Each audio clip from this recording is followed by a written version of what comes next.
What if I told you that the Statue of Liberty itself is just a westernized version of the Hindu god Krishna? Oh yeah, the earliest Americans weren't Christians. The reason Columbus thought that they were Indians is because they practiced the same spiritual system that he was exposed to in India, and that is Hinduism and meditation, not prayer. Did you know that the cross was adopted by Christians and that the true origins of the cross predate Christianity? The images that I'm showing on the screen now shows you the cross all around the world, and it shows you the cross right here in America prior to what we call Christians showing up or Christianity becoming dominant. So what did the cross originally represent? It represented balance, just like the yin yang. It represented the unison of the four elements: earth, water, wind, and fire. Those four elements are not fighting each other. They are working in unison, creating life. And each of these elements can be paired with the season as well. Spring and fall are polar opposites. Summer and winter are polar opposites, but they all work in balance, in unison. Same can be said with the four elements. Every one of them have a polar opposite, but they all work together in unison. Now let's talk about how the Statue of Liberty is a westernized version of Lord Krishna. In Hinduism, people keep miniature statues of Lord Krishna. Peace and love and welcome back. And let me say shout out to Awakening Minds for giving a super chat, for being the first one to send in the super chat. Appreciate the love, brother. I want to hop right into what I got for y'all. I played a little snippet from a video that I already uploaded onto my Facebook. And the whole conversation is just that the fact that what we call Christianity today is a plagiarized or watered down form of an old world spiritual system that was teaching people. First, before I tell you what it was teaching people, let me slow down.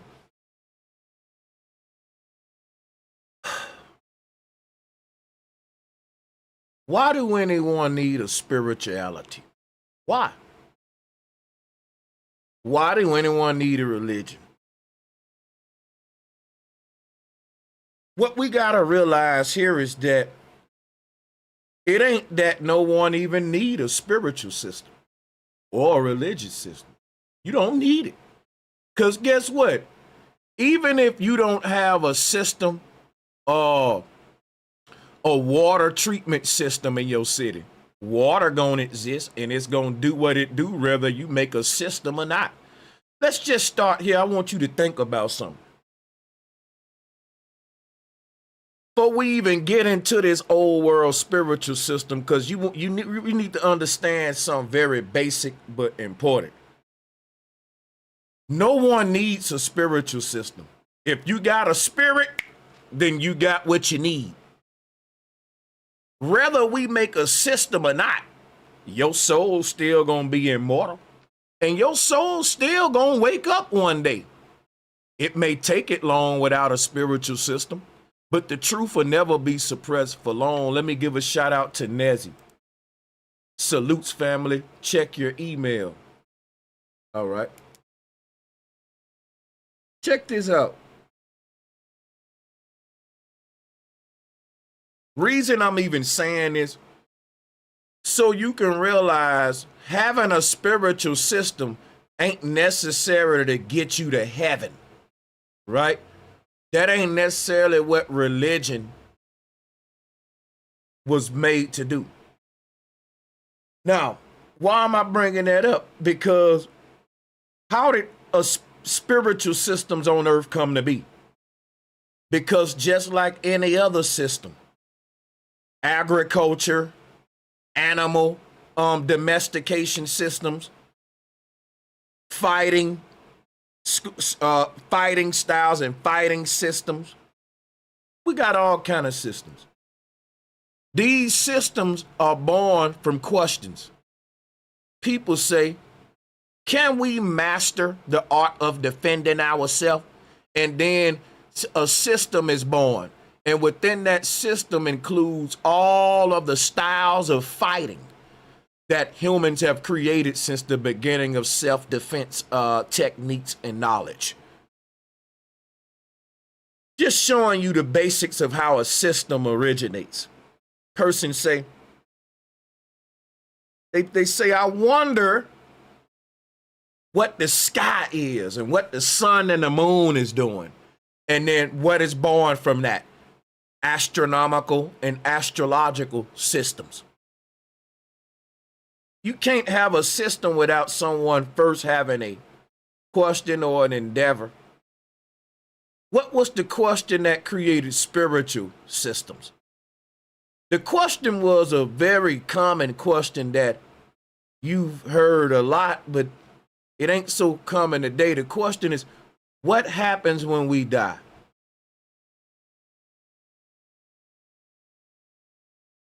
Drop a one if you've asked that question before some point in your life.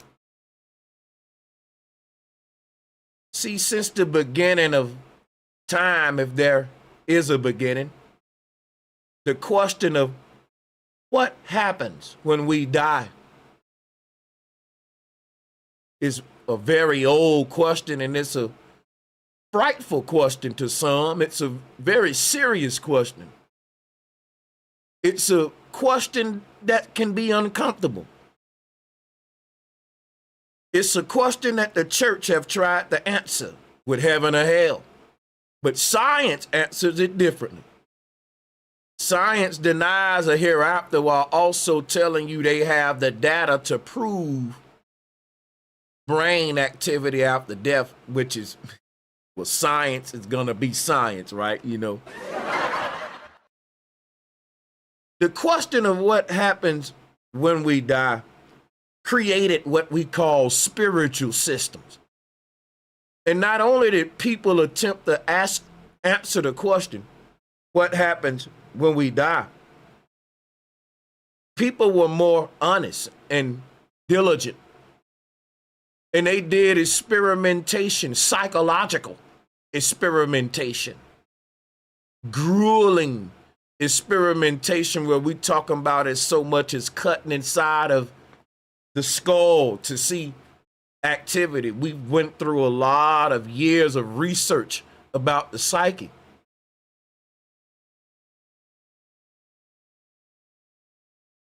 If we found out that there's life after death and it has nothing to do with heaven or hell, would the church let us know?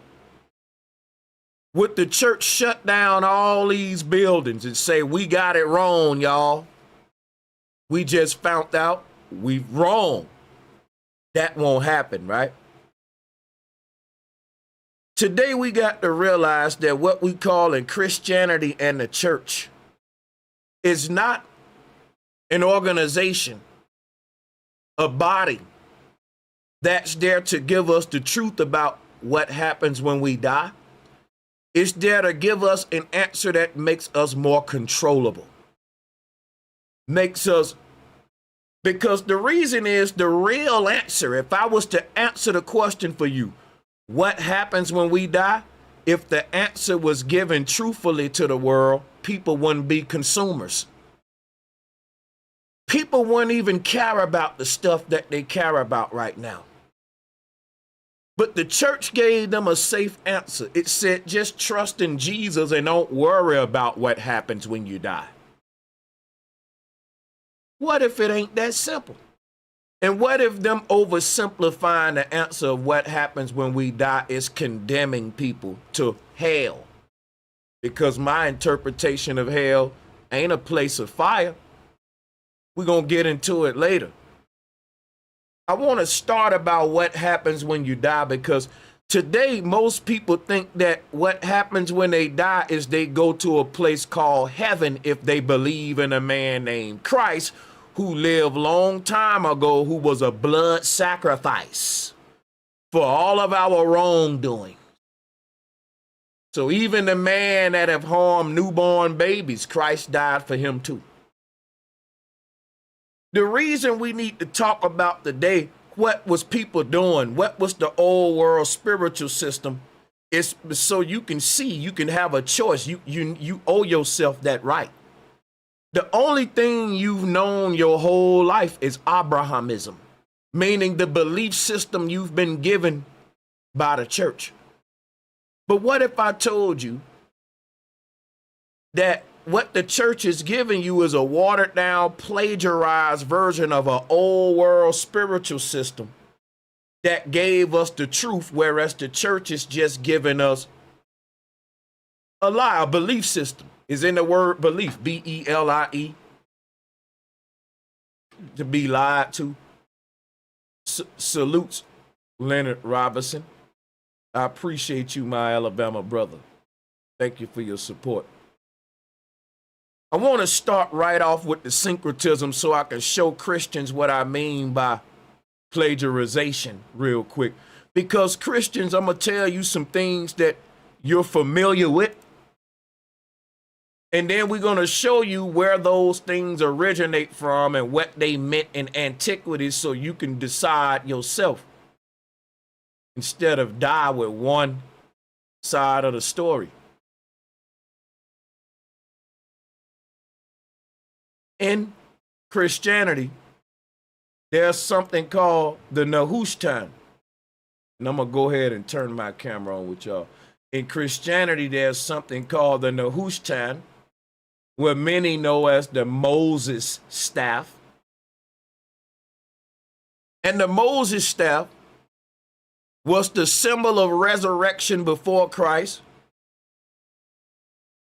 In other words, Christians before Jesus wouldn't have had a white dude on a cross. They would have, the symbol of their faith would have literally been a staff, basically a cross, but instead of Jesus on it, a snake wrapped around it. That's very important. We got to trace this thing all the way back. When we talk about a snake wrapped around a cross, we got to understand that we have three different things going on in this collage on the screen. And on the far left, what we're dealing with is literal science, meaning provable facts. In fact, this stuff is so real, the CIA got this stuff documented and they want to release everything to the public, but this stuff, they don't want to blow this up. Shout out to Neezy 808. I really appreciate you. Talk to him, Chaz. We needed this stream. I got you. On the far left, what we're looking at here with these two snakes, what this represents is your consciousness. Now, a person may say, Sanchez, why is my consciousness two snakes? Because your consciousness can be broken down into two halves. Basically, if you want to simplify it, we can say your good half and bad half. But let's not simplify because we're advanced people. Your consciousness can be broken down into two words I think we're all familiar with: instinct and intuition. So the left brain is, you basically got two brains. Now, we've been told that we got one brain. That's an error in science. We actually have two brains. The left and right side of your brain are polar opposites. They're doing two totally different things. It's like night and day, literally, yin and yang. So what the left side of your brain is doing, it's only concerned with bodily functions and survival, fight or flight, as they call it. And the right side of your brain is just the opposite. It don't care if you starve, long as you have a good moral compass. The right side of your brain care more about how you feel on a spiritual level than whether you even ate today. So the right side of your brain, rather you go hungry than to have a deep psychological regret dealing with a trauma that you can't recover from mentally. You see what I'm saying?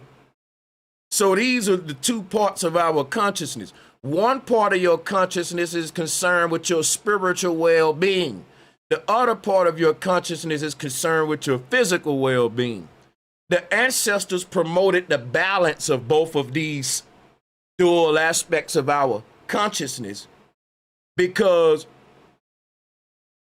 if you focus on one too much, it can kind of lead to a messed up reality. So My whole point is to show you what these two serpents represent. And these two serpents together are wrapping around the spinal column, because the part of us that thinks, the part of us that ponders, it resides in our spinal cord, the brain stem, the brain, and even it extends around our body to create what's called a auric field. So when a person, so I know I just threw a lot of people off. A lot of people like, wait a minute, bro Sanchez, you threw me off right there. You telling me that my consciousness expands beyond my physical body? Yes. And this is why if you get close to some people, you can kind of pick up on their energy, vibes. Their thoughts are spilling outside of them. If you get good at this, you can literally read people's mind. Oh, you can feel energy. It'll tell you everything that a brain scan would tell you with feel instead of vision. So when you looking at a person activity, if they're feeling sad or happy, and their brain patterns that we can study and see, and we can see familiar patterns, and we know, okay, this person feel that way, but there's familiar energy related to certain feelings. Even if a person's smiling, you can say, hey man, you all right? And they think they hide that shit. But it's some people out there that's so sensitive to energy. You can put on your best mask and they know that you going through something. Drop a one in the chat room if you one of them.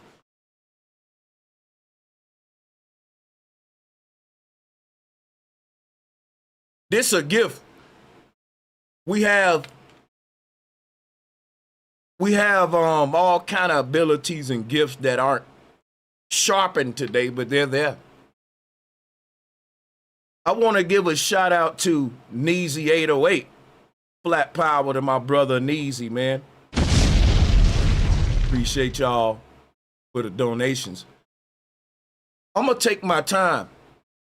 What we're looking at on the left is dealing with basically the consciousness starting from the base of the spine, and the snakes is showing us how the nervous system wraps itself around the spinal column and plugs into the brain.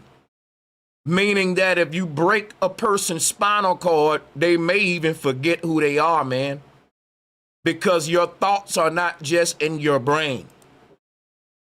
Your entire central nervous system is the control room for consciousness.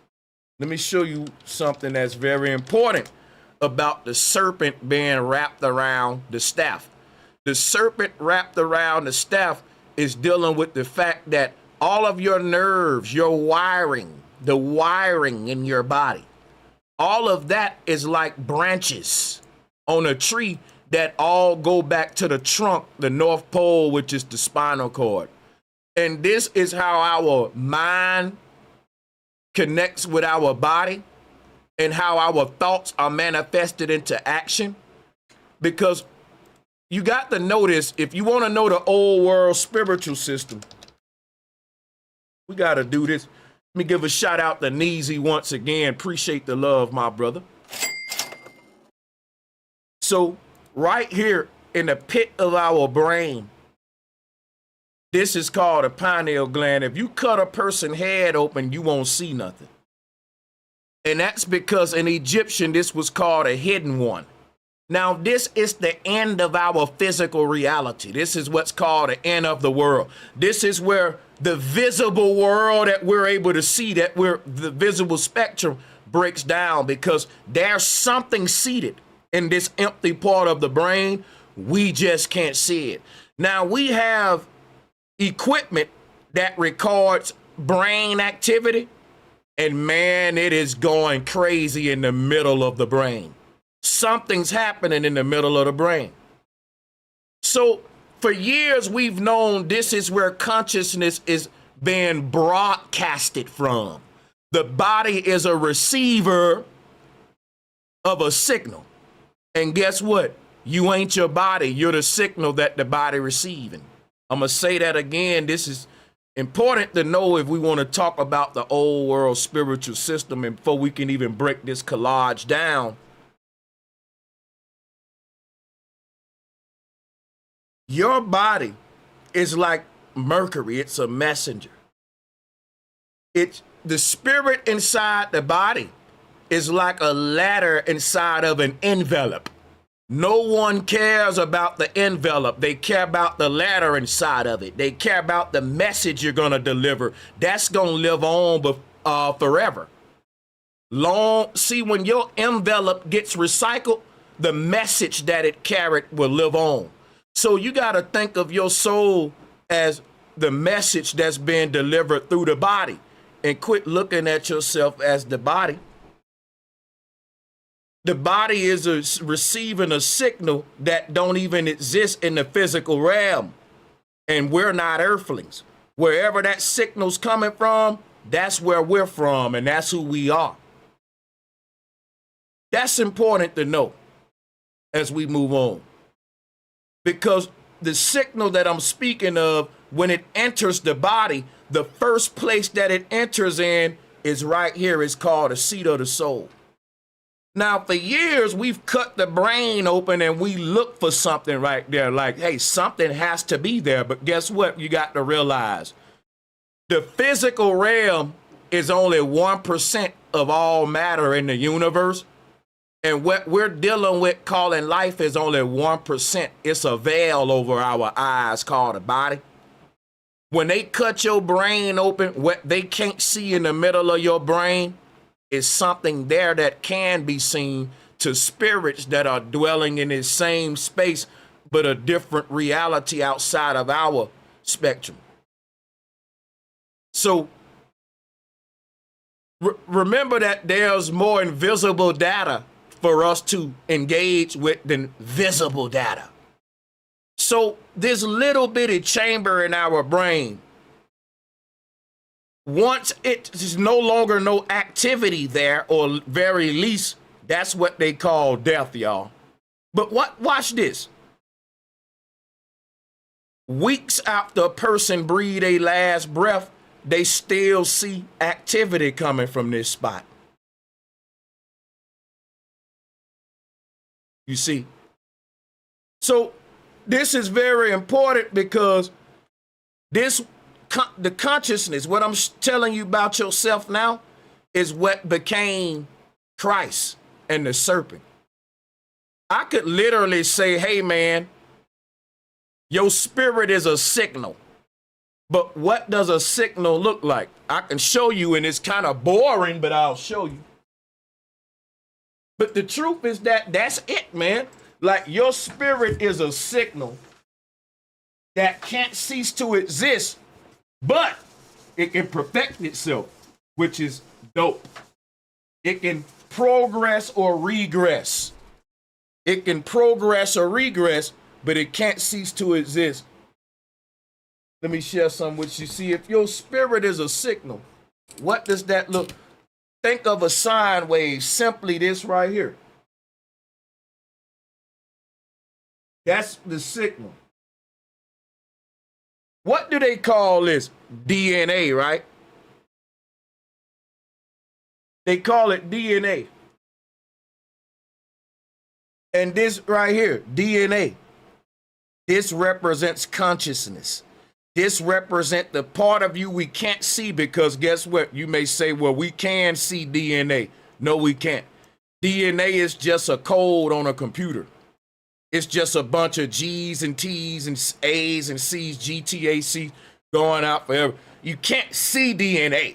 They have a symbol for it, but no one's actually seen this. It's close to what they think it would resemble. But what this is sheet music. It's sheet music. And you can see the musical notes written out. This is music scales. You can see, drop a warning, guys, if you can see with me that our DNA is sheet music. Everything is based on vibration. And that your body is an instrument to let a song play through it. every action you do, every choice you make, every word you say, you were sent here by your higher self to manifest a certain purpose within this collective experience. And everyone's little life is playing a grand role to ultimately get humanity to our greater, highest purpose. And of course, there are forces working against us, but they won't prevail. Check this out, right? Our DNA is literally our unique sine wave.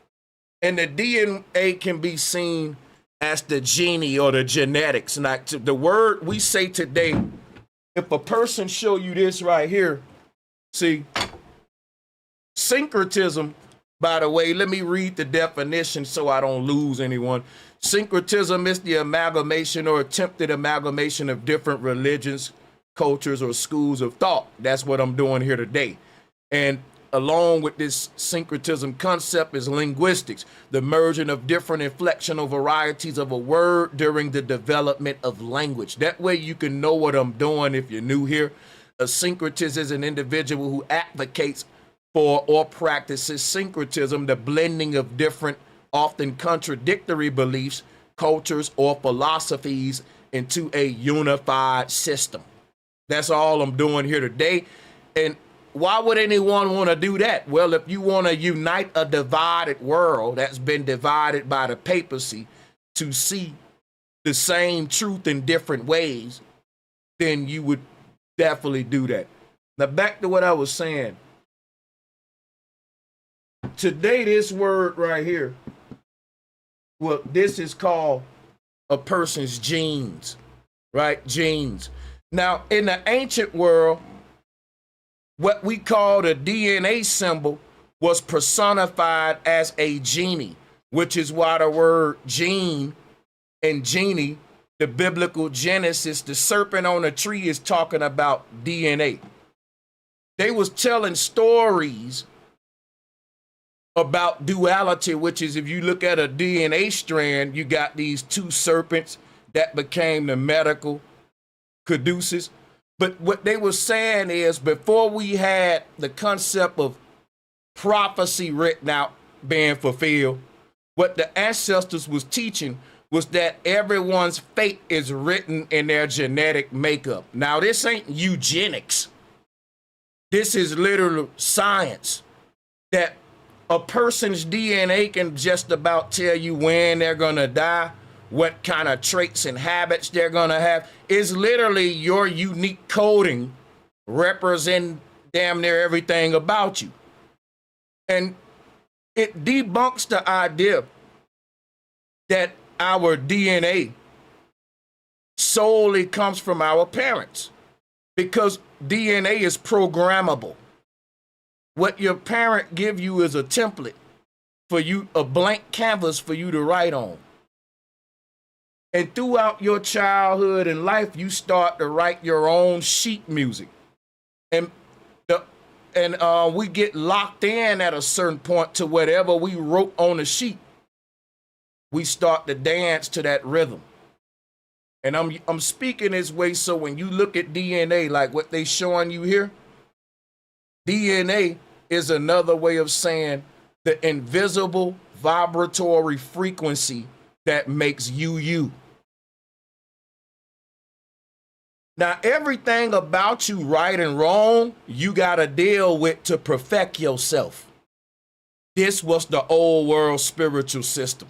No one in the old world said you doing bad because the devil made you do bad. No one in the old world said you doing good because Jesus is doing it through you. People in the old world said everything good and bad about you is written in your genetic makeup and you can rewrite who you are tomorrow. DNA is programmable. Now the eugenics want to tell us you locked in. Whoever you are, you're going to be that way, and there's basically no hope for people of a certain genetic makeup, which is why I want to distinguish. We ain't teaching eugenics. Hold on a second. Let me do something.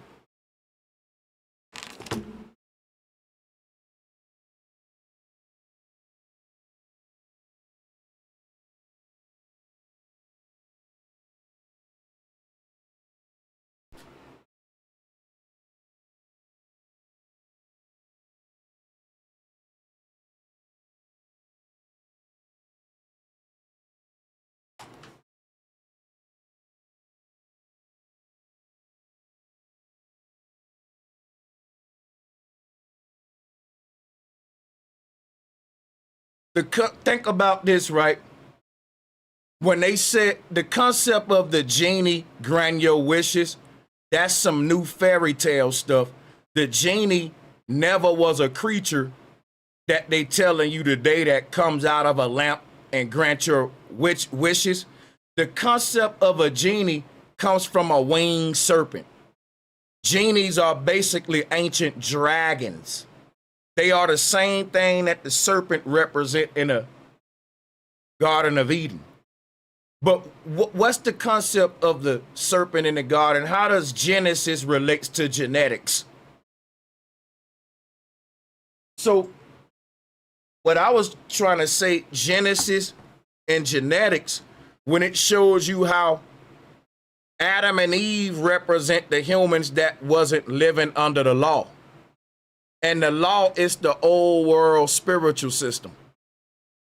So when they said the fall of man, it mean that we fell away from the truth and we fell into the papal system, which is why I chose this thumbnail, because on the left, what we got is the feathered serpent.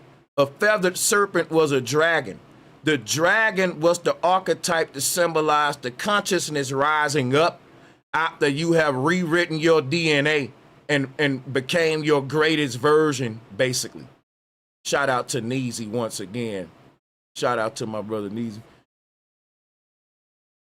So we see the feathered serpent on the left and Christ with his crown of thorns on the right. And what I wanted to bring up was that the serpent on the left is the first form of Christ, the form that Moses had. So again, let's go back here. On the right of this collage, we got the Nehushtan.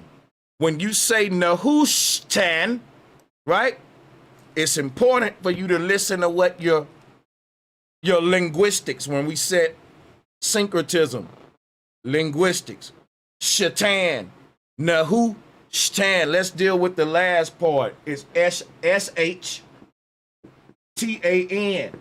Now guess what? S-H-T-A-N is another way to write Satan. You see how this H look like an A? That can be Satan, right? But it's Shaitan. Shaitan. It later becomes Satan. But it's literally a silent A after the H, and it's pronounced Shaitan.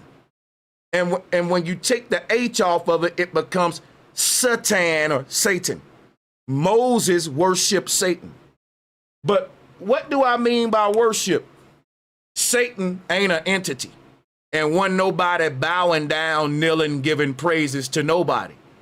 Worship is a word I don't like to use, because what people was doing, they was teaching with symbols. And when you take the symbols literally, you start to worship the symbols like the barbarians and the pagans. The church got y'all worshiping symbols. That's paganism.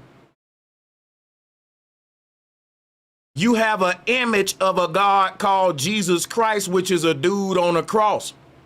And you worship that image. That's the false image. The true image isn't an image of worship, it's an image of teaching and enlightenment, which is what the serpent represents: wisdom, knowledge. What does Jesus represent? Belief and faith. You got the false Christ. You got the papal Christ. And guess what? What existed before this white guy with the crown of thorns on that y'all believe in was a feathered serpent that I'm showing you on the left, which later became the Statue of Liberty, because there was some white folks who knew this knowledge too. And their form of the feathered serpent was the Statue of Liberty. It all represents liberation, which is what Christ represents: resurrection. Resurrection is liberation. It's your soul being set free from the earth realm.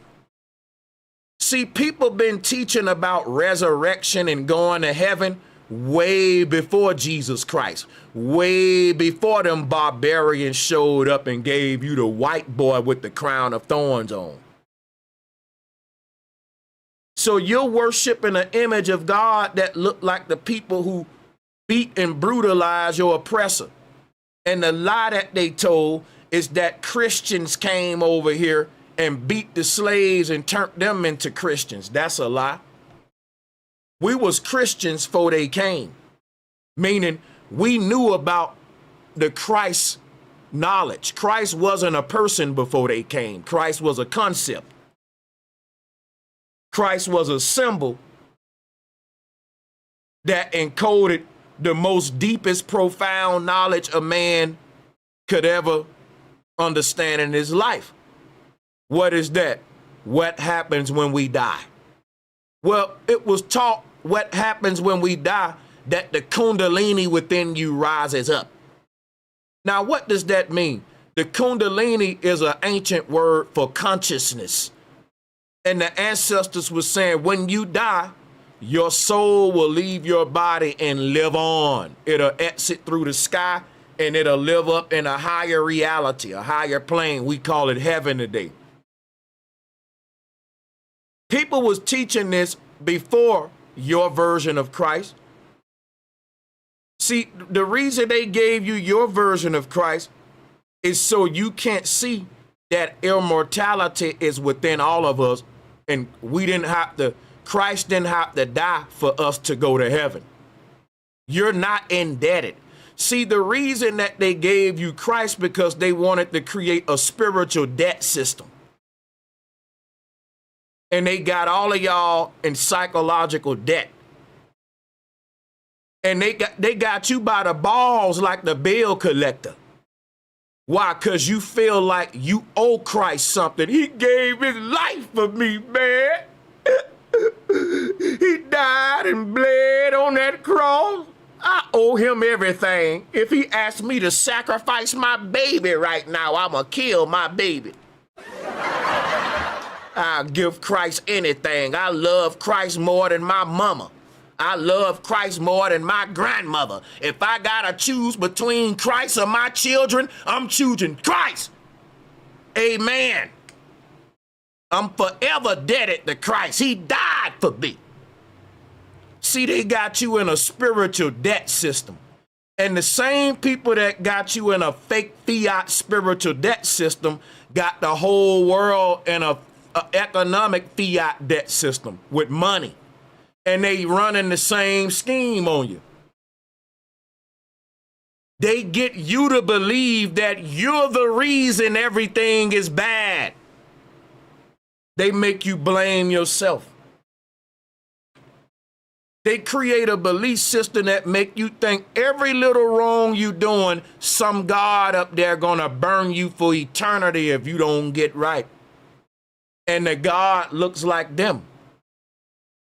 So they got you fearing your own mistakes, like someone gonna live life and not make mistakes. You're sinning, you're gonna go to hell.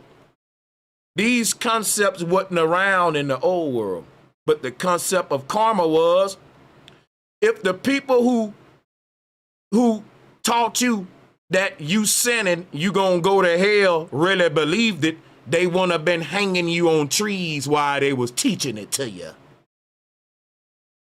If the people who literally thought that if you do bad things, you're gonna go to the devil, ha ha ha ha ha, they wouldn't have been beating you down in the street and sicking dogs on you. You telling me Christians came to this country and made us good old Christians, but they was barbaric lunatics pillaging everything? Where was their moral code? Mister, let me give you some spirituality that you don't have yourself. See, the truth is you ain't a Christian, you a Zionist. And you follow in the Catholic Church, which is the Roman Empire. And guess what? The real Christians was wiped out. Them was our ancestors.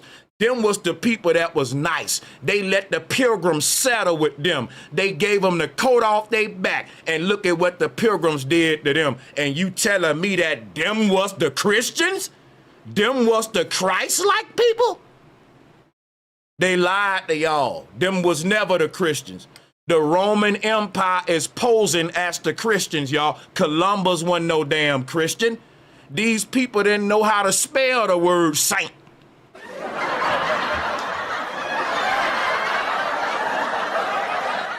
These people was part of an empire. And it was about world conquest. It wasn't about glorifying God.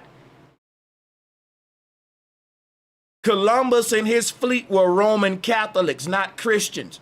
In the modern personal faith sense, many people mean today when they say Christian, Columbus would that. So Columbus sailed under the authority of the Spanish crown and the Roman Catholic Church. But what you got to understand about the Roman Catholic Church, that is the new name of an old empire. It should be called a Roman Empire. And what happened is when the Roman Empire came to Americas, we taught them about resurrection. These barbarians didn't even know what happens when you die.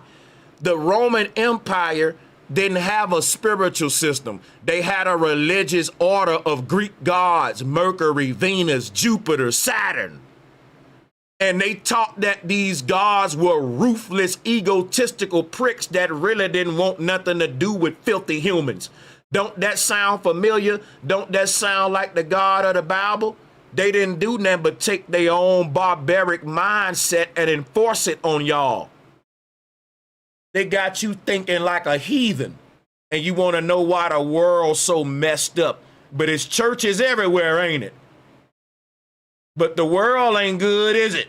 Evil prevailing, ain't it? We can say Christ was a failure. Yes, that white boy with that crown of thorns on is a fairy tale and he don't exist. And it's a failed system when it comes to humanity's morale on earth. And we got to do away with the false Christ, the papal Christ. And we got to get back to the real deal. The only time black folks like fake shit is when it comes to spirituality. Them niggas won't wear no fake Gucci, but they'll worship the false Christ, y'all.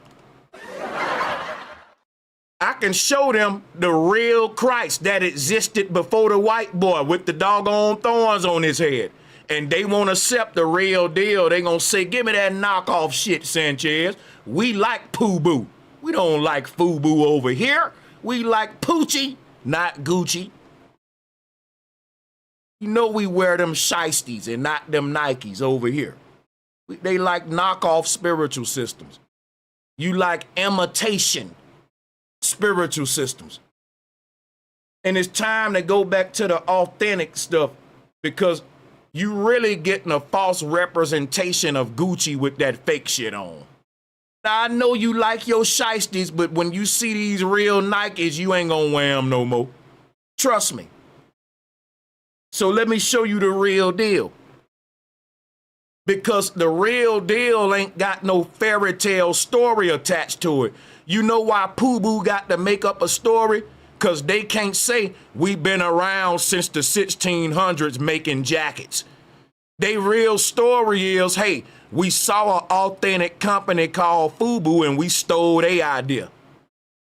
Now, when you're an imitation company, you can't have a damn real story with your brand. That's the price you pay for being a knockoff. Because if we ask you how your company originate, you got to say, hey, I saw his shit and I stole it after the fact. But so when you know you don't have an authentic story because you stealing, then what do? You do what all the knockoff brands do. You make up one. That's what the Roman Empire did, and that's how you get the King James version of the Bible. Now, if you want to put that damn imitation shit down and I can go show you what the real deal is, we can do it here today. But you got to quit walking around telling people you got on some real Gucci with that fake shit on now. Because I'm going to show you the real shit, but you got to get over. See, all you know is the fake shit. You think that's real. but it's knockoff. The real shit got way more meaning and history and a rich storyline and origination records behind it. I can show you the real shit all around the world, and that's what we're going to do today. And the thing about the real shit, it relates to you. See, the real shit is liberating. The fake shit is always going to keep you going deceive. You're going to show up, people going to be looking at you crazy. You don't know why. You think it's real. But when you got a bunch of people wearing a knockoff, how you going to tell them anything? If everybody in the world right now wore fake Gucci will be the new Gucci. And that's how you get Christianity. Yeah, just because the majority is Christians still don't make it the authentic spiritual system. It's a ripoff. Here is the first concept of a man on a cross with a crown of thorns on. Take a look at it. This became Jesus on top of a mountain with crown of thorns on a cross. You got a bunch of symbols you need to keep in mind. A cross, a mountain, a spiky hat. I'm going to say it again. A cross, a mount called Calvary, Mount Calvary, a mountain, a cross, and a spiky hat. Them three things parallels, we're going to deal with them. See, what we're looking at on this image is a step pyramid from the top down view. I'm going to show you what we're looking at real quick with this Mayan symbol here. Because if you don't know what you're looking at, you will miss the mountain part. You see the cross, it looked like a puzzle piece, but that's a form of the cross. And you see the crown of thorns, the spikes around it. But where is the mountain at, Sanchez? Well, this man is at the top of a mountain. Here go the mountain right here. If you look at this from a top-down view, it'll look like a ripple effect. It's important to know this because the truth is that this is the mountain that Jesus was mounted up on. They got this in movies too. Take a look at it. Let me see if I can give you some more synchronicities real quick just for the to be thorough. So here we go. A man on top of a step pyramid. This is Jack in the Box. Here go you another one right here. This is Enoch ascending up to the highest heaven. You see it look like a ripple effect. But this same concept was just climbing the stairway to heaven through 7 reincarnations, 7 lifetimes, rebirths, life cycles, step by step. This is what people was talking about right there. And I want to show y'all these parallels here. So on top of this step pyramid, you have a dude. He's climbed to the highest heaven like Enoch. What I'm showing you is the story of Enoch embedded in stone right here. This is the story of Enoch right here. See, the Europeans, and I'm not I got to stop saying Europeans. The deceivers, the barbarians, because this ain't a color thing. The barbarians created their own version of resurrection with Christ, but I'm showing you the old world antique truth right now. This right here. Before Christ, when people spoke about resurrection, they talked about ascension through the heavens. And this is an old world artwork to show you that. And it's based on flat earth. You can see a person is dying right here. And people is putting them in the ground. They just died. People been asking the question for years, what happens when we die? And so our ancestors carved the story all around because guess what they found out? If people know the truth about the hereafter, they can live their life in peace, man. And the most vulnerable person is a person that's reaching for straws about what happened when they die. That can drive you crazy. That's how the church rose to power, because the church exploited a question that we all ask when we come here. What happens when you die? You can literally control people who asking you that. You can say, hey, man, when you die, you get burnt up forever if you don't kiss my shoes right now. And if you can convince the people that, then you'll have everybody kissing your shoes so that they won't, when they die, they don't burn. If a person come to you and say, hey, professor, tell me what happened when you die. Say, hey, man, when you die, you get eaten by sharks forever, but you never die. They just eat you up and it hurts, right? But you can be saved from that if you give me everything you own. Because when you die, the sharks won't eat you up if you give me all your money. If I could convince some people that, I'll be rich as hell. And look at the church. The Roman Empire literally came along and invaded people's lands.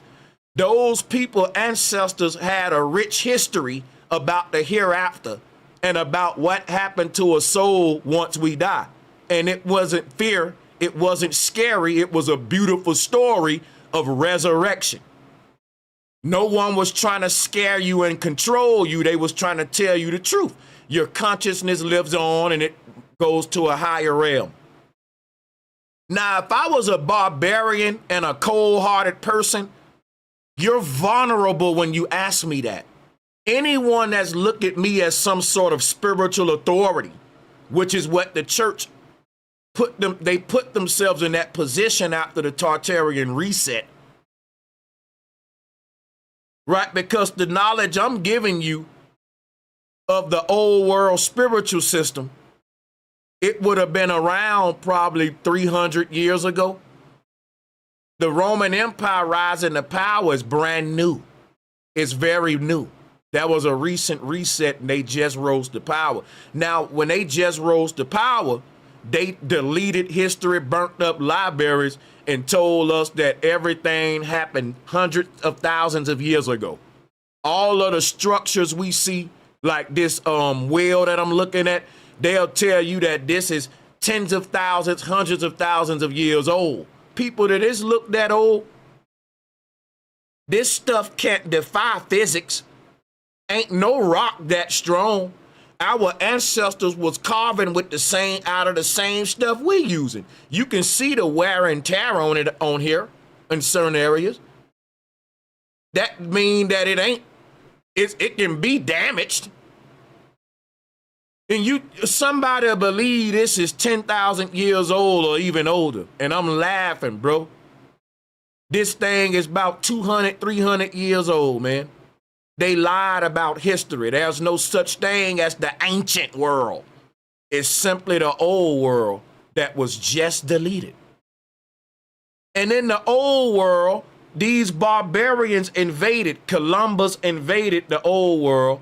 And when Columbus sailed into the old world, he thought he was in India. You know why? Because in India, their number one teaching is about the Kundalini awakening. Watch this. In Hindu, their spiritual symbol was the serpent, just like we see in America and all over the world. In Egypt, we see the serpent. So before Jesus, all over the world, people knew about the serpent, and wasn't nobody calling it the devil. They was calling it the light bringer. And guess what light means? Knowledge. The church came and flipped it on y'all, and that's why the world's so dumbed down, because they got you refusing the knowledge, because the symbolism that's associated with knowledge and awakening, they turned it into satanic stuff when they're the real damn barbarians and devils. Let's give a shout out to who else we got here on the donations? Hold on a minute. Let me refresh.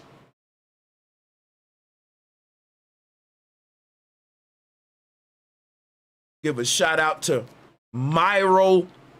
Myro, thank you, Myro. Appreciate the donation, Myro.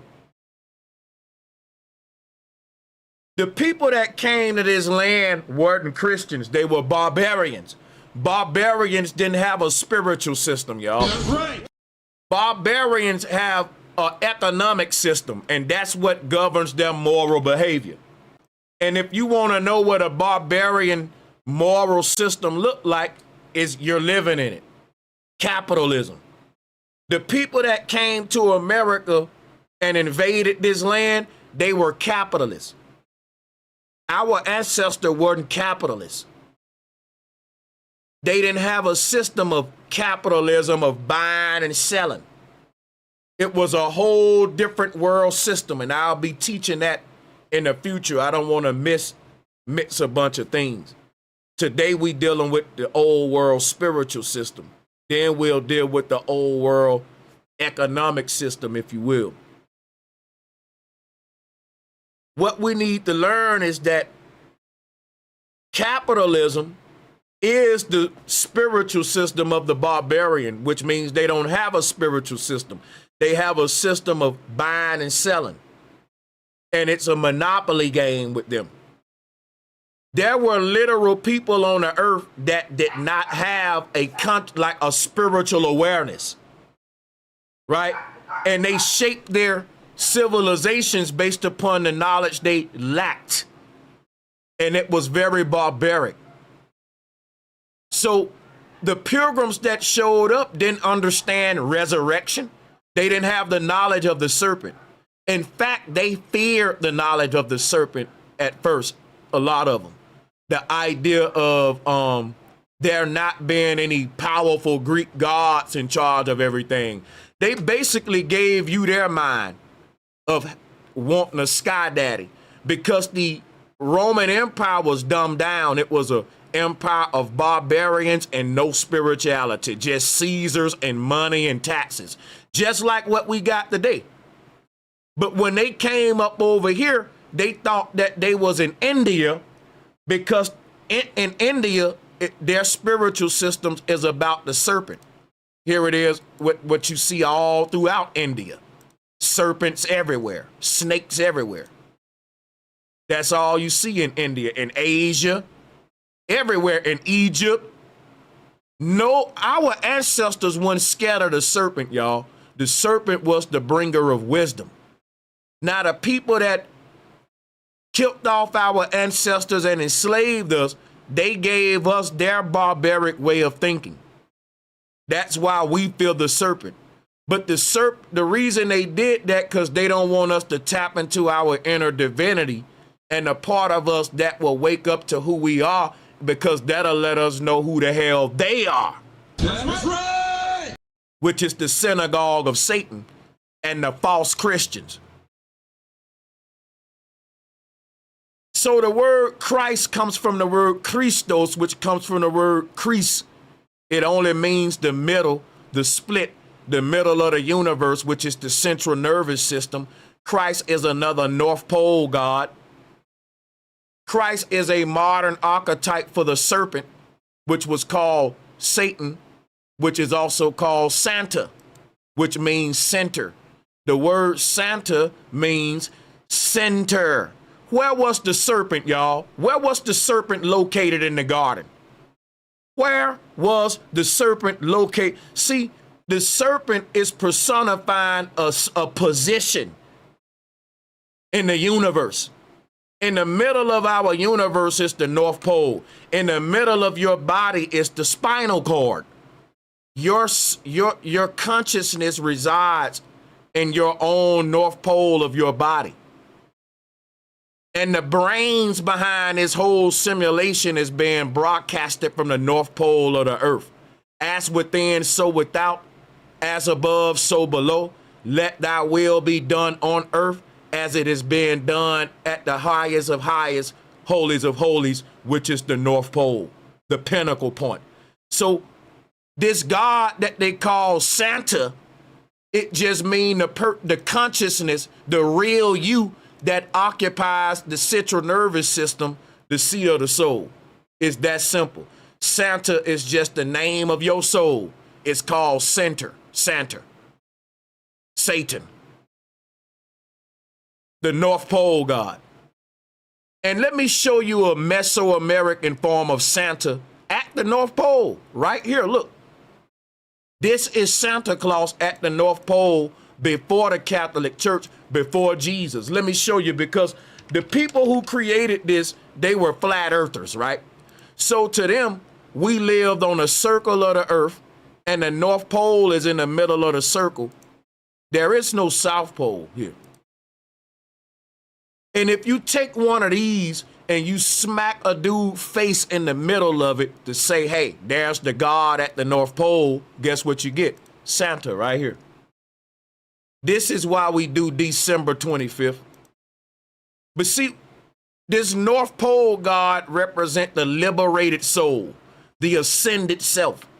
And another way you can look at this is if you look at the end of this movie called Jet Li, it was in it. It's called The One. They put these stuff right in your face in the movies. At the end of the movie, when he went through all of the parallel realities, he ascended to the top of this mountain. But he wasn't in any particular universe. He had ascended past all parallel realities, and he ended up in this little space right here, which is another way of saying Jet Li represent your consciousness seating itself at the top, at the highest heaven. And they built these pyramids all over the world to teach this story. Let me show you what I mean.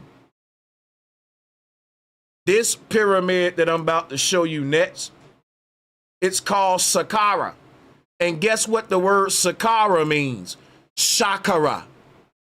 See, a lot of people look at this step pyramid, they see 7 steps, and they don't know that this pyramid was a teaching instrument to the Egyptians to teach about the 7 chakras.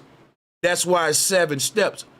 So when you say Saqqara, that is the Egyptian way of saying Saqqara, Chakra, Saqqara, Chakra.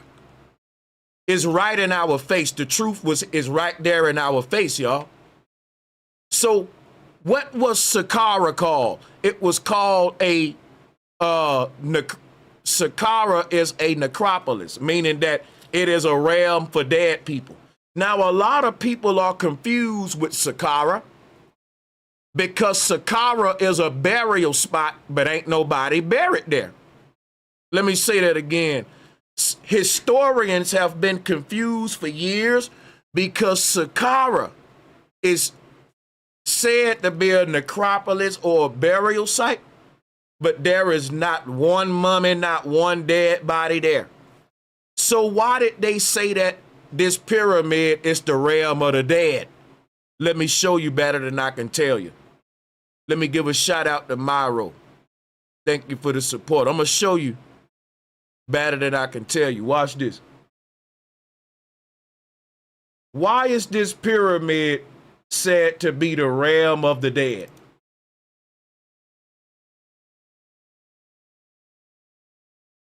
Because ain't no pharaoh buried there. Here is why it's called the realm of the dead, folks. Our ancestors said that the earth realm is the realm of the dead and that your body is your ghost. They teach us today that you're living and you're waiting to die. The ancestors said we're dead right now and we're waiting to live. The ancestors said you're like a caterpillar sleep in a cocoon having a dream. And when you wake up from the dream, that's when your life gonna start, like Neo in the Matrix coming out of his pod. The ancestors, basically, if you want to know what it feels like to be dead, you're feeling like it right now. Now, a person may say, Sanchez, people die every day. You mean to tell me they ain't dead? Well, think about if all of us was a caterpillar in our cocoon. The caterpillars that leave their cocoon and become butterflies, we're saying they're dead. They're looking at us saying we're dead. They're saying, look at those post-sleeping caterpillars waiting to transform and get out there and fly up in the sky, which is heaven like us. To the dead people, you're dead. The dead people looking at you like, damn, they still in that fake ass world, not knowing that it's a whole reality beyond that. So our ancestors didn't look at this place like the realm of the living. They said that this earth is the realm of the dead and that you are ascending up to the land of the living, which is called heaven. Now, everyone know that the land of the living is the synonym for heaven. And that ain't just in Christianity. That was before the church took over. People was calling heaven the land of the living. But think about this. If heaven is the land of the living, what the hell is earth? I'm telling you, the ancestors called this the underworld, the realm of the dead. You literally a ghost, man. And scientists back me up. They'll tell you that what we call physical reality is less than 1% of all matter in the universe. And if you zoom in on anything, it's basically holographic. It's a bunch of atoms vibrating. Nothing's there. You looking at a speaker, an apple, but if you zoom in on it, it's empty space. That is a fancy way of saying our world isn't physical. It's a hologram. It's a digital program. It isn't made of anything. It's a program in a computer. And if anything, the computer would be physical, but the game, the program ain't physical. It's just a program. That's what you call life. And don't you know there's too much data out there that can back me up? Hella data backs me up. Scientific data backs me up. But you know what? It takes science long to rewrite the books. It's a lot of money and politics involved. But we don't gotta wait for them to go ahead and awaken right now, right? Right. We big and bad. We can do it ourselves, right? You need somebody to hold your hand with this shit? Me neither.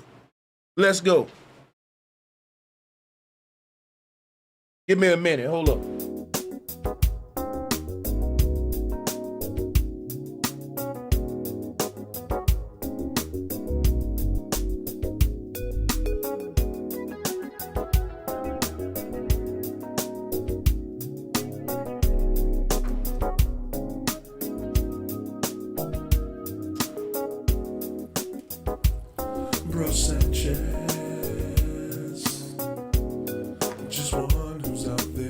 We just getting started.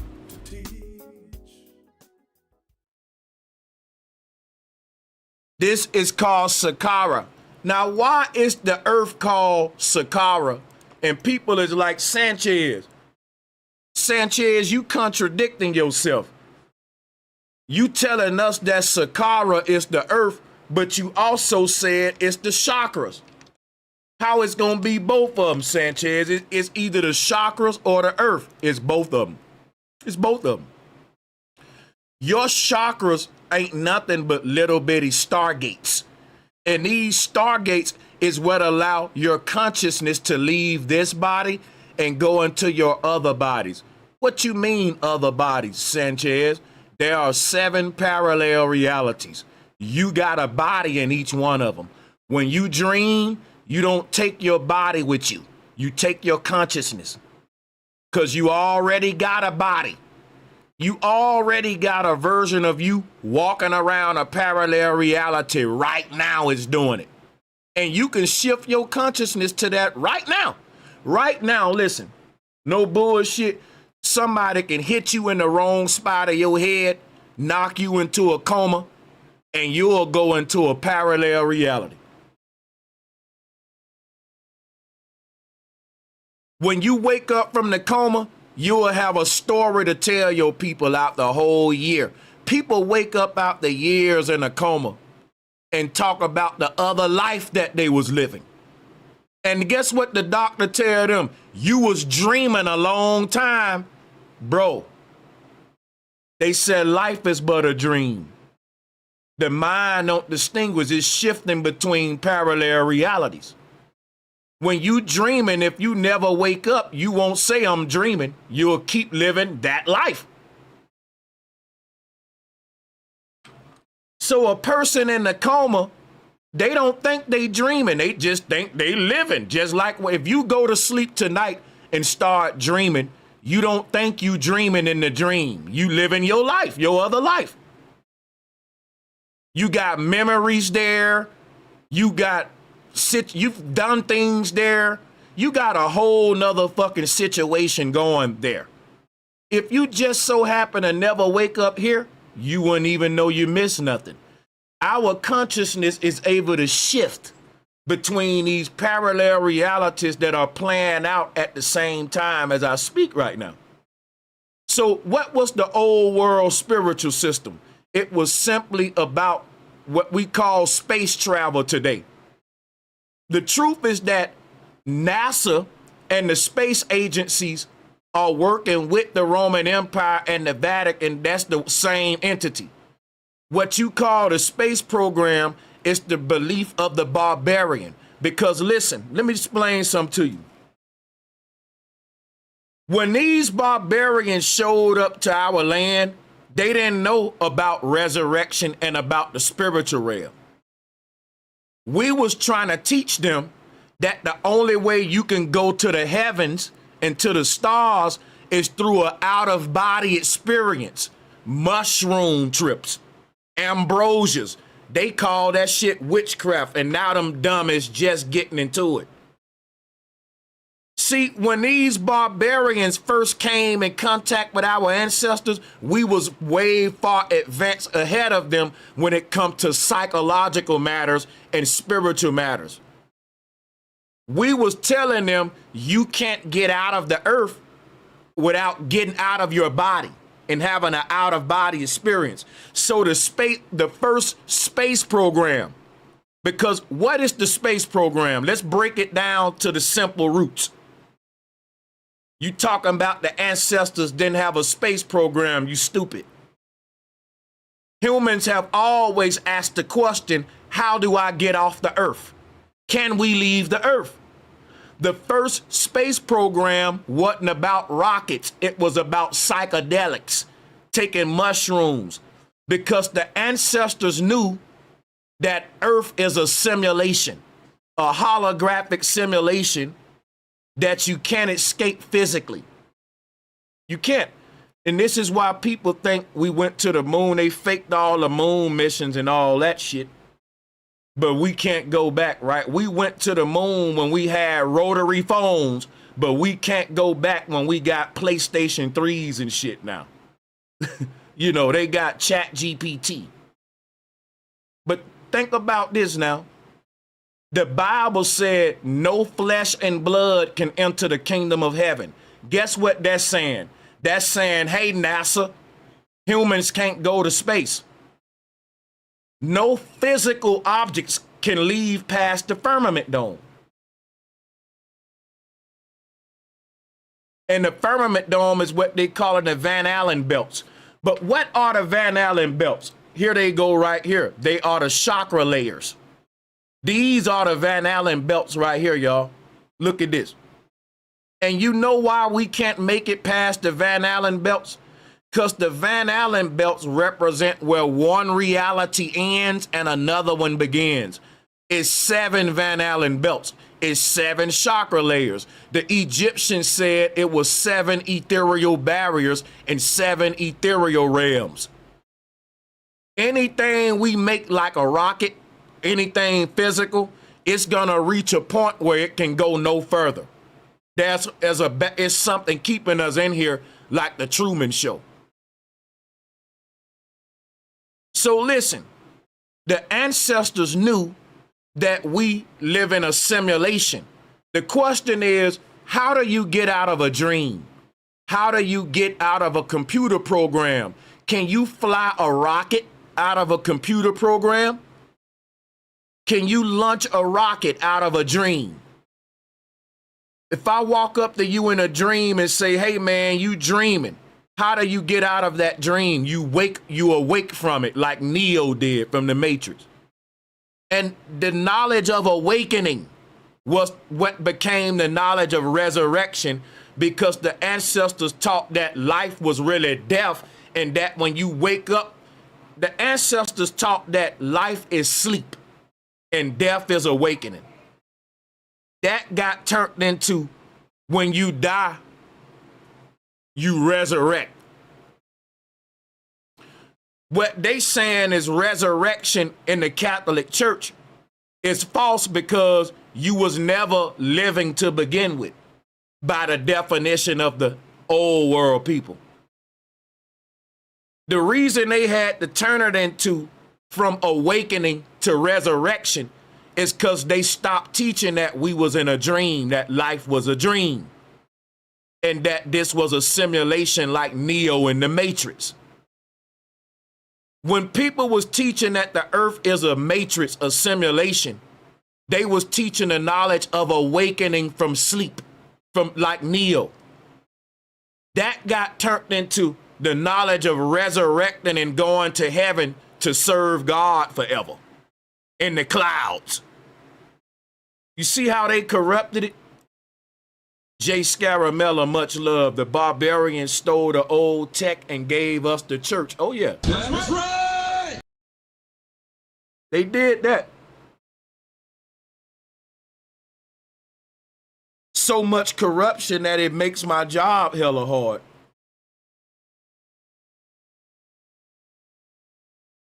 So there are 7 parallel realities. There's 7 versions of you.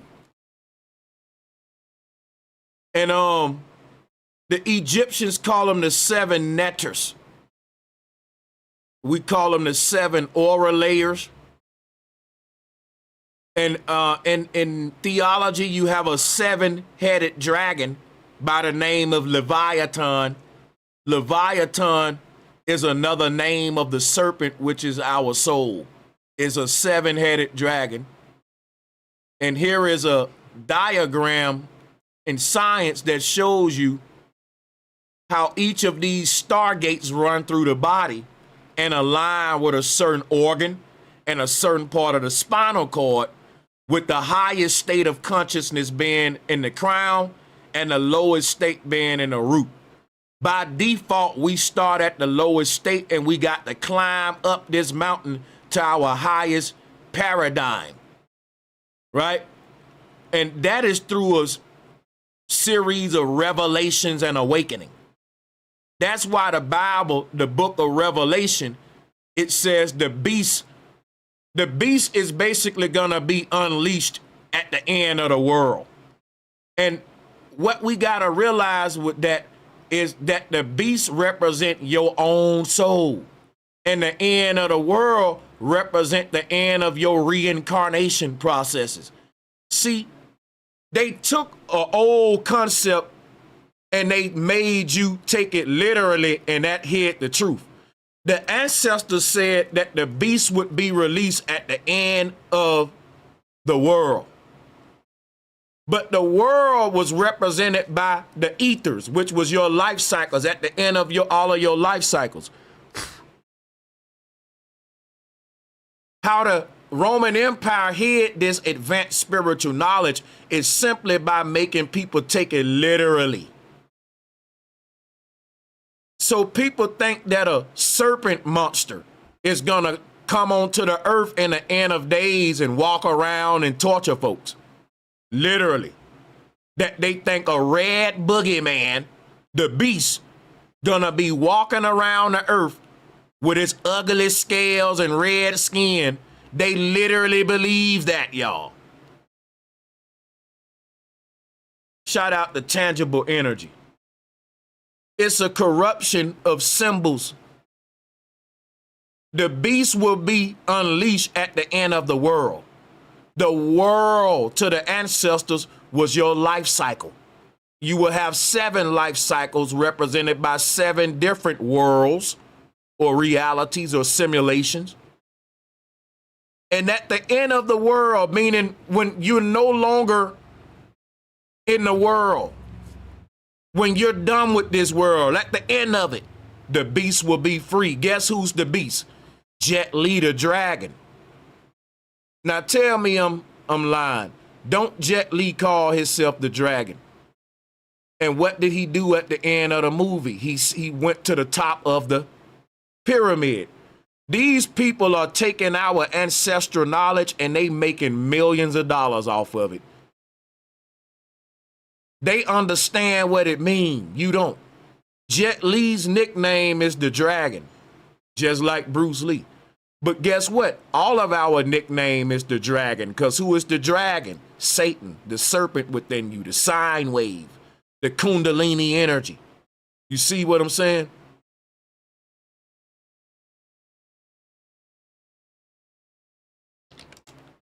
Now watch this. I'm going to share something with you. At the end of the Jet Li movie, Jet Li symbolizes his liberation by climbing to the top of the pyramid. That's how he symbolized. He didn't climb to the top of that pyramid till he defeated all of his parallel versions. And he's telling you a spiritual message that he get from our ancestors. The Hindu and our ancestors said, you're going to live 7 versions of yourself in 7 realities. And when you master each version, when you defeat each version, meaning these 7 versions of you, the reason they in the underworld is because they are saturated with your worst qualities. Your consciousness got to free itself from its own self. It ain't the devil making us do wrong. It's written within us. Even before we was born, it was who we was going to be. We're mastering our own spiritual energy. It's our own unique frequency that exists within the universe, but it's like a song, right? You're your own song. And no other version of this song exists. But you got to learn how to sing it right. You ain't singing at your best potential. Each one of us is our own unique song. And our journey of perfection is us rehearsing that song to perfect it to its best ability. So even though you're your own unique song, there are 7 versions of that unique song, and they are ranked from greatest to least. And in order for you to reach the highest version, you got to rehearse it 7 times. And after you rehearse the song 7 times, you'll be able to sing it perfectly forever. That's what these life cycles are. Once you complete 7 life cycles, the Hindu said you never got to do this again. You've defeated this shit. You've liberated your soul. So whatever it is after the 7th life cycle is way better than what we've ever could imagine, right? It's this same reality, but a better version of it awaiting us that's equivalent for a better version of ourselves, right? Heaven ain't a place we just show up at. Heaven is a place that you can only get a pass to if you are a certain frequency and character. Everyone got to rehearse to get accepted into it. So heaven ain't a place you go to because you've been good. Heaven is a process you go through to make you good. Oh, I'm preaching right now, man. Come on now. Let me say that one again now. Heaven ain't a place that you go to because you've been good. Heaven is a staircase, a process, a mountain that you climb that makes you good. With every step you take, you become a better person. So it ain't like I've been good, so I went to heaven. No, heaven is a journey. It's a staircase that makes us good. So by the time we get to the top of that staircase, if each step is making us better, we gonna be dressed for the occasion once we get to the top. Because every step is stripping away the bad weight, taking off the shit that's making our outfit, making us not look good. Because think of heaven like this grand VIP party. And each step you take is just equipping you for the atmosphere that's accepted there. You stripping off the bull crap. But that's what Jet Li's showing us here. He had to defeat all of the parallel reality versions of himself that was like, they weren't really his best potential versions. They was living mundane experiences like Neo in the Matrix. Like before Neo was Neo in the Matrix. See, this Jet Li, the one movie is just the Matrix all over again. It's just his version of the Matrix. Because him defeating all of his other versions is like Neo transforming into Neo and saying, listen, I'm more than just some school teacher, some, employee in the Matrix, in the simulation. So Jet Li is traveling the multiverse, just like Neo. And the concept of the dragon, Jet Li, traveling the multiverse is the winged serpent. They're giving you Egyptian spirituality in the occult, in an occult language, and it's going over your head like a halo. And it's embarrassing because they get this from our ancestors. That's right. They shouldn't be able to talk to you childish over your head like that, speaking over your head. You ought to be on board knowing exactly what the symbol's saying. It shouldn't be no such thing as no occult. Because all of our people ought to know, oh, I know what that means. He ain't hiding that from me. I know all them symbols. But we church-going people. We Muslims and shit. So we take this stuff literally. So we pray all day to invisible symbols. That was just symbols, man. There's nothing up there. It was talking about the energy within you, bro. Even Jesus told you the kingdom of heaven is within. But niggas still want to look at the sky and move their lips.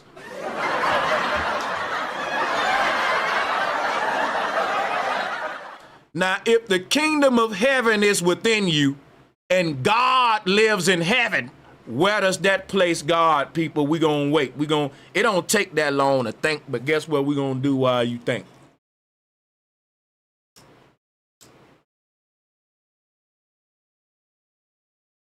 If the kingdom of heaven is within you and God lives in heaven, why the hell you looking in the sky and not in the mirror, silly?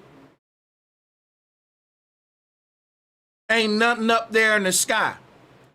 Ain't no dude beyond them clouds. Look in the mirror in your own eyes and look through your eyeballs down your own pupils. That's where God at. And it ain't because Sanchez put him there. Jesus told you that. If you don't want to listen to me, if the kingdom of heaven is within and God lives in heaven, where is God? In you, not above you. The church put God above you because they wanted you to think God is a bougie ass entity that want to be so far above you with a gate separating, with a guard at the gate. For you to go, listen, if a Christian want to go see their God, it's like me trying to go meet Floyd Mayweather. I got to get past his bodyguards through his security code. But that's your daddy. The gate guard angel got to buzz your ass in. God busy right now, little nigga, go play. Yeah, that's the God that the Catholic Church gave y'all. He's a bougie fella. He don't come off his throne now.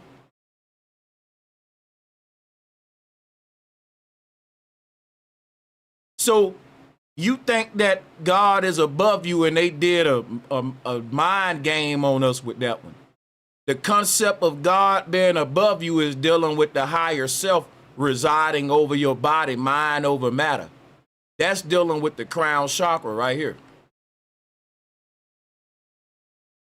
But see the concept that Jet Li's showing us here. Let's go back. Let's do some syncretism. Look at this. This is Enoch rising up from the earth realm. But look, people will have so. Why you think they took the book of Enoch out the Bible? Why did they take the book of Enoch out the Bible? Because the book of Enoch talks about resurrection and ascension out-of-body experience through 7 stargates, through 7 ethers. The book of Enoch still got this old flat earth simulation cosmology that the new papacy deleted and gave y'all Jesus Christ. See, the prophets of old that they deleted, them the ones that had the truth. But most of y'all Christians is following Paul and the new papacy. Paul was a Roman. Most of what y'all doing come from the book of Romans. And I keep telling you that the Roman Empire corrupted the truth. And see, most Christians ain't even following nothing that Christ was on. I can guarantee you that your whole doctrine is set up mainly from what Paul was teaching. Y'all Paulinians. Shout out to Dolph Obama. Appreciate the work you put in, bro Sanchez. Oh yeah, I'm finna get it in. Let my dog out for one quick second real quick. Appreciate y'all so much. Appreciate y'all. Support the content you love. Your contribution matters. It helps us continue our groundbreaking research, allowing us to create the unique content that you expect from our brand. Contribute today via Cash App, PayPal, or Patreon. Thank you.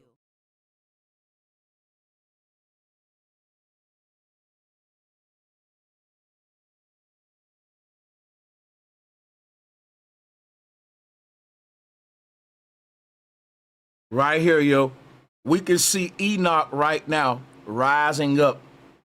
And guess what? When Enoch rise up past the last Van Allen belt or his last incarnation through his last layer of self, then he will be liberated. And that's why we see the Statue of Liberty on top of that mountain. The Statue of Liberty is on top of that big old mountain because it represents spiritual liberation. And if you look at, what's that lady name on the movies? What's the movie company name that's just like the Statue of Liberty? Columbia. Let me see. I think it's Columbia. Yeah, Columbia. I'm tripping. The goddess Columbia.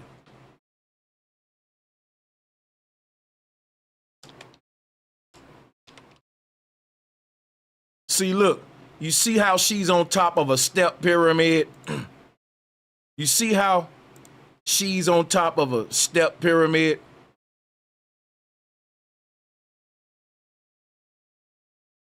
You know why the word Columbia is important? Because we talking about the spinal column. And you gotta say column when you say Columbia. Column.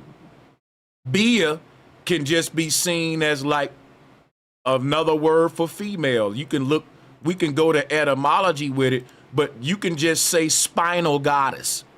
She's a female archetype that represents the soul being liberated and seated above, just like this. This is Olmec stuff. See, they're plagiarizing our stuff. When Columbus came to America, he saw statues like this and they turned it into this. It represents liberation. And again, this is Mount Calvary. It's Mount Calvary. You coming out the cube of Saturn. Jack coming out the box. They didn't make that up. They get that from the Indians. I'm showing you how old the resurrection concept is before Christ.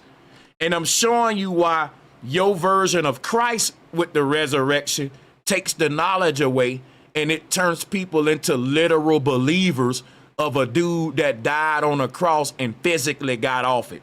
But if Jesus' physically body got up, why they didn't kill it again? If Jesus' physical body got up from the cross, why did the Bible stop at the cross with Jesus' story? You don't think that the prophets would have continued to record Jesus' life post-resurrection? It says in the Bible, Jesus gave up the ghost. The ghost is the sine wave, the serpent, the signal, the consciousness. But Christians who are been programmed by the papacy, the Bible tells them no flesh and blood can enter the kingdom of heaven. But yet these Christians will tell you Jesus' physical body got up out the ground and ascended up to heaven, when the Bible told you no flesh and blood can enter the inner heaven, and it even says Jesus gave up the ghost, not the body. But that's their papal programming.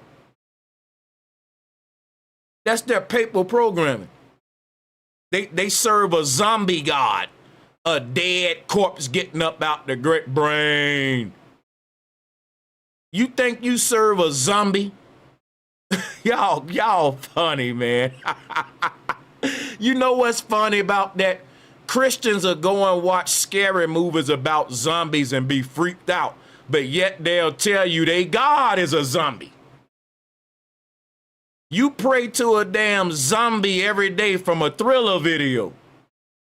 You shouldn't be scared of no zombies in the movies, man. No Christian should be scared of a zombie movie. If you think Jesus' physical body got up out the grave, you're a hypocrite. Your God a zombie. How you scared of it now?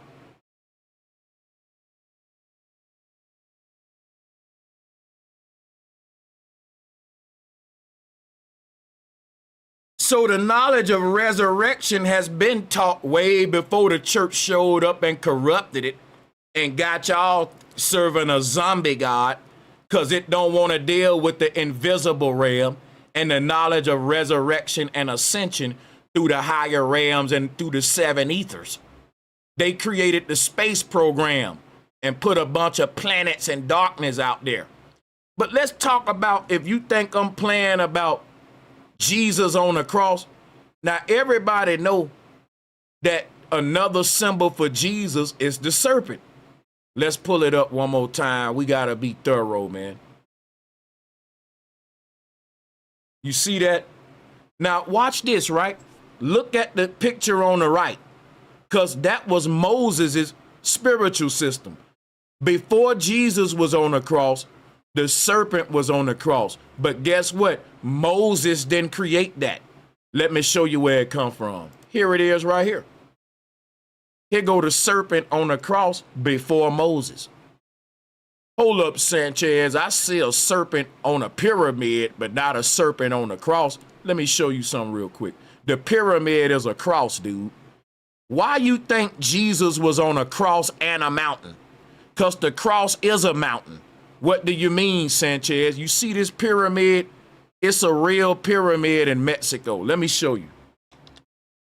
And it got the serpent carved all around it. But the pyramid shaped like a big cross, if you look at it from the top-down view. So when people say, when I tell you that the cross symbol was in America before the barbarians, they didn't have a symbol for the cross. They had the Greek gods of Olympia. That's what the barbarians and pilgrims like Columbus showed up with. That was the Roman Empire. The Roman Empire didn't have the symbol of the cross till they met the Indians. These are false Christians. We the real Christians. If they was the real Christians, they wouldn't have been torturing us and taking our shit and creating slavery. Now watch this, y'all. If you look at this pyramid from a top-down view, let's pull it up real quick. See the statue, guess what the Statue of Liberty represent? Freedom, equality, and justice for all. You mean to tell me that the people who built the statue that means freedom enslaved my ass? I'm gonna say that again. You mean the people who made a statue and dedicated the statue to equality for all people treated me unequal? No, they didn't make that statue. That statue was there when Columbus showed up. Your idea of an Indian is a dude in the jungle with a skirt on. My idea of an Indian is a dude in a stone city with electricity and water fountains living his best life. They lied to you. The Roman Empire didn't build none of these cathedrals and big temples that date back to the 1700s. That is an old world civilization they deleted. And when they deleted that civilization, they rewrote stories about pilgrims and Indians. They pushed the timeline all the way back when literally just 300 years ago, these structures, the people that built these structures was ruling this land 300, 400 years ago. We ain't got to do thousands. I'm telling you that Columbus and colonialism is brand new. It's brand new, man. Ain't nothing ancient about the Roman Empire. The reason the Roman Empire trying to make itself old as hell is because after the reset that just happened, they squatted in all of these beautiful buildings. You got beautiful cathedrals all around here. Ain't no way that the Pilgrims built these cathedrals, because when they showed up, they was living in mud huts. Listen, when Columbus and them showed up, drop a 1 in the chat if y'all can hear me and we ain't glitching. We want to make sure that we get all this, because this thing be tripping sometime. Make sure we tracking, because y'all can hear me. We looking good. Like and share the video. I'm finna drop some real history about the true Christians versus the papacy.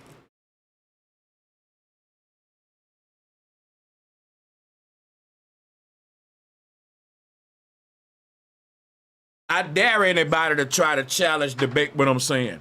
Listen, when Columbus and them showed up, I swear y'all, they was building wood shacks, and they had mud ceilings with straw on them. Now listen, you telling me that the Pilgrims, the people who had mud ceilings, you gotta remember when they showed up building mud ceiling wooden shacks, it was already big stone Olmec heads here. It was all, this pyramid is older than the Pilgrims. Now the Pilgrims came here, they was building wood, mud huts, but they want you to think that they just somehow started building stone structures in America that they didn't build in their own land. Shout out to Symbolism. Where did you get the cross with Jesus on the mountain? I'm slow, just trying to make a connection. Jesus was on Mount Calvary on a cross. But before they made the mountain and the cross two separate symbols, the mountain was the cross. I'm showing it to you now. Let me show y'all a different picture. A better view so you can see the pyramid. Hold up. I wonder if they got a top down. Yeah. I'm going to show you the cross with the serpent on it. Before Jesus, man. Before Moses. Moses learned that from the Hindus and from the Indians that was already in America. Moses is a pilgrim who didn't know nothing about this. This pyramid is your spinal cord. This pyramid represents your spinal cord. And when you walk up the pyramid, it represents your consciousness. Kundalini rising up the spinal cord to seat itself at the seat of the soul, which is the Holy of Holies. The lighthouse where liberation take place. See how the Statue of Liberty tie in? Watch this, right? There's a serpent wrapped around this building. The way that the sun angles hit this building, it does this real quick. Let me show you a artistic version of what this does on an astrotheological level. This is what the sunlight is doing to the pyramid throughout a year. So they carved a serpent on every side, and you can see the light shifting. The sunlight is doing what a clock is doing. It's making it look like a serpent is wrapping around the pyramid, but it's so dope, it's doing it with the sunlight and the angles of light. It's so dope. Because you can't see the serpent without the sun. The sun got to hit it at a certain angle for the serpent to be revealed. And it showed, like, where the serpent is prevalent, where the light is weak.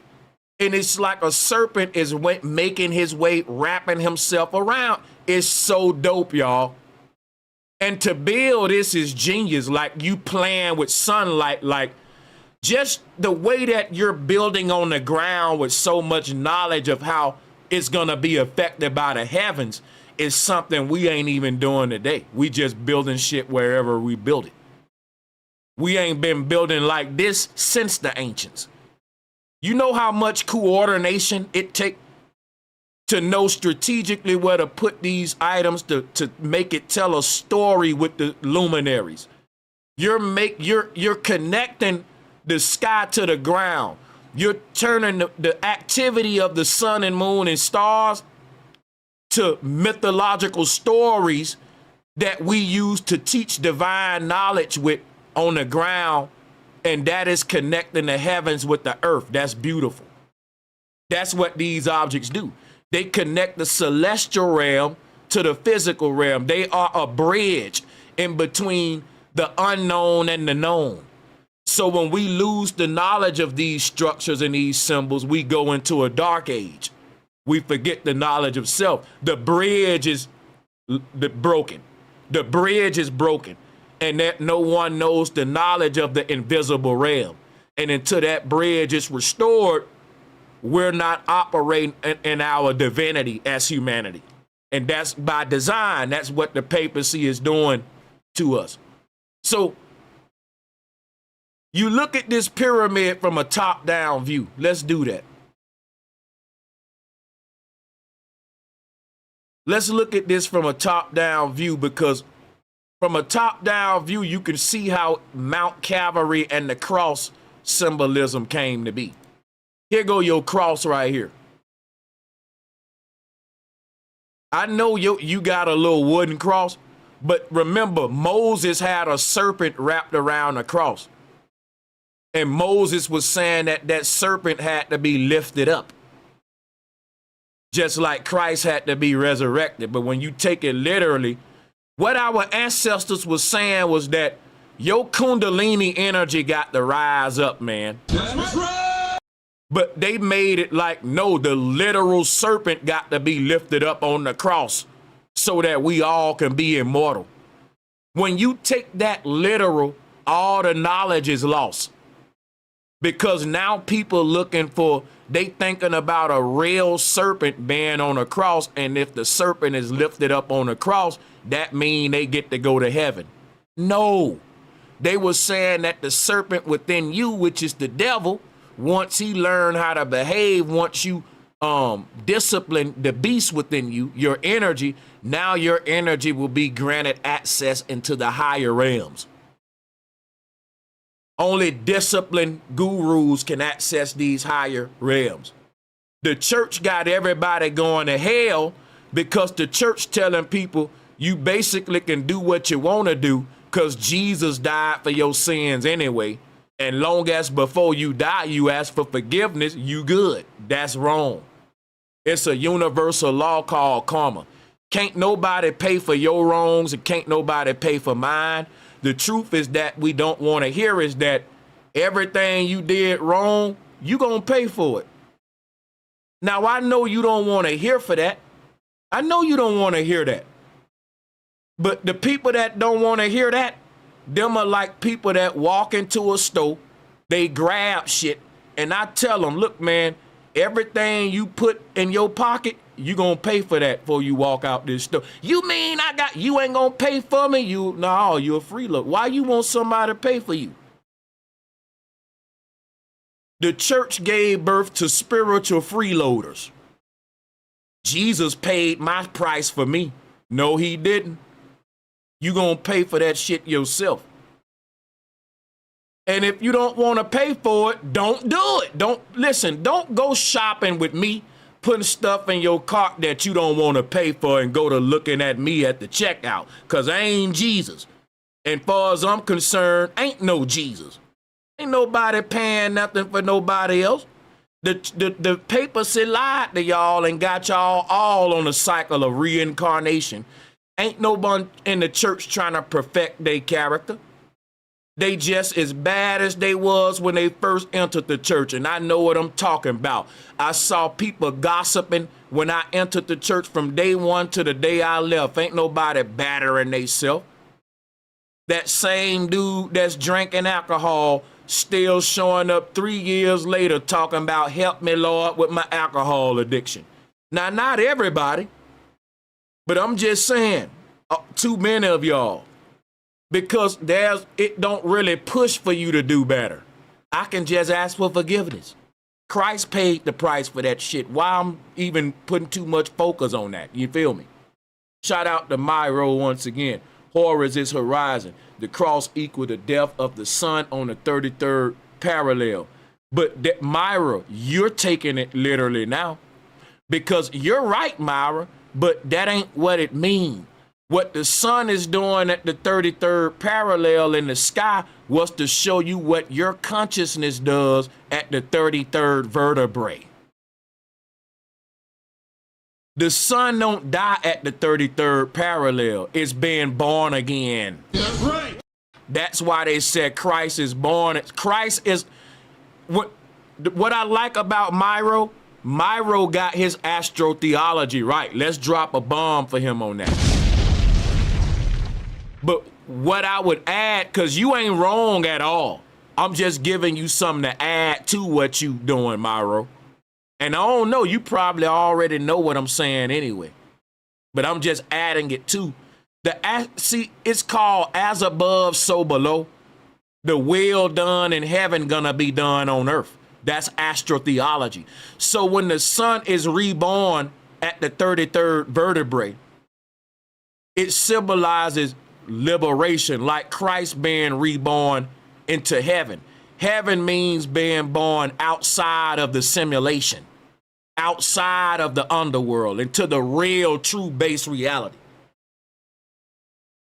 Right? So when you go to heaven, the last vertebrae that your consciousness is gonna pass through is gonna be the 33rd. That's the last gateway. After your consciousness passed the 33rd vertebrae, it is now officially has breached it's out of the earth realm. The earth realm, the whole thing about heaven is a realm above the earth realm, which is the true reality and the liberated realm of liberated souls. But what I was saying about consciousness rising up from the base of the spine, when we talk about consciousness rising up from the base of the spine, we ain't talking about I know what you thinking, this spinal cord. Let me give you an example of what I'm saying.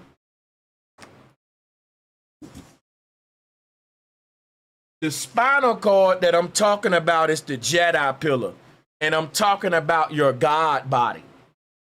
Let's do 7 discs. 7 spinal discs.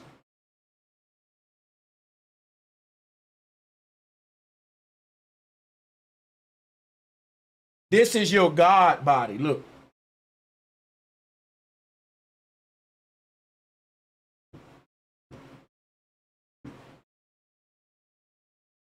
This ain't really you. This represents your God body. Now, let me show you another way of looking at the God body so I don't throw you off.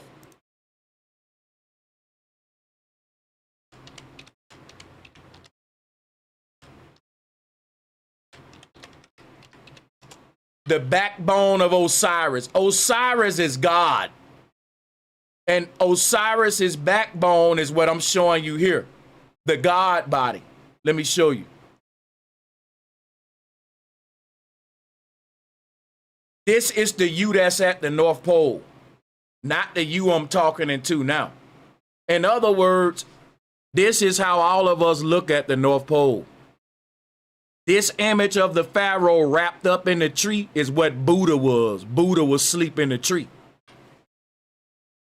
But a lot of people still don't get what I'm saying. They like, what do you mean this is me at the North Pole? Well, let me show you this then. I know this will hit you because you saw the Matrix, right? You never really been born yet. You're wrapped up inside of like some kind of packaging, some kind of preserving, mummified type of preserving stuff. And the Pharaoh's showing you that now. Now, we may say, well, your consciousness is wrapped in some kind of tree, some packaging, but guess what your consciousness is wrapped in? Quantum computer. The truth is that when you go back in time, humans get more advanced. We don't get primitive. They lied to us in history. If we keep going back, we will reach a very advanced civilizations that had all kind of computing, electricity, technology. We've been lied to about the ancestors, which is why no one know how the pyramids are built, because they took technology away from the historical ancients. Ancients had electricity. They had big tools, all of that. That was deleted. When you give the ancestors tools, there's no mystery how the pyramids are built. But if you want to know how advanced the Egyptians was, remember, what does Jesus represent? Immortality, resurrection. What was the Egyptians fascinated with? Immortality and resurrection. What was the symbol of immortality and resurrection to the Egyptians? The serpent. What was the serpent wrapped around? One of these right here. The truth is that the tree of life ain't a real tree. The tree trunk is a computing technology. This is a simulation. If you know Earth is a simulation and it takes a computer to make a simulation, just like the Matrix, it's time you go ahead and mature spiritually and realize that the ancients had gotten technological years ago. They had gotten so technological that they created Earth-like realities, and souls got are inside of those. We're in one now. But the reason I'm showing you this, each level of this computer represent a different layer of reality, and it's 7 layers. This computer is the technology that is manifesting as our spinal cord. The central nervous system, to us, it looks like a spinal cord. But in the real world, you ain't got a spinal cord. This body is just a program. It's an avatar. The truth is that you ain't nothing but a bunch of data inside of a computer. And that data is what they're calling DNA. You don't have a true form. You're simply pure infinite energy existing as invisible data. That's it. So the form that they give you is the quantum computer, and they mix this. See, the spinal cord, where our consciousness is, it's just the quantum computer manifesting as a biological mechanism in the physical realm. But on the other side, nothing about this place is biological. The body is just a program. It's an avatar inside of a computer. Outside of this reality is nothing but computations. And we can make for ourselves whatever we want. We are the programmers. And that's what heaven is basically is. Heaven is you creating the reality, your own, what the Hindu call it, the sanam banam, your greatest version and greatest reality. Hold on a second.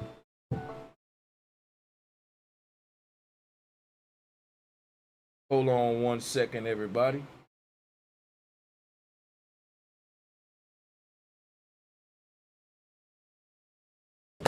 So what I was saying about the God body, when I be talking about consciousness rising up the spinal cord, for you to have an out-of-body experience, your consciousness got to rise up your spine right now and exit the top of your head. And at that point, it'll go through one of the 7 wandering stars, which are stargates. And it'll end up in one of your other bodies in one of those parallel realities. So whichever gate you go through, that's the version of you end up at. This determine what dream you enter. But the ancestors were so good at this, they didn't just randomly dream and go to random places. They had perfected out-of-body technology. They were able to decide where they wanted to dream to, where they wanted to go to. So when I was talking about space travel, the ancestors were meditating. And they weren't just meditating for hours for no reason. You got statues all over the ancient world of people in meditating positions. That's the first space program. People was leaving the earth. They was traveling to the 7 planets, 7 Mercury, all that. Those are stargates to receive our consciousness. And each one of those stargates take us to a different alternative reality. They were teaching humans how to access the heavens through Kundalini awakening before the Roman Empire rose up, and now we all church members of the church and the state. Dumbed down. We lost the knowledge of the prophets like Enoch, which is how to rise up to the 7th heaven. The 7th heaven, 3rd heaven, 4th heaven, like John of Patmos. John, name is John because it's dealing with the word jinn, which is the genie, the ones that are able to have out-of-body experiences, because not everyone have a soul. I do believe that. And some people just can't leave here. And those are the ones that's denying the hereafter. Those are the ones saying, we can't leave the earth. Now, who's saying that? NASA. We can't make it out here. We don't have the technology, because guess what? Nothing physical can leave here. Only spiritual stuff can leave here. But this shows you the concept that Moses stole. Moses' concept of the serpent being on the cross is right here, y'all, way before Moses. Now, they turned it to this right here, but it starts right here, folks, right here. Here go the serpent on the cross. And you will miss it because you won't look at this from the top down. When Moses and Columbus, when all the barbarians showed up over here, we was telling them about the serpent on the cross. We was telling them about resurrection. And they watered it down. Here, right here is the cross. People want to find Christianity in early America before the Pilgrims showed up, because and guess what I hate, what break my heart, man? This break my heart, man. It's so many black people that'll tell you, I don't care that slavery happened because we know Jesus now. Drop a 1 if you've heard someone say that before.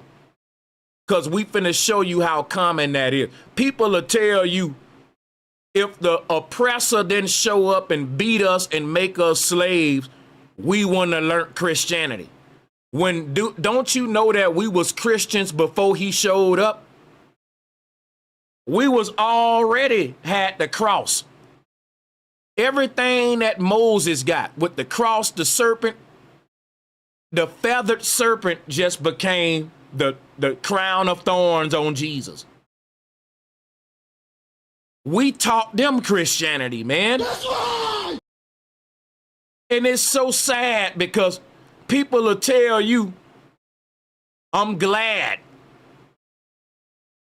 Drop 1s in the chat room if you've heard that before. We need to drop 1s. I need y'all to participate with me. When I'm asking you, I want to see how common it is. Because I can play you videos right now back to back of Jesse Lee Peterson, especially conservatives, Christian conservatives who downplay racism and cake for the white man. They love to tell you, we wouldn't know Jesus if it wasn't for the white man. I'm proud of slavery. They'll tell you that.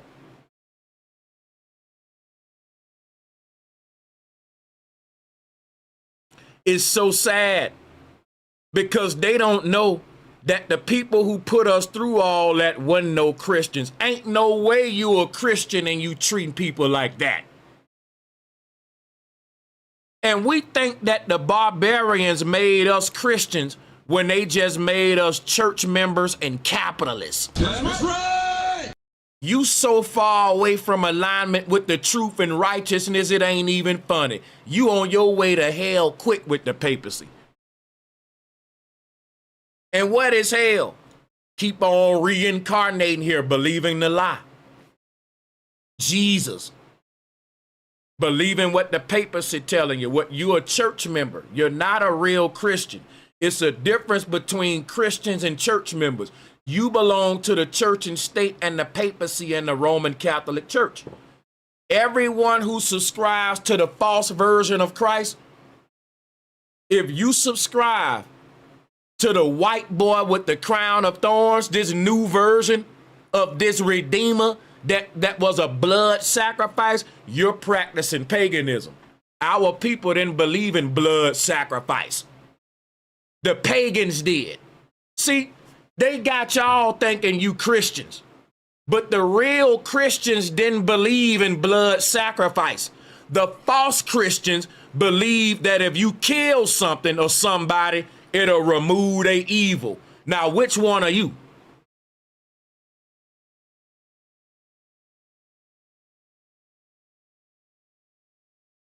The real Christians taught if you want to get rid of your evil, you got to humble yourself, kill your ego, get rid of your pride. Apologize to people, humble yourself. See the piece of shit behavior that's in you and work on it. That's called wrestling your serpent, taming your devil. That's how you become a better person. Ain't no cheat code. The church failed us because it tried to give us a cheat code. It tried to say, pray to God and read the Bible and you'll be a good person. Doing a bunch of rituals don't make you good. And all these Christians doing everything everybody else doing, they just asking for forgiveness every day. The difference between a Christian and a regular person is just that you keep asking for forgiveness every day. And these people are saying, fuck it, I'm doing wrong, I'm just gonna do wrong. I'll just wait and ask for my forgiveness at my deathbed instead of keep worrying God every day when I know I'm gonna fuck up again. But in both scenarios, you think there was a blood sacrifice paid for your bad behavior, and that's sad. That's barbaric. A man cheats on his wife and he tells himself, I'm glad that white boy got tortured so that I can cheat on my wife and still go to heaven. Because I'm not perfect. Right? Think about this. You got a dude that harms a child and he tells himself, I'm glad that white boy was tortured and he bled, that was a blood sacrifice, because I harmed all them children, but I still get to go to heaven because they killed the goat. They killed the elephant, but that wasn't enough sacrifice, so they just went on and killed the human. They sacrificed a human. His name was Jesus, so now we can do bad because Jesus paid the price. Hooray! You going to hell. You going to hell. The Roman Catholic Church got y'all going to hell. Ain't no such thing as forgiveness and somebody paying the price for your sin. That's the lie they told you with the false Christ. Before they was teaching that a white man died for your sins on the cross, they was teaching that you gotta pay for every wrong through a series of fucked up experiences that you gotta learn from. And the more you do wrong, the more you program a new fucked up experience for the universe to put you through for you to learn from your wrongs. This shit's a game. And the objective is to master yourself, to get out the game, to liberate yourself from your avatar. Because what you're not your body. But what happens is you tell the universe you're your body when you become bound to it and give in to everything your body want to do. It's two versions of you, your body and your soul. And they are in conflict with each other at times. And in these times, the soul got the win, not the body. Every time your body is in conflict with your soul and your body wins, you just miss an opportunity to train your spiritual muscle. It's like saying, I want to quit smoking cigarettes, but every time I get a craving, I pick up another cigarette. How am I ever kick the habit? If you want to quit smoking cigarettes, the moment you get a craving, you need to see that as a challenge. Damn it, if I can just not smoke a cigarette, I'm going to get stronger and stronger at this thing. And my devil in me going to get weaker. But every time you hit that cigarette, you're feeding that addiction. This the only way you can become a better person. Every time you get mad and want to curse somebody out, you got to stop. And even though it's burning, you want to be that old version of yourself and cuss them out. You got to say, you know what? I apologize and this is something you doing with yourself. You're exercising. You got to work out on a spiritual level too, man. That's right. And guess what you're going to find out? Just like working out, the shit get easier the more you work that muscle. It get easier to lift them weights. And now you look in the mirror, you're a new person. You shedded that old skin, that old ugly you. If you don't do that, you're going to keep coming back here. Ain't no Christ going to pay for your sin. This shit's a dog-eat-dog world with souls trying to be their greatest version, with temptation all around them trying to bring out their worst version. And can't nobody do this for you but you. Can't no Christ die for you. Can't nobody liberate your soul for you, because can't nobody transform you but you.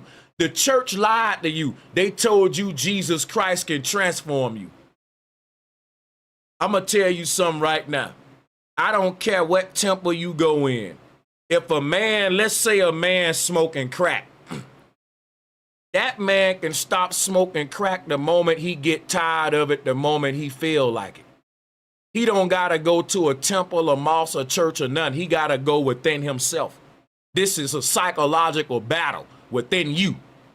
You can win this battle without no damn help, with no deacon or nobody. I've done it. I've kicked habits with self-will, telling myself I can do this shit.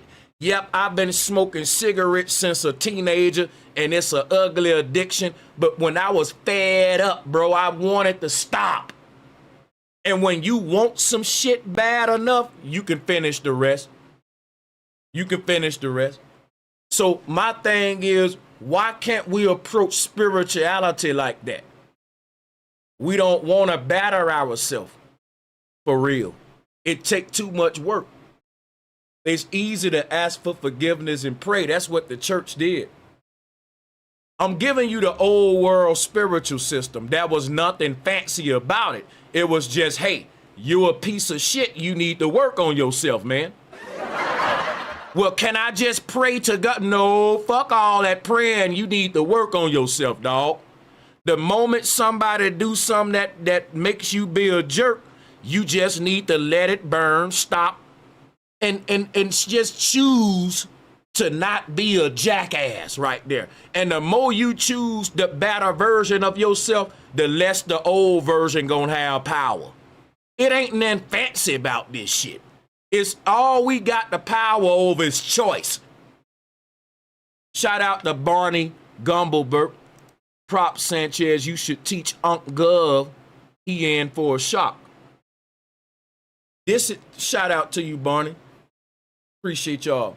But let me go back to some more syncretism. I got to get this out because, like, the church done man, the people that took over, they wasn't real Christians. They said Christ can transform people and make them into good people. But look at what they was doing to us. Torturing us. Hanging you on trees. Christ didn't transform them. See, it's the truth is that our ancestors was teaching them barbarians, listen, there's a soul in you symbolized by the serpent. If you want to free it, you got to make sure that you don't let your body overpower the will of it. If you want to free your soul from the body, then whenever you're confronted with choice, the choice must serve the soul and not the body, every choice. Ain't nothing, listen, that's simple. Think with your mind, not your body. That's what he said, be in the world, not of it. Be in your body, but don't give in to the temptations of it. In other words, don't let your body control you, you control it.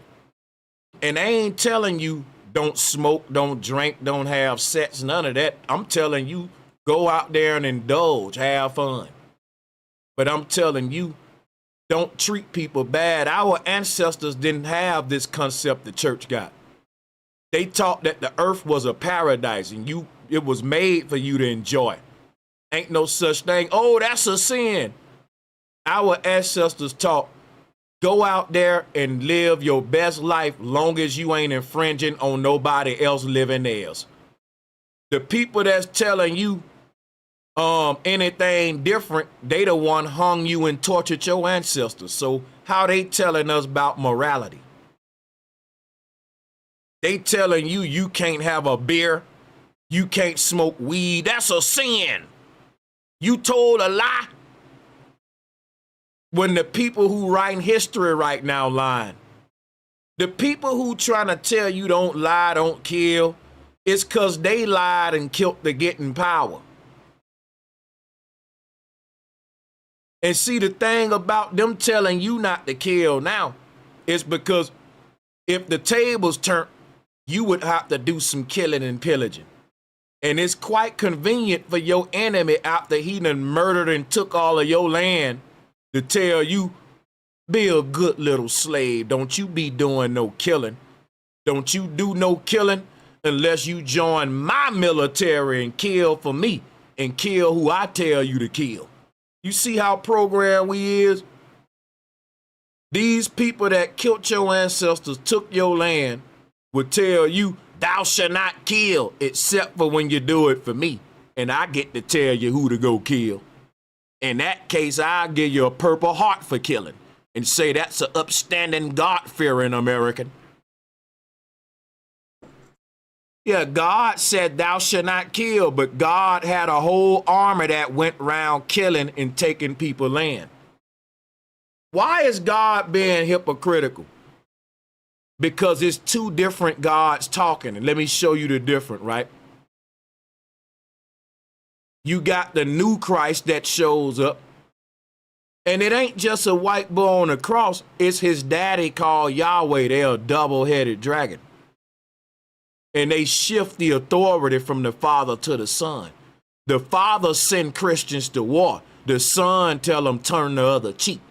But see, when the Son telling the Christian to turn the other cheek, the Son really telling them, when my daddy smack you, turn the other cheek.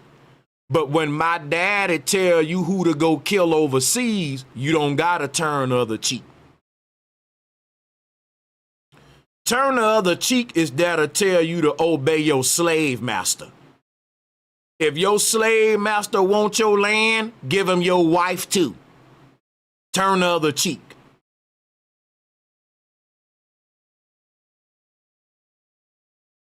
But it ain't no turn the other cheek when it's time for Christians to go to war. That's done under the Father. He's the God of war. But they play good cop, bad cop. And they only want you to be good to the Roman Empire. Turn the other cheek to the Roman authority. But when you're a killer for Rome, they don't care if you pillage a whole other person's land. And you think you're righteous, you headed to hell. You Christians, you are false. You following the synagogue of Satan. You following the state agenda. You're not, I keep saying it, you're not a Christian, you're a Zionist. They just won't tell you that. They killed the Christians. Ain't too many true Christians left.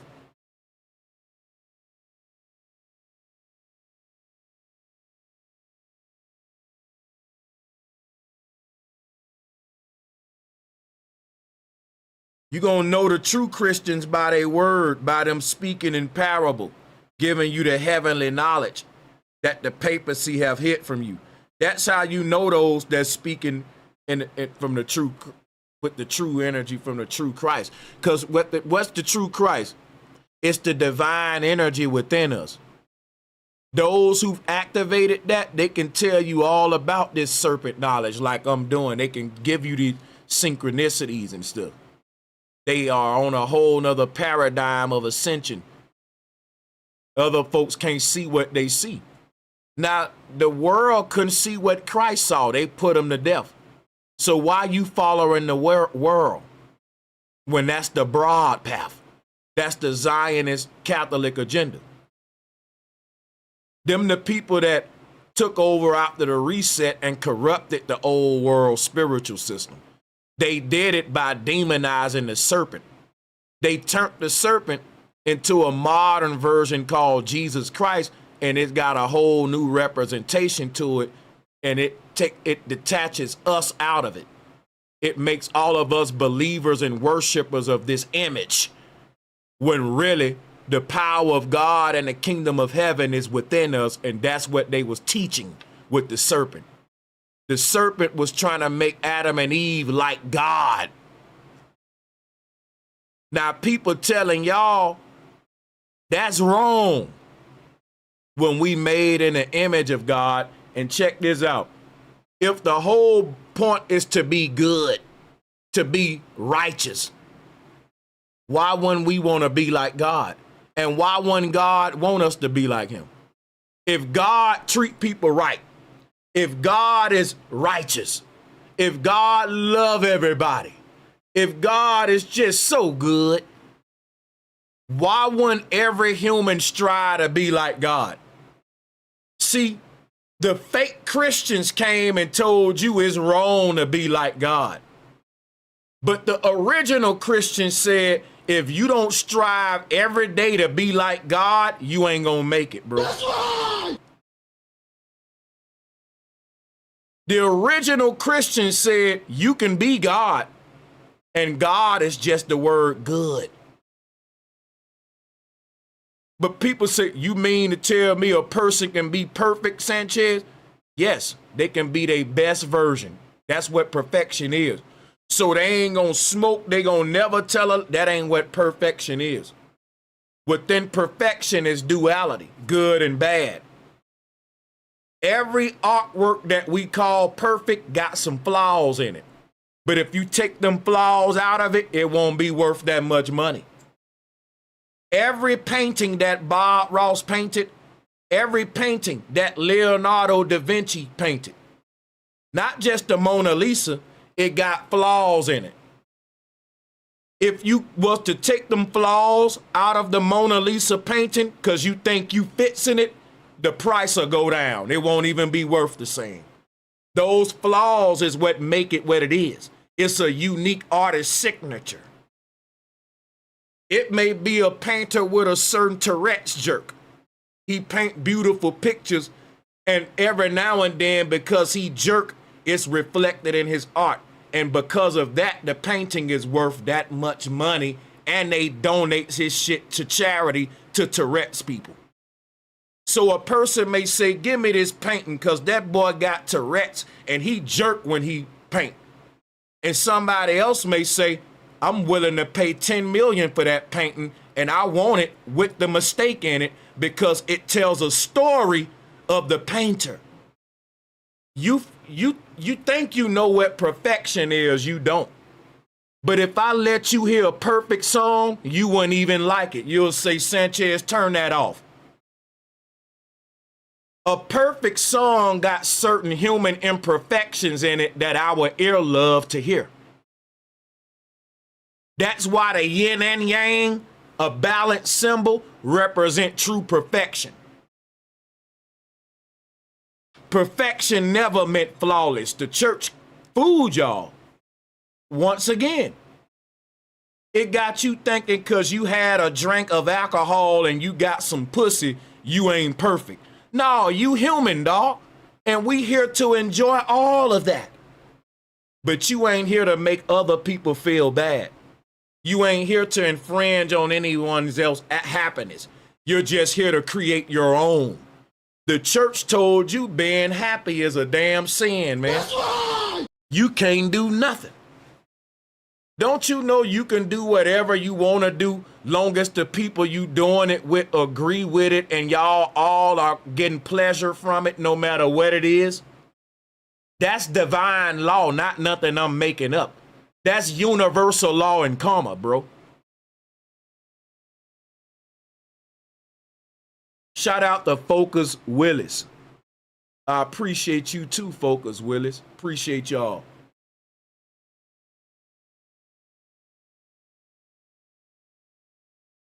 Ain't no damn right or wrong in the sense of a rule book of do's and don'ts.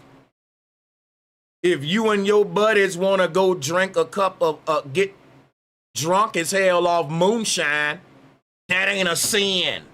Guess what that is? A good ass moment when me and the homies got fucked up. You remember that shit, bro? Hell yeah. The church, again, they got to make you think that you're doing something wrong to get you into spiritual debt so that you can now seek their God who paid the price already. But the thing is, Jesus paid the price so you can drink alcohol, have sex. Tell me another sin. You can lie.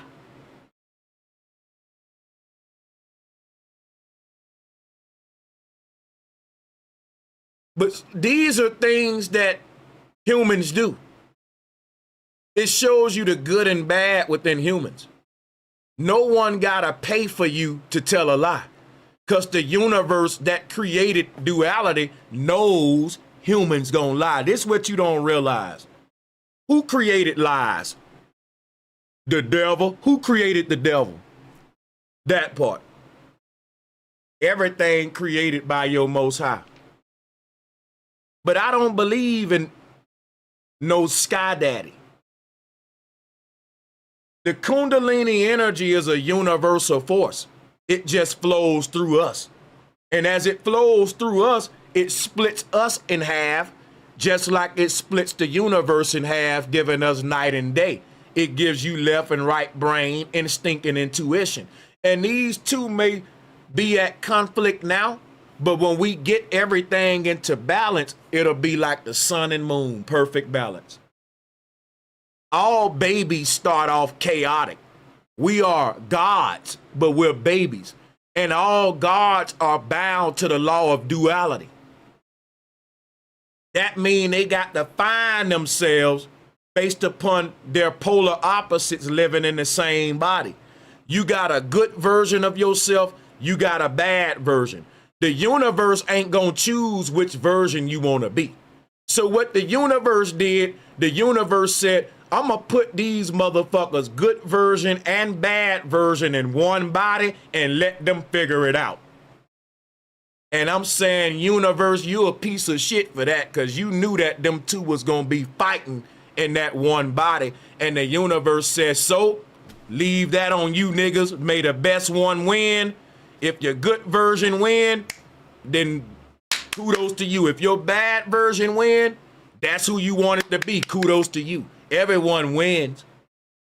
Not everyone want to be their good version. There's some people that literally love their darker version. They like to kill stuff. They like to hunt. They love capitalism. They love capital. And those are barbarians. That's okay. You're going to always have barbarians. You can't force no one to be good.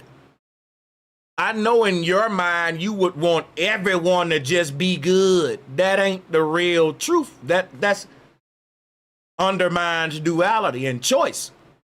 The universe ain't gonna force nobody to be a good person. The universe gonna put the good part of them and the bad part of them in one body and let them work that out. And it's gonna walk off and leave you with that. Because guess what? That's your problem, not the universe problem. That's right. There's a dark you that exists and a light you that exists, a yin and a yang you. The universe gonna let you decide which one you want to be. And its way of doing that is saying, look, put both of that nigga's version in one body so he can see both of them. And it's a weird experience. It's called duality. Because you could have been born in a world where evil don't exist. In heaven or the highest realm ain't no evil. But you may say, so yeah, Sanchez, why we just can't be in heaven to begin with? Because that'll be forced. That'll be like the universe making you a retard. Like, I built the rope, put it like this, it'll take away your free will. If I just made you good because I wanted you to be good, put you in heaven and never taught you about evil, I would be doing evil because I would be hiding some knowledge from you.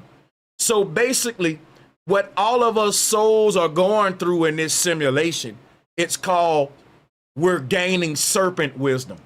And what is serpent wisdom? It's the knowledge that allow you to be either good or evil. Put it this way. The ancestors said by default, we're all good. But the ancestors said a soul can't go to heaven by default. Because a soul literally got to choose good. You just can't be good by default and go to heaven. That's why you're a fallen angel. So, think about this. Let's say you're a new soul. You in heaven. And everybody in heaven earned their way to be there because they chose good. They went through hell and they had a choice in between doing wrong and right.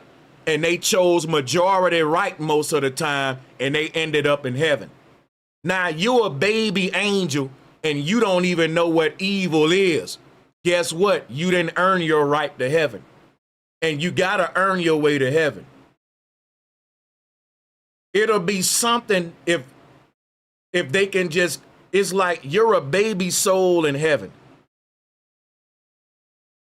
And you don't know about evil, so you never chose good. You don't even really know what good is. Because to you, it's just normal. This all you know.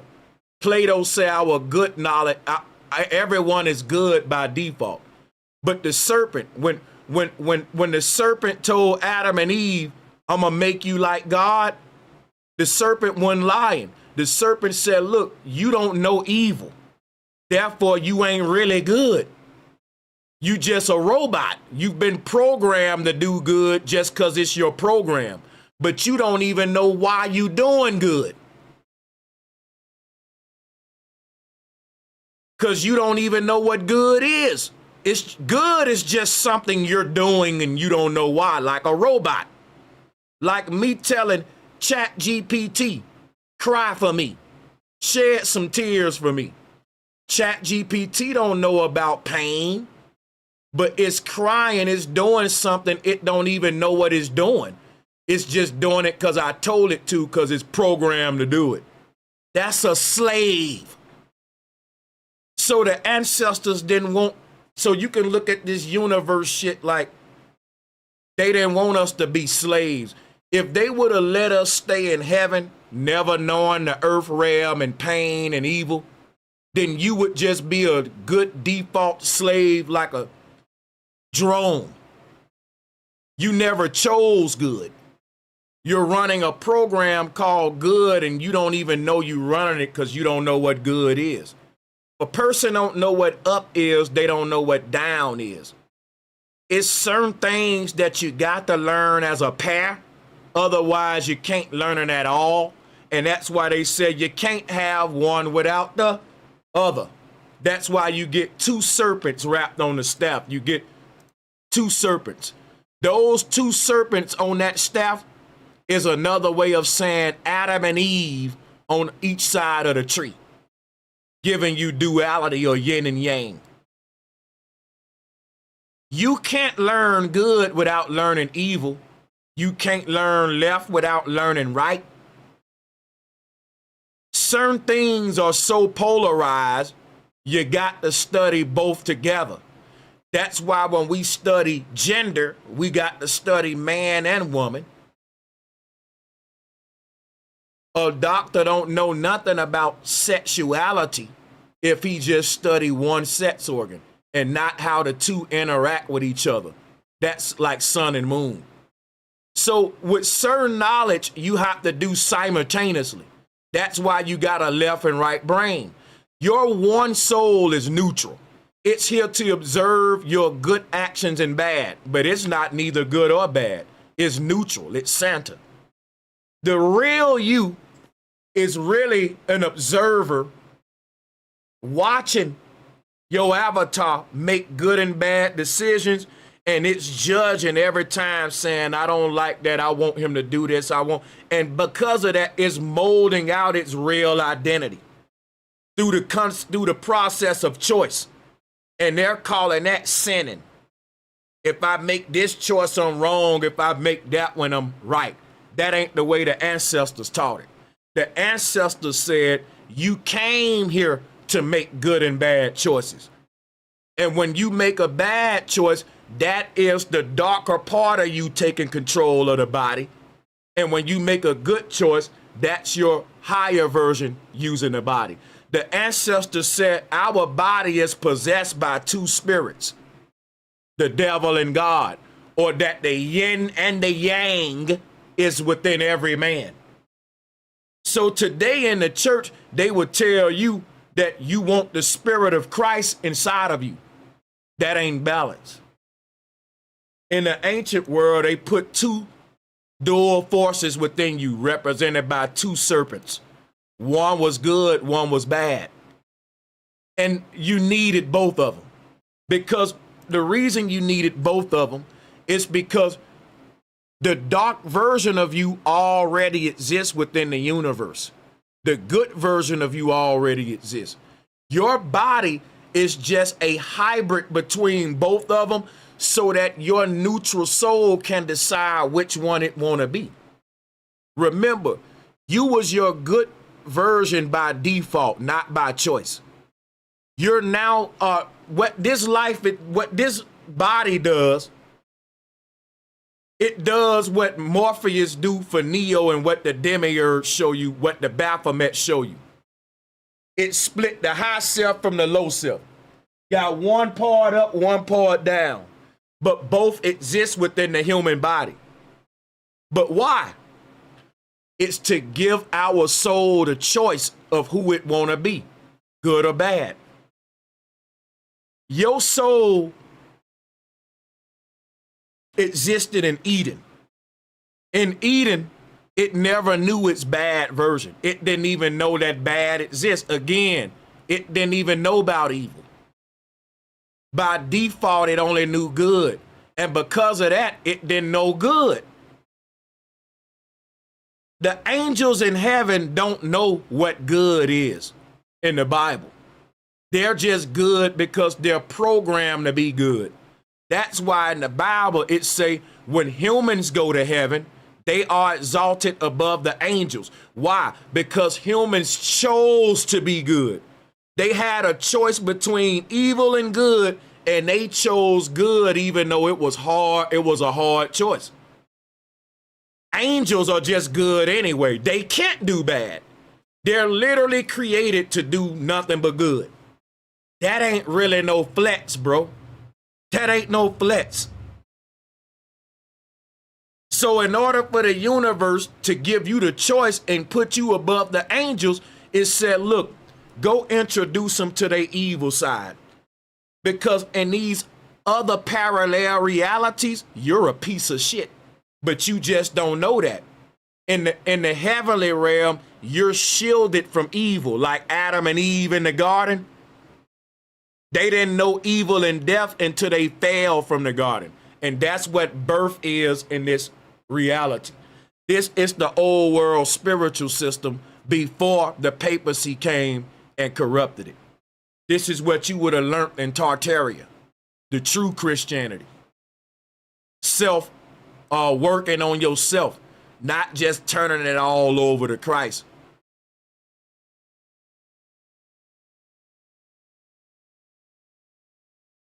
So I want to show y'all some more synchronicities. Here is Jet Li, and now that I've said all that, this gonna hit home. What these images represent is a soul crossing over the 33rd vertebrae. What this represent is this soul that you looking at, they about to die. They're dying out of their last reincarnation. So you reincarnate 7 times. And what this image shows is a soul ascending all the way up to the highest heaven. But every time they pass through one of these little rings right here with the people, they live a lifetime. You don't just fly right up from, you see, it's like this right here. Let me give a shout out to Key North for peace and power, my brother, Bro Sanchez. Salutes to everyone, much love and respect. Let me drop a bomb for all of the people that support tonight's program. Drop a bomb for the sponsors of tonight's show. And we ask if you can, you're watching this, and if you're moved to donate, go ahead and do it. Even if you send in $2 on the Cash App, it's $ Bro Sanchez TV. Keep us making independent content like this. And it's funded by y'all. They said PBS going out of business. I hope that don't happen to me, because with these public funded, stuff like what I do, you really need people to support. So I really thank you, Key Norfolk, and the rest of you all too. But it's like this, guys, when we see the prophet Enoch rising up. And what happens is when you make it to this mountain up here, you stand on top of it and stick your chest out and say, I made it. I beat the game. And that's what we see here with Jet Li. It's in Hollywood right here. And this is old Christian artwork. This is from, let me tell you what this is from, because I don't want to confuse y'all. The barbarians didn't create this artwork. The barbarians didn't create none of the artwork with Enoch, y'all. That's what I'm telling you. The barbarians don't like the artwork that I'm showing you right now. They tried to hide this kind of artwork.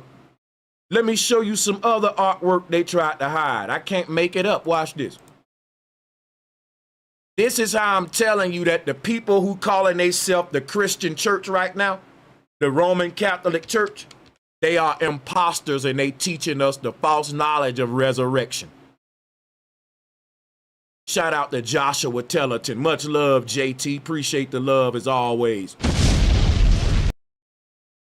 Listen, the synagogue of Satan hate this image, because guess what? It shows liberation. And that's why I was telling y'all, this is what the Statue of Liberty represents right here. You're looking at the Statue of Liberty. You're looking at the Statue of Liberty. Matter of fact, let me get my Statue of Liberty. The pilgrims that said that they Christians, they did not build the Statue of Liberty. If they believed in equality and liberation, they wouldn't have been practicing slavery, y'all. The pilgrims that showed up on this land, I'm going to say about 300 years ago, when they showed up, the Statue of Liberty was already there. It was pyramids and big stone structures everywhere. And they was asking our people, what does this pyramid mean? And our people was teaching these barbarians about resurrection. That's right. These barbarians took all of this symbolism and corrupted it so that they can continue to create a barbaric system of capitalism. That's why all of these symbols stand in the background as a contradiction to the world system that we actually live in within this country. And we call ourselves a Christian country. We are a country of heathen, barbarian, buccaneers and raiders and pirates. You can't be all of that at one time. Which one is it? Are we Christians or are we raiders? Are we Christians or are we buccaneers?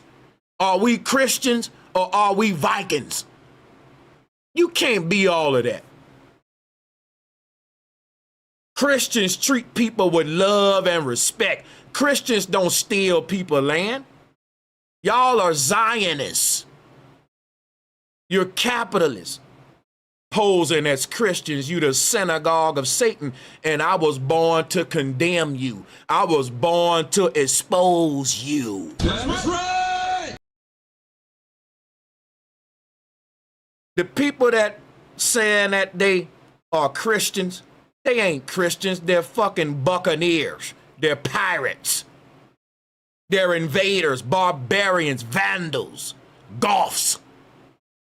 How the hell y'all Gotham City, Gothic? Y'all want to be everything. You want to be Goths? You know what a Goth is? That's a vandal. That's a barbarian. That's a Goth culture. These Goths are not the real Christians. They're capitalists. When they showed up on this land, they thought they was in heaven. Columbus thought he was in India. You know why? Because you know why Columbus thought he was in India? Because the Statue of Liberty is a form of Krishna. Columbus thought he was in India because he said, damn, there go a white version of Lord Krishna. And the white Tartarians was trying to tell Columbus, yes, we practice Hinduism too. The white people on this land practice the same spiritual system as the black people on this land. We were all Tartarians. We didn't care about skin color. All of us was meditating and trying to get the hell out the simulation, nigga. That's right. If you tell a motherfucker they in a matrix and that it's parallel realities, people ain't got time to fight each other for money and capitalism. That's what the church got us doing. The old world humans won at war with each other. They built a spiritual empire all around the world. The Bible told you about it. That the pre-Babel people, who they calling the Babylonians, them people was loving on each other, united, building towers all around the world. And what was the towers? They were pyramids to teach about leaving the earth, which is why the Bible tell you they was building a tower to heaven. It wasn't literal. They was learning about the central nervous system and the spinal column and ascension up the spinal column, Kundalini ascension. And the towers that they was building was teaching everyone that knowledge about how to get out the body. And that's why they said we got to demonize these towers and rewrite what they mean, because the church didn't, the Roman Empire didn't want people meditating, loving each other, working on themselves, being their best version. They didn't want you to become your best version because they had another idea. They wanted to turn you to a consumer. Because in the barbarian systems, they systems only run with buying and selling in the capitalistic market we got today. Buying and selling to each other. Creating taxation and value out of nowhere, which causes inflation. It's a debt system. And the same monetary debt system that these barbarians created, they just translated into a spiritual debt system. And they got people indebted to them on a spiritual level. It's mind, body, and soul. It ain't just world conquest. It's the battle for your... See, the battle for your soul and mind is to make the invader turn the guilt on you. So instead of you condemning these evil people for being barbarians and vandals and savages and conquerors, They make you look in the mirror and cry because you had a sip of alcohol. That's the spiritual conquering. To make the people who we just invaded feel like they the ones wrong, they guilty. We just took all your shit and now we got you feeling guilty. Because you sinning, you having sex, you drinking. These people was throwing babies to alligators and they don't even feel guilty. They happy to be in power with all the evil they did. And they got your grandma guilty because she told one little lie, because she told a lie or two. They got this girl damn near about to commit suicide because she cheated or because she did this or that. These folks raped and pillaged it was damn near wiped out entire people. And they don't feel guilty about it. They got you around here crying because you was in the club too long and had too many drinks. And that's the spiritual conquering, when they can turn the guilt trip around. When the most punish you for what you did wrong, man. It's just gonna be a karmatic experience you create in the future that you're gonna have to live through and learn. The universe gonna keep sending you these fucked up situations for you to learn from. And if you keep acting them out, making the same mistake, manifesting that same piece of crap version of yourself, it's gonna keep saying, we keep saying, well, God punished bad people by making them go through a bad experience, but the people in power ain't going through nothing bad. Your idea of karma is wrong. It's wrong. Because when you try to apply karma to them, it don't work. They don't care about the universe punishing them. Because guess how the universe punish you? By keeping you trapped in the earth realm. So when you try to think about stuff like karma and apply it to the evil people in power, it don't apply to them. Karma don't apply to them. It ain't because they immune to the law of karma. It's because they want to be in the earth realm. They don't want to go to heaven. Think about it. You got people on this earth that's living, they got all the money, all the riches. They don't want to move forward. They want to keep being born again here, coming back to live it up. They've made their kingdom here on the earth like Satan, like they telling you about the devil in the Bible. And the concept of Satan making his kingdom on the earth is that your Kundalini energy is represented by a serpent. It starts off in the earth realm at the base of the spine, the root chakra, the lowest reality. If you make that reality your house, then you're called Satan, because the version of you that you're stuck being is your lowest version. Again, this is your God body, right? This is the you that's at Mount Meru wrapped up in a mummy bandage. And the mummy wrappings play out like a spinal cord. Let me show you something. God is within you, but you don't know what God looked like for real. So I'm going to just give you a little visual to help you out right quick.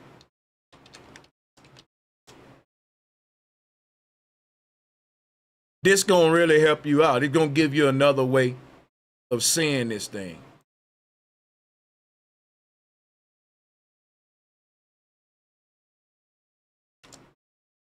Look. Let me screen share. So here is what I'll keep telling you right now. This is what your God body look like. You ain't been born yet. This is what we look like in the base reality until we wake up and rise up to our base reality right here. And that's what I was showing y'all about the Pharaoh. Let's go back to that real quick. Let me show you what I mean.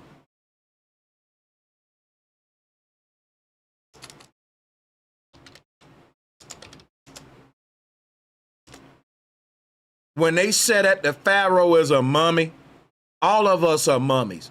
And they're waiting for us to wake up in the highest realm. You literally look like a sleep, like a dormant, you look like a unwoke soul, like a baby, like a bee larva. So what the Pharaoh's showing you is what we look like at the base reality. This is what your God body looks like.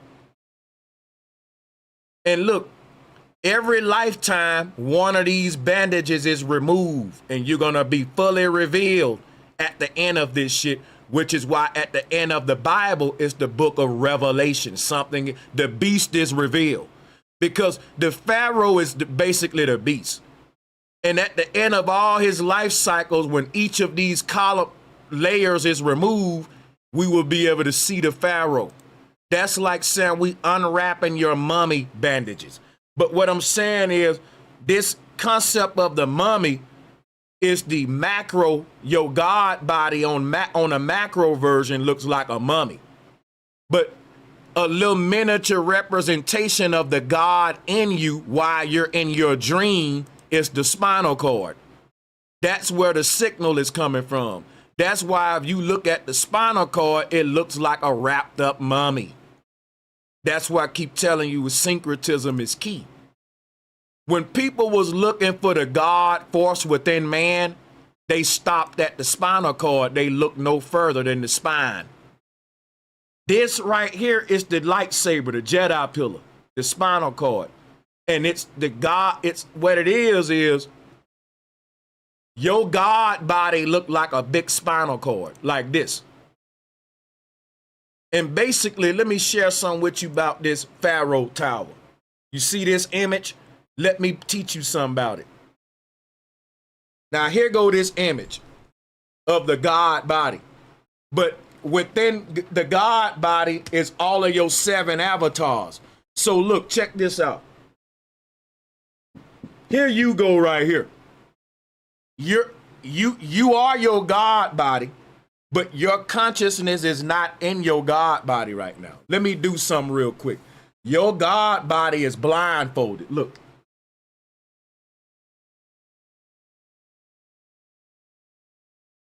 It has not opened its eyes yet. Why? Because its eyes is down here in you. Our consciousness starts at the bottom. Here you go right here. That's why I said when they said a Kundalini got to rise up, your God body at the North Pole is waiting to be activated. You got a body at the North Pole that was never created and it can't be destroyed. Because what I'm calling the North Pole or Eden or the base reality, it is a realm where we said energy can't be created, energy can't be destroyed, energy can only be transformed. When your energy was transformed, it started off its journey right here. No one start off as a God in a God body because the God body got to be activated through a series of incarnations. In other words, you got to earn your God body, but you ain't got to earn your avatar. So that's why I said the stairway to heaven, by the time you get to heaven, you will be a God, not an angel. You won't be a servant in heaven. You will be the Pharaoh in his kingdom, partaking in a kingdom of other God. Ain't none in heaven but gods. There is not no system of slavery in heaven. I'm going to say that again. Ain't no such thing as a servant in heaven. Get that slavery shit out of your head.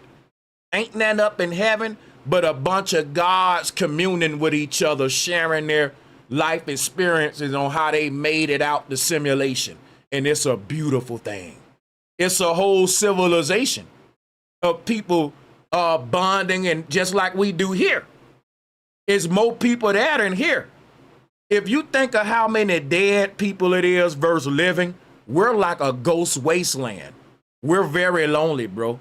Our world is very shallow, holographic, empty. We waiting to get to the real world where the gods at, where the party is at, nigga. That's what I'm telling you. So check this out. You're in your own God body. And there's 7 versions of you that exist at these 7 chakra points within your God body. And before you can activate your God body, you got to live a lifetime in each one of these universes, or what we call spinal columns. Your first life start right here. When you die, your consciousness will shift up here, and you'll live another life. It'll be a little bit better than this one. And then when you die there and learn everything you got to learn, you keep moving up. And when you will die your last death right here at the 33rd vertebrae. And when he die up here, then God, the last place for your consciousness to go is right here. And now you out. You made it out. Now your eyes is open. You're removing the veil through a series of experiences, because the veil is your own ignorance. The ignorance about your greatest potential. You living beneath your potential because you don't know who you are. You can be so much better. There's a greater version buried behind who you think you are right now. And you're going to have 7 rebirths and awakenings and recreate yourself and perfect yourself throughout your journey. You've done that in your own life right now. Some of you can think back to when you was a teenager and you look at yourself now and you feel proud. Just think of how you going to feel as you keep living and learning. You only going to get better and better. And guess what? You going to become a beast. See what I just did? You see what I just did? We say it every day, nigga. We say that boy a beast. But when I tell you that the beast is going to be unleashed, you get scared. When you realize you the damn beast, and the beast is just your greatest version. And when we use the word beast, that's how we use it. We say, boy, when Michael Jordan was this age, he was a beast. When LeBron was this age, he was a beast. When Jay-Z was this age, he used to be a beast. So we use the word beast like we use the word GOAT, which means your greatest version, the greatest of all time, your greatest you. But why we get scared of them, the church made us scared of these words. Don't you know we've been using words like beast and goat to talk about our greatest self? That's why we got the Baphomet. That's why we got the devil. This ain't no new slang. This is old spiritual terminology resurrected in our DNA in 2026, That's bro. right. Facts. Talking about some new slang. We've been saying that, brother, the GOAT. We've been saying, listen, I'm the GOAT, man. I'm a beast. Bro, we've been saying that for hundreds of years. Drop a 1 if y'all believe that too. Drop a 1 if that resonate with you too. This ain't no new slang. This cosmic memory in us. And that's why they don't like ebonics.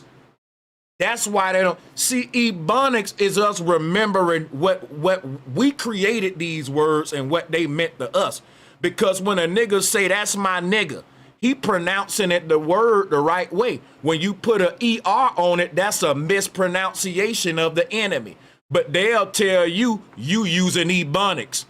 But we made these words, and when we made them, that's what we said. We said, that's my naga. That's my nigga. We didn't put an ER on it. So a word I made, you telling me I'm saying it wrong now. Just because the people that took over is in charge. Hey, let's give a shout out to Dreezy Dre. You've been going beast mode all stream. Shout out to my nigga Dreezy Dre. Awakening minds. You know it, man. I'm finna go ahead and do some more syncretism. See, it's something else I want to show y'all that I think you're gonna appreciate. See, let's go back here though. I want to talk about this here some more, man. I really want to talk. The reason I want to talk about this right here, people are always talking about show me the cross in America before Columbus. People be like, show me the cross in America and Christianity before the colonizer. And they got black people going along with that. They got the pro-black movement saying, get a white man back his Bible. I fell for that too. See, people, it's a big psychological operation going on. And even I fell for it. I was telling people, the white man gave us the Bible. Bro, we wrote the Bible. I'm going to be honest, though. I ain't going to even cap. I got to tell the truth. Shout out to Chavity.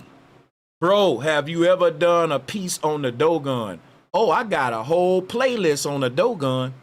I'm going to go to my playlist and go to people and places. And go up in there and watch all of my... You can just go to the channel and put in Dogon. Pull it all up. I even spoke with the most famous authors that have written books on the Dogon. I've debated them and really embarrassed them in a debate. But like, I'm a Scot. As far as I'm concerned, no one know more about the Dogon with me. And you can call it ego if you want to. I don't care.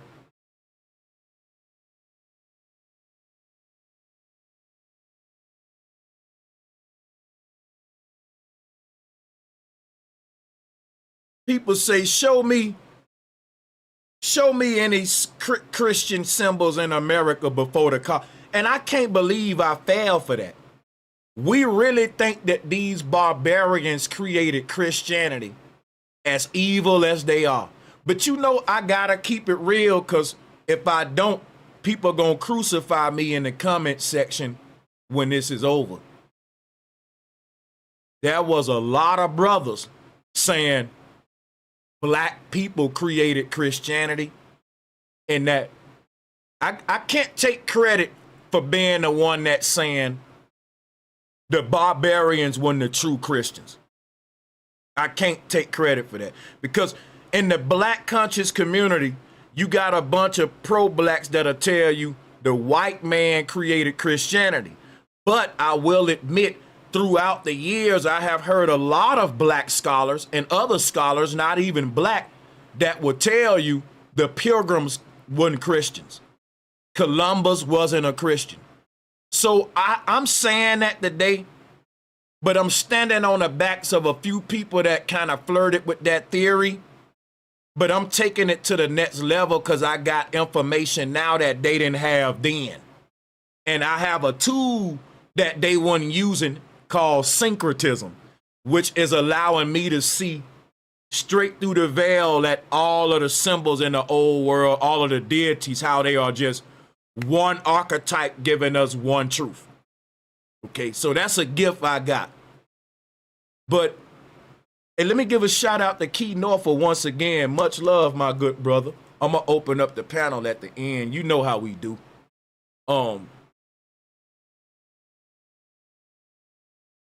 It's important for me to talk about the serpent wrapped around the cross.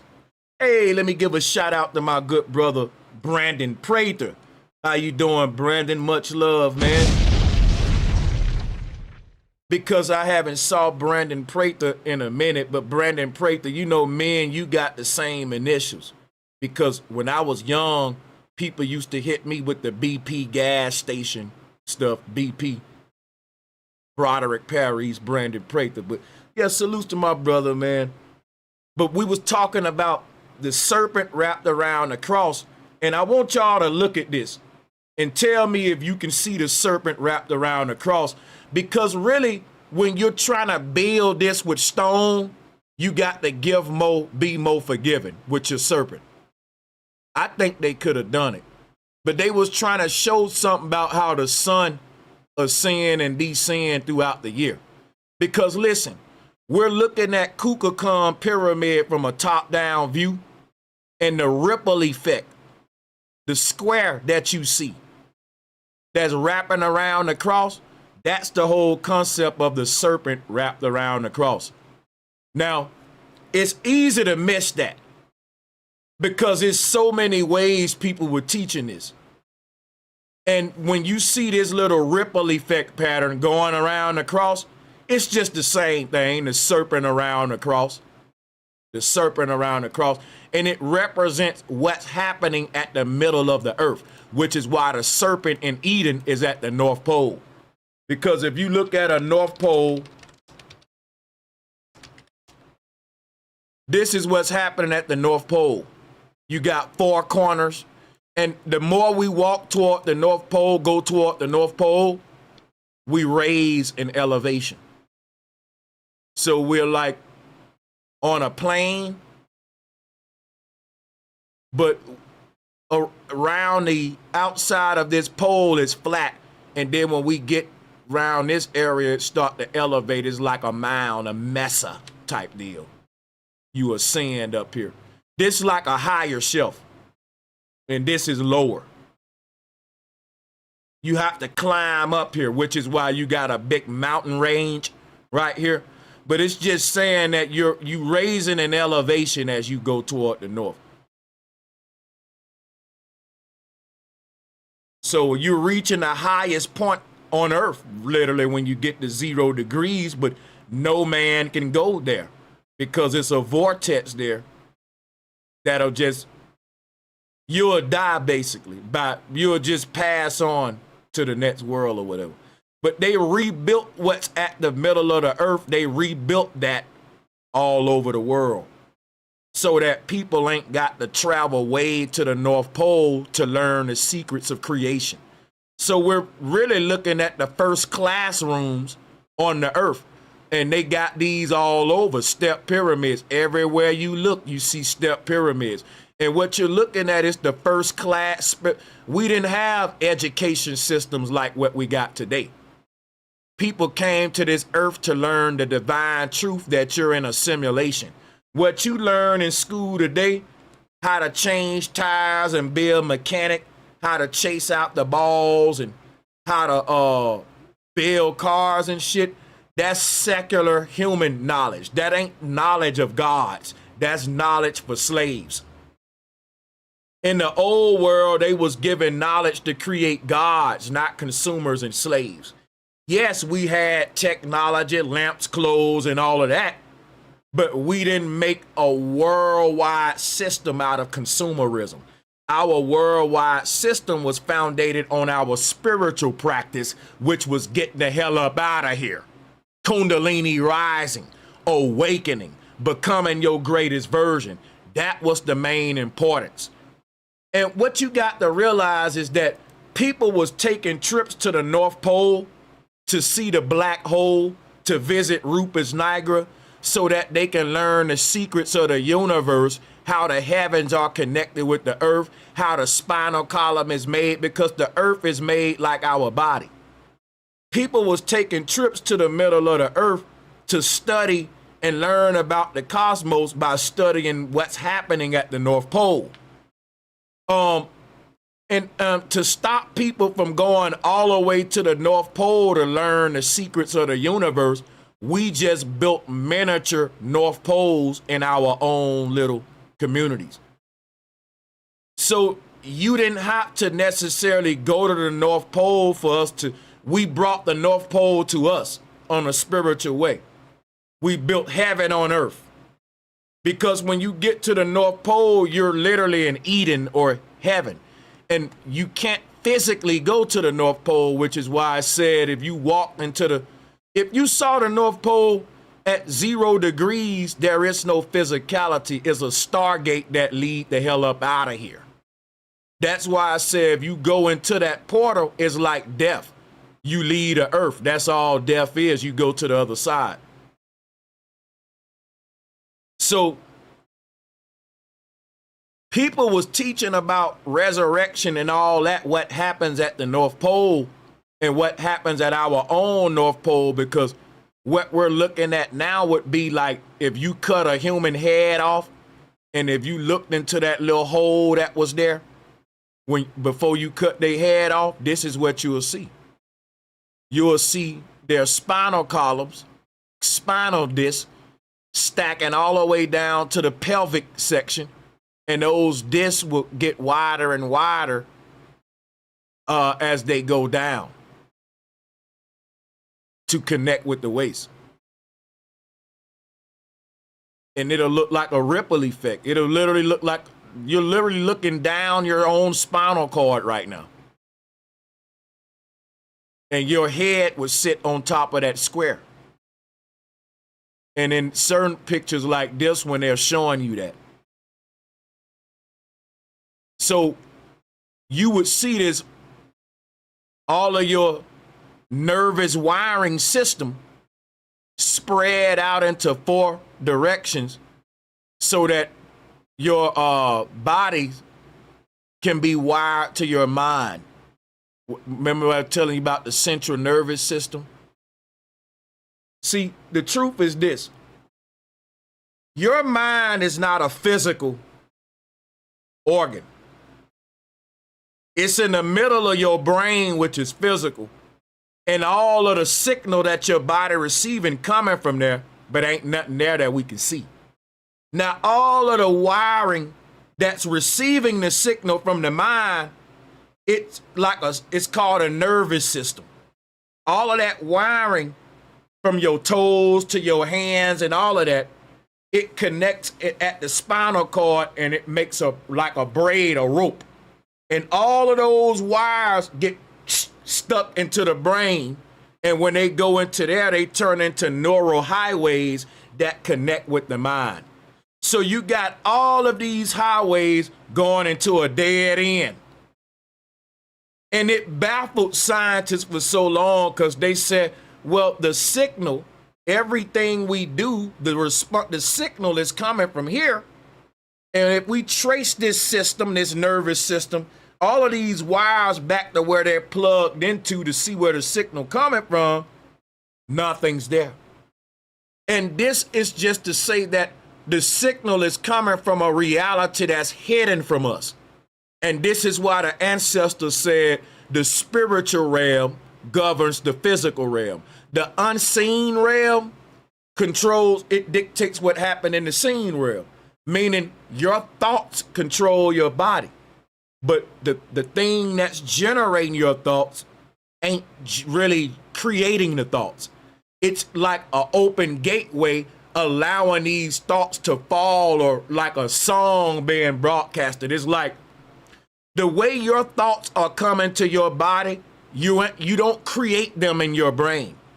The left and right brain is like the left and right gates to heaven's gates. And when you open up the left and right brain, the thoughts just fall out of heaven. You don't think them, you channel them. All of the wise men on earth weren't thinkers. They were meditators and channelers, from Tesla to Confucius. Even to your modern tech gurus would tell you about crazy rituals they do to come up with ideas. That ain't thinking, that's ritual. And I can relate to that. I don't sit here all day and just close my eyes and think and come up with shit. I just have an open mind and shit just come to me out of nowhere. Just like the idea of liberty and Krishna, no one talking about it. It's like, oh, because my mind is open, I can see shit. You don't create thoughts. Thoughts are up there. You got an abundance of thoughts in your higher self that your higher self is sending to you here in the earth realm to help you out, which is why it's important to have your mind open. You ain't thinking of these thoughts. You just receiving them, and you can't receive them with a closed mind. Every smart person is just an open-minded individual. They said Tesla was a genius. Tesla was a free thinker. Tesla wasn't thinking like the dummies in his time who was thinking, didn't know nothing about electricity. They were Christians. They knew what their pastor told them, and they went to work, and they didn't do no extra thinking. They don't want to do no extra thinking and thinking outside the box. Tesla wasn't a genius. He wasn't that. He really wasn't a genius, man. He was just an open-minded individual who was able to consider things that not being taught, that ain't mainstream. It's that simple. Jesus was too. Jesus didn't think like none of the people in the world. You can't think like everyone else in the world and think that that's Christ-like energy when you fit into the world so good. I knew the moment I left the church and I became a loner that I was walking a narrow path. The narrow path is lonely. You ain't got a lot of church brothers there with you guiding you, because the average human can't grasp this knowledge that we're into. We're less than 1%, y'all, of every human on earth with the knowledge we got. And they call us conspiracy theorists. The Bible told all the Christians, don't walk the broad path, walk the narrow path. But all of these people think they going to heaven when most of the world is Christians, following the papacy. That's the broad path. The narrow path is actually working on yourself and saying, you know what, ain't nobody pay for my sins. I got to become a better person and pay for my own. That's the narrow path. This the real Christianity.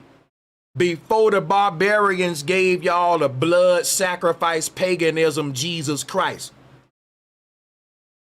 You notice ain't none of the old world people talking about somebody dying on a cross for your sins. They talking about your Kundalini raising up on the cross because you perfected yourself. That's right. One of them is mature and the other one is childish.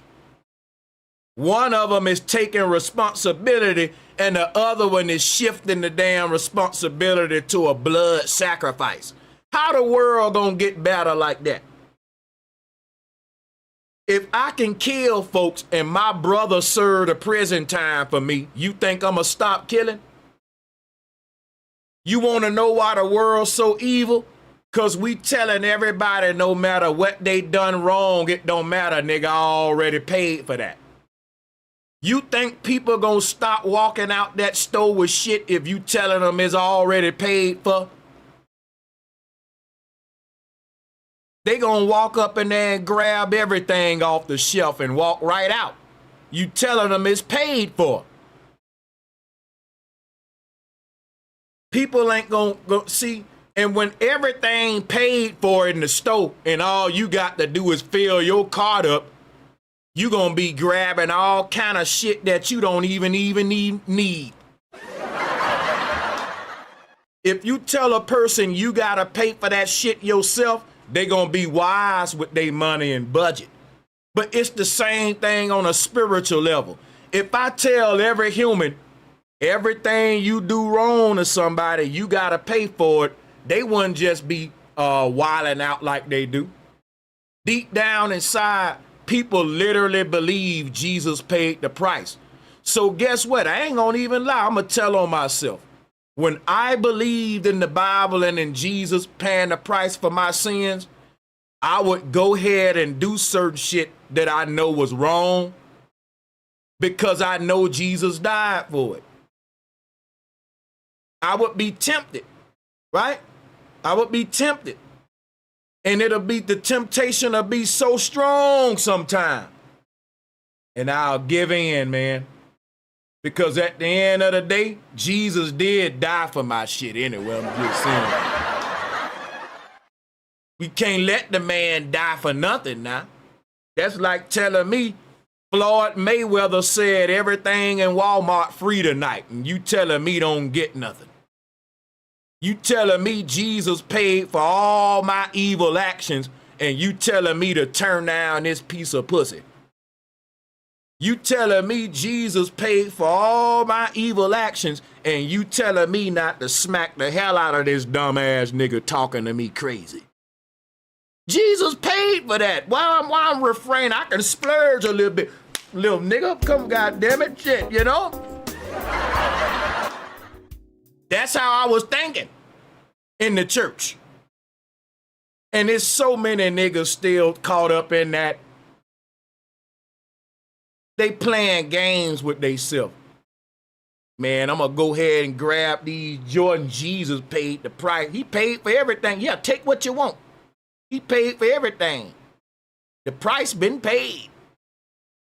Now you telling folks the price been paid, but we want you to shop responsibly.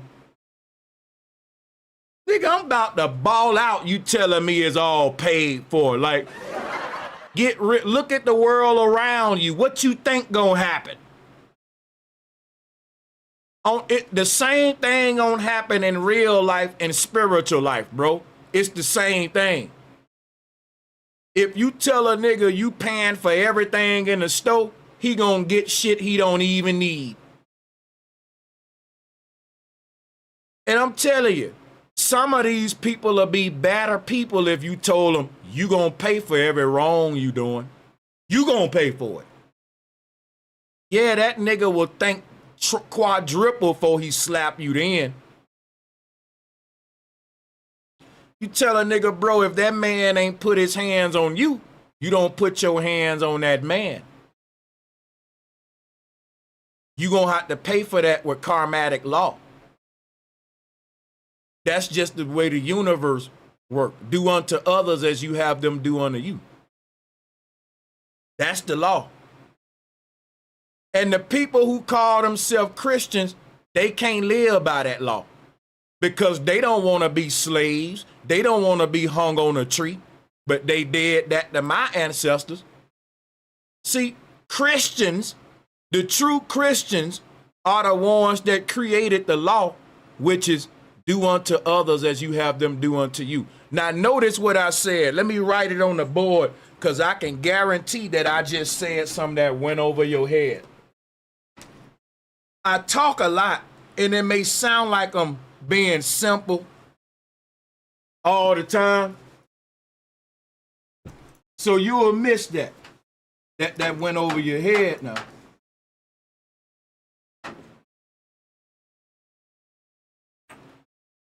Hold up a second, y'all. Ones that created the law, which is my bad. But yeah, that didn't go over your head, right? See, the Bible talks about the law that existed in the old world before Christ. There was a law, the law. They said humans were bound to the law before Christ, but that the law was so hard, Christ came to help us out and paid the price because we didn't know how to do good. So Christ said, look, y'all gonna be evil anyway. I'll just pay for your sins. That's the false knowledge. That's why you're going to hell. That's false. Now let me break some down to you that go over your head.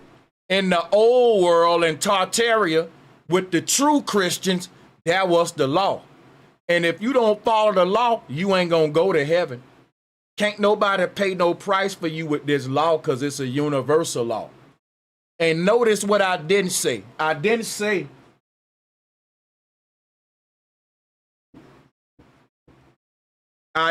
laws with an S. And the Bible don't either. Because the Bible know the truth.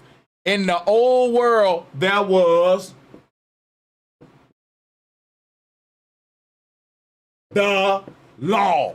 Period. That ain't no laws, plural. You hear me? Laws are what govern you today with the police and ICE agency. That man-made laws, plural. The universe didn't make laws, plural. The universe made one law. That's it. Ain't no other laws that the universe got. That law is do unto others as you have them do unto you. And yeah, there are other laws as far as the law of density and all that. But what I'm saying is for a moral code, our morality system. When people say, here go the 10 Commandments. We break the 10 Commandments every day with the American military in this Christian country. We got spies that lie, steal, and kill in other countries we doing that on the Gaza Strip. So if you think you in a Christian country, you wrong. They destroyed the true Christians. You're in a barbaric nation. You're in a capitalistic barbarian system that usurped the original system of liberty, equality, and justice, which is why they don't like the Statue of Liberty. Because it is a white form of Krishna, which represent liberation and everything I'm saying. But listen, wasn't no laws. It was one law. Treat other people how you want to be treated. Now, everyone live that one law, it'll be heaven on earth. We will recreate Tartaria right now. With all the laws we got, look at how evil the world is. We got all kind of laws, nigga. You can't speed. You can't jaywalk. You can't walk outside naked. Oh, I can be here all day naming how many laws we got, nigga. And the world is more evil than it's ever been. In the old world, we had one goddamn law, and shit was heavenly.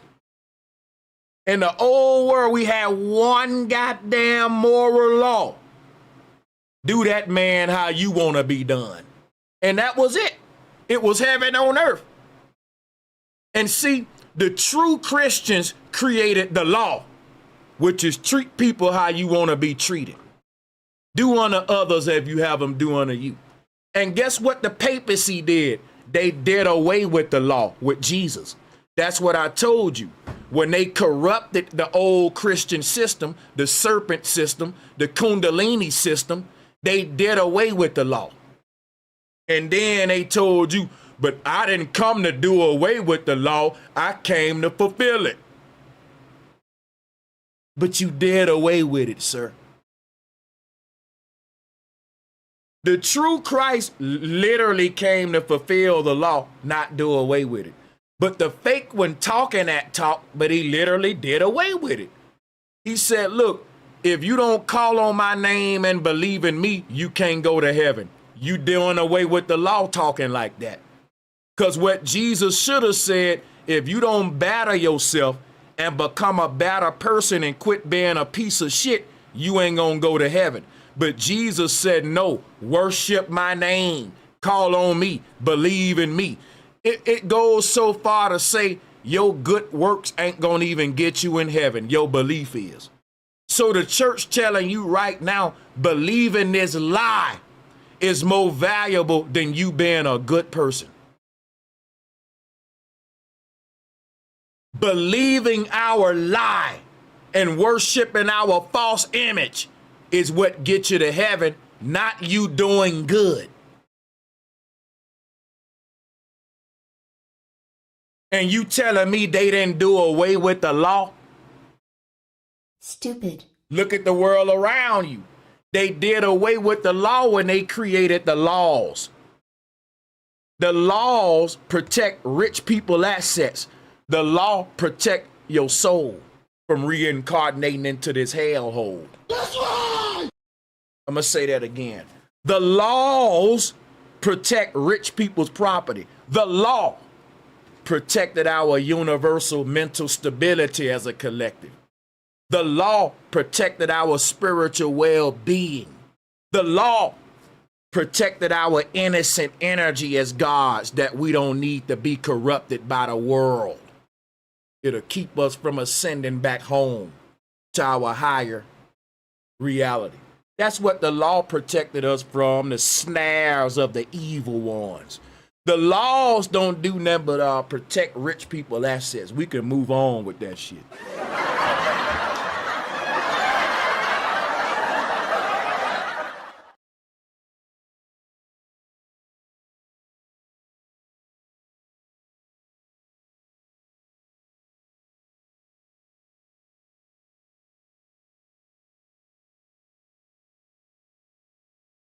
I want to make sure that let's open up the panel now. At this time, we're opening up the call lines for Q&A and for smoke and debates. And if you're joining for the round table, you can hop on. Ain't nothing wrong with that. But I'm going to be still doing my Q&A and debates over the round table first. If you're just a person that just want to hang out on the call and input whenever you see fit, that's fine. You can just hang out on the call while but I don't need you to interrupt when I'm doing my smoke or my initial Q&A. Because some people just want to call in and holler at me ask a question or challenge me on something. And we're gonna allow them to do that. I just put the call-in link in the chat room. Call it on in. We're gonna let the callers on, and we're gonna try to regulate this because we don't want people with the trolling and the the trolling and all that.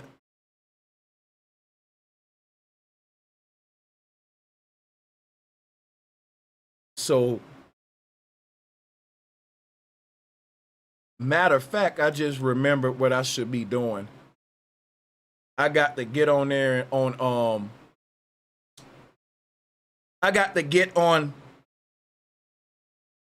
Streamlabs and relearn some stuff to keep the trolls from taking control, because if you hop on my call and I mute you, you shouldn't be able to just unmute yourself and talk. I should be able to mute and unmute people with my button. They shouldn't even have control over it. And that's a flaw in Streamlabs. The host shouldn't even be able to say, unmute yourself. A person should have to ask, hey, could you mute me? Or they got a mic volume level. They can turn their mic down if they don't got to whisper something or say something. But that's a flaw with that stuff that they should perfect. No one need a reason to just unmute themselves if I mute them. And that's how the trolls kind of could. Because the visual stuff, I can fight that by, if people join, put the camera on me like what I'm doing now. That kills the porn bumming. But the N-word and the yelling in y'all ears, they shouldn't just be able to unmute. So I'm going to see, even if I have to get a new program, that I might have to switch my program just for that feature. Just for that feature. Hey, what's good though, Key North, for my first caller, man, and I appreciate your support, bro. Your continued love and support, man. You know it's always love, my brother. I appreciate you for joining. Oh yeah, most definitely. Can you hear me loud and clear? Oh yeah. Oh yeah, salute, bro, man. You've been going in all stream, man. You know, what we talking about, how to balance out mind, body, and soul, man. You know, these people keep us thinking it's a physical battle, and we need like teachers like this to show people to be in control of their mind and their soul. Because when somebody else can control your mind and your soul, them the two hands on the puppet string. You're gonna give yourself over when your mind and your soul control, or you confused about the right way of spiraling. You know what I mean? So salutes to you, man. Dope stream as always. Salute. Mm-hmm. And just to speak on what you saying, I'm gonna expound from another angle to shed light on what the brother Key North will drop and see. And I was saying this in the stream earlier, like, we are choosing who we want to be. And I don't know if that really hit like it should with some people, because when you tell them we choosing who we want to be, that means every choice you make every day, you're telling the universe what version of yourself you want to be. That passes on even when you die. When you're born as a baby, you program and you're editing your avatar through choice, though. Not the universe don't hear shit we saying. The universe looking at the actions you taking and saying, you know what? Let me create a version of him that can do that better. So it's like, let's say, all right, you may want to be a healthy motherfucker in shape, but you're eating and not working out every day. You're training your body, because our body like routine, to get in a habit and a mode of, that's what you call reality, your way of doing things. But like what I was saying was like, you telling the universe this who I want to be. And like the universe will actually send everything your way to help you be that, because you may say in your mind, I want to be a nice guy and not a jerk. But every time somebody piss you off without thinking, you just go fucking crazy and be a jerk.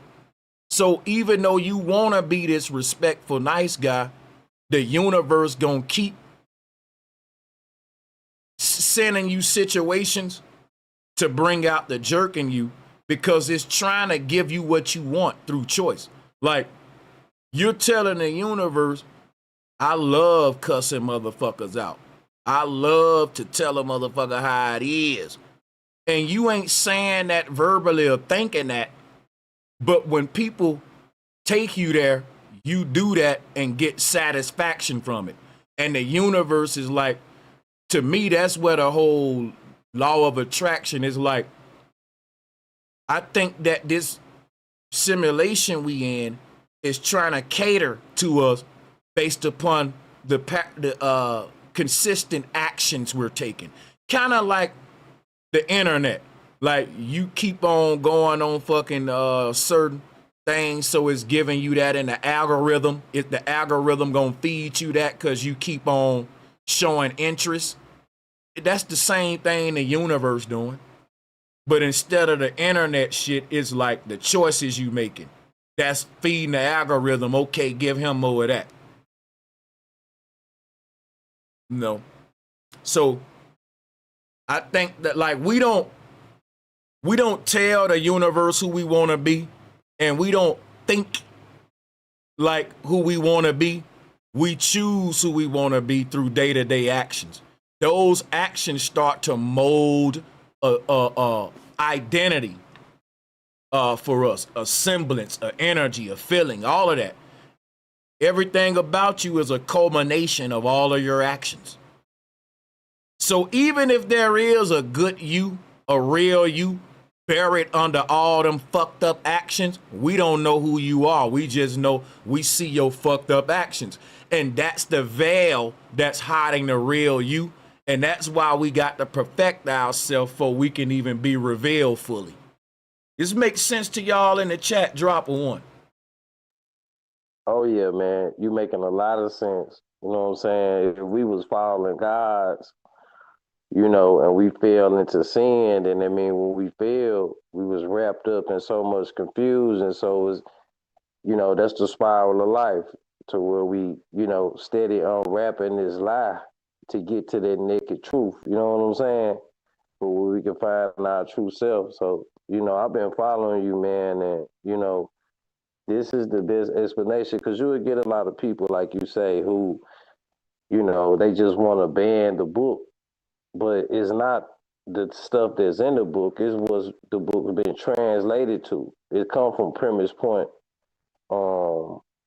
gnosis of the spiritual system. You know what I'm saying? When they talking about the path that the sun take throughout the year, that's the same thing that our ancestors used to follow when they used to get them farmers' almanacs, so they can know how to plant their crops and stuff like that.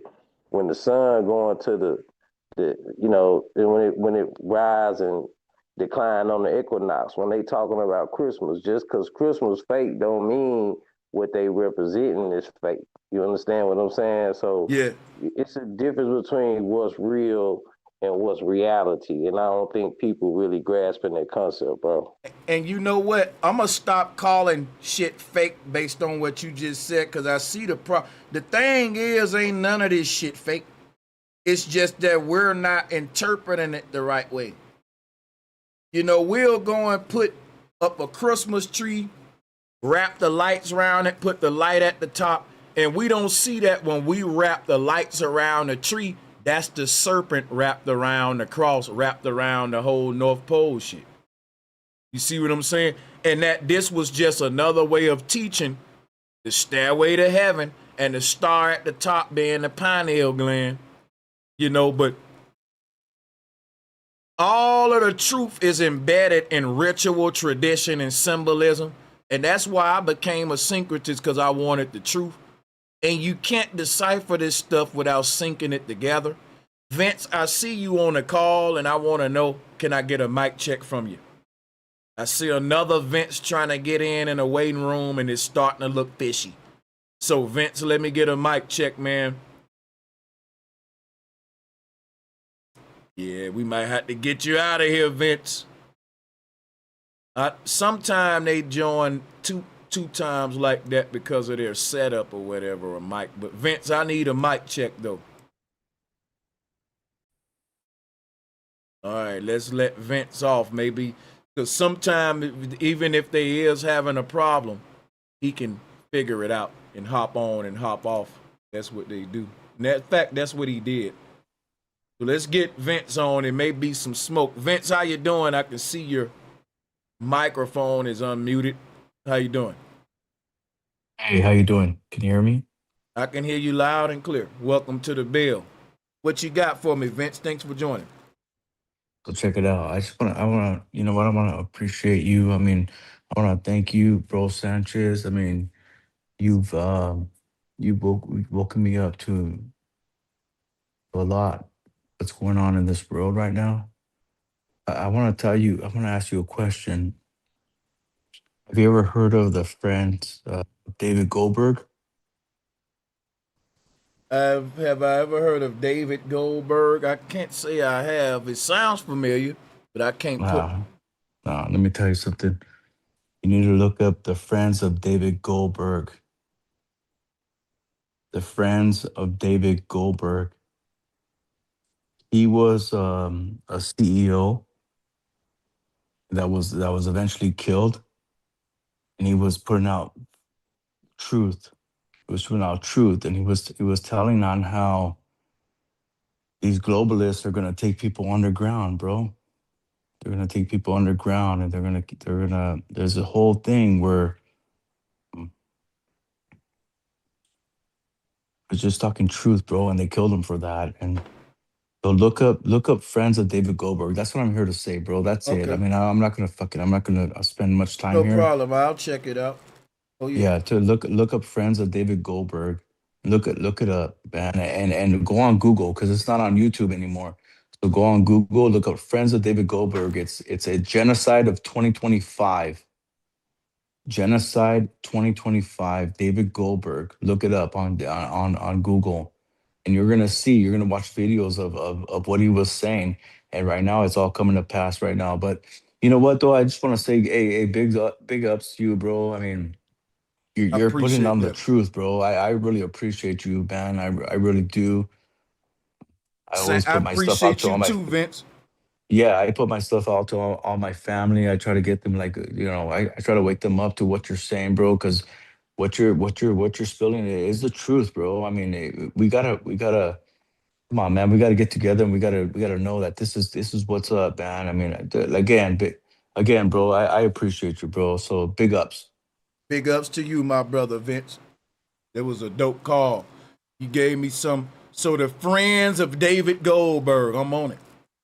Yeah, but look it up on Google because it's not on it. They blocked it. They blocked it on YouTube. They erased it.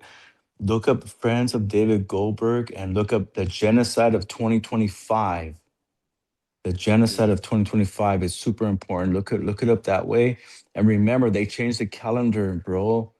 It's not what we think right now. that's They true. they changed the calendar. Look at April 1st is the new year. It's It their new is. year. Sure It's not is. the real new year. We're still in But 2025. the first month of the year was March at some point, wasn't it? Yeah, but check it out, man. Look at April 1st. Yeah. That's why it's called April Fool's Day. They Yeah, fooled man. us. They That's fooled fucking us. crazy.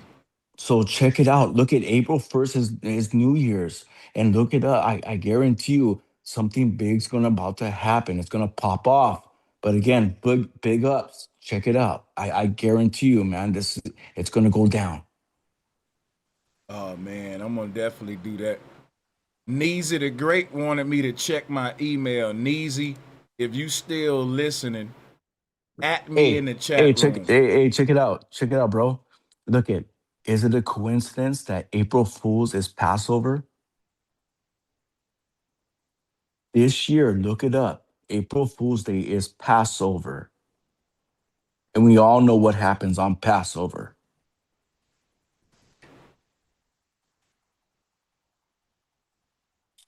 Yeah, man. That April Fools and April being like, yeah, They that's some stuff to that for sure. they call it April Fools to say you guys we fooled you. That we of a fooled you castaway. into thinking that New Year's was the New Year's, you know, on whatever, on December or whatever. Look I'm gonna at pull April this up. Fool's Day. April Fool's Day was put there on purpose, bro. It was put there on purpose to call it April Fool's Day. And whoever thought of that day was a fool. But let me tell you something, man. The elites, they know what's up, bro. April Fool's Day is the New Year's. I'm in That of a agreement. Yeah. cast. Like My would you brother Neezy. Ha ha. Let me salute to Neezy, man. Well, I got to yeah. play this. Nah, no, good. Talk to him, Keith. No, I was just gonna say like you know what you was saying the We pull this. when he was talking about the New Year, right? And he was talking about Christmas and April. See, that's another way that they able to get the spiritual currency that you was talking about earlier. This is something that I've been you know, studying on, you know what I'm saying? Because people talk a lot about energy vampires and, you know, they taking our energy and, you know what I mean? This is a way to Yeah. make those type of connections. So they use these holidays and stuff. Then you actually spend actual currency, a lot of money than you would usually spend at that time to celebrate the holiday. All the while you giving your spiritual energy, concentrating on the holiday, performing the rituals, you know, praying to their gods. You think you praying to your God, but by you performing a ritual, you praying to their God. So, you know, they put that on my mind when he said that, though, and you was talking about that earlier. Hey, I want to play my brother Neezy's video. Thanks for the super chat, Neezy, and appreciate this bill from you, Key, man, for coming on. We hope some more brothers join. I pinned the joint, man. Let's play this from Neezy real quick so we can keep the For sure. knowledge going with y'all too. This is some good energy we got here today. Make sure y'all like and share if you haven't. Let's check out Neezy. That of a castaway. Finna play, finna drink, finna pastor say. Fuck the shit that the pastor say. I'm about to do the album, Neezy. I gotta quit sleeping on myself, bro. I needed to see this, bro. Okay, nigga. Bro.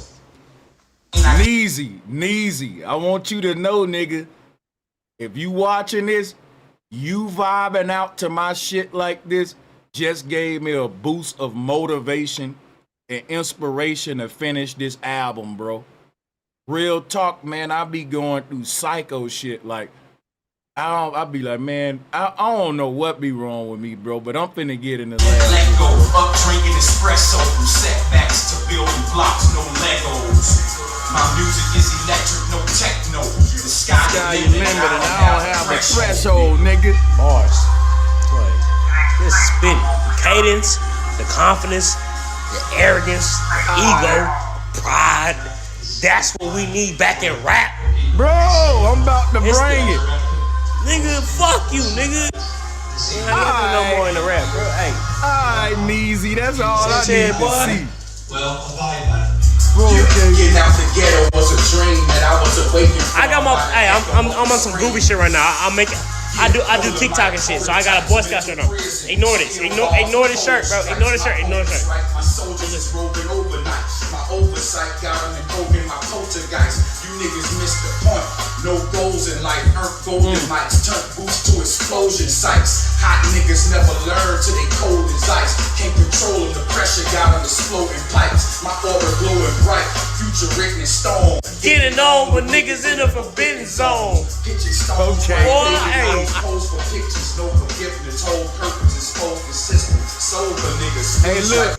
Hey, I got something for you, Neezy. Hey, nigga. This just for Neezy. I'm about to spit some shit for you right now. Look. This from the new album shit, man. Streets full of cheese and beef like a hot pocket. Put the product on the ground and watched it skyrocket. Seen so much pain it hurt my eye sockets. When it runs dry, shit start to pop like a dry socket. You cannot stop it. Y'all can't survive in my projects if when it got toxic, you got sweet like the buy chocolate. I'm in the skybox, third eye optics locked in. Y'all microscopic. My biopic is top 10. I am not them. Ain't no block in my auric glow. Yeah, The that's pressure dope. Okay. Let me That's stop, the bro. I got some shit from look. hey. Yeah. Hey, Yeah. hey, Nah. hey, bro, I want to tell you something. One more thing. Look, from 1776, right? They say I watched one guy on the last mix. He was talking about every 250 years, right? Like 250 years that everything does a reset, right? There's this reset every 250 years, right? So if you minus 1776 from 2026, that's another 100, that's 250 years. There's going to be a reset, and it's here, it's right now. If you just do the math, bro. So we're on the cusp. I am not them. Ain't no block in my auric glow. The pressure transformed me, anointed my metamorphic flow. See, that went over y'all head, right? The pressure transforms metamorphic rocks. See, my thing about this album, I be like the world so dumbed down that my punchlines just gonna go over everybody's head. Then I be listening to Rock Marciano and I be like, this nigga got some slick punches. If they getting his shit, they gonna get my shit. Shout out to Rock Marcy. Nah, I get that though. I be on the same shit. I be like, damn, man. You know, I don't want to really put this much work into these songs, and then they ain't even on no deep shit like that. But it's coming back though. And It then by the is. way, that song Leezy was playing, oh, this is my favorite joint right there. You Ooh, know what I'm wait till saying? you hear the album. I could relate when you said when money was low, we still had power to have niggas with money use it like it was ours. This shit was fire. You know what I'm saying? Yeah, Man, that and another song. Yeah, both of them songs right there, like a workout song. You know what I'm saying? Give a nigga motivation. But it's coming back to lyrics now. You know what I'm it saying? is, bro. What? Yeah, especially with all this exposing what's going on in the industry to show how watered down these artists are and how watered down their talent is. It's coming back. I've been seeing posts online with women like, "All you 40 plus rappers, y'all need to drop some music because the young boys ain't talking about nothing, man." For Bro, real when I though. come, like I said, streets full of cheese and beef like a hot pocket. Put the product on the ground and watched it skyrocket. Seen so much pain, shit hurt my eye sockets. When it runs dry, shit start to pop like a dry socket. You cannot stop it. Y'all can't survive in my projects if when it got toxic, you got sweet like the buy chocolates. I'm in the skybox, third eye optics locked in. Y'all microscopic. My biopic is top 10. I am not them. Ain't no block in my auric glow. The pressure transformed me, anointed my metamorphic flow. Never been scared. You can read my horoscope, speed off in the night and disappear in the torsion smoke.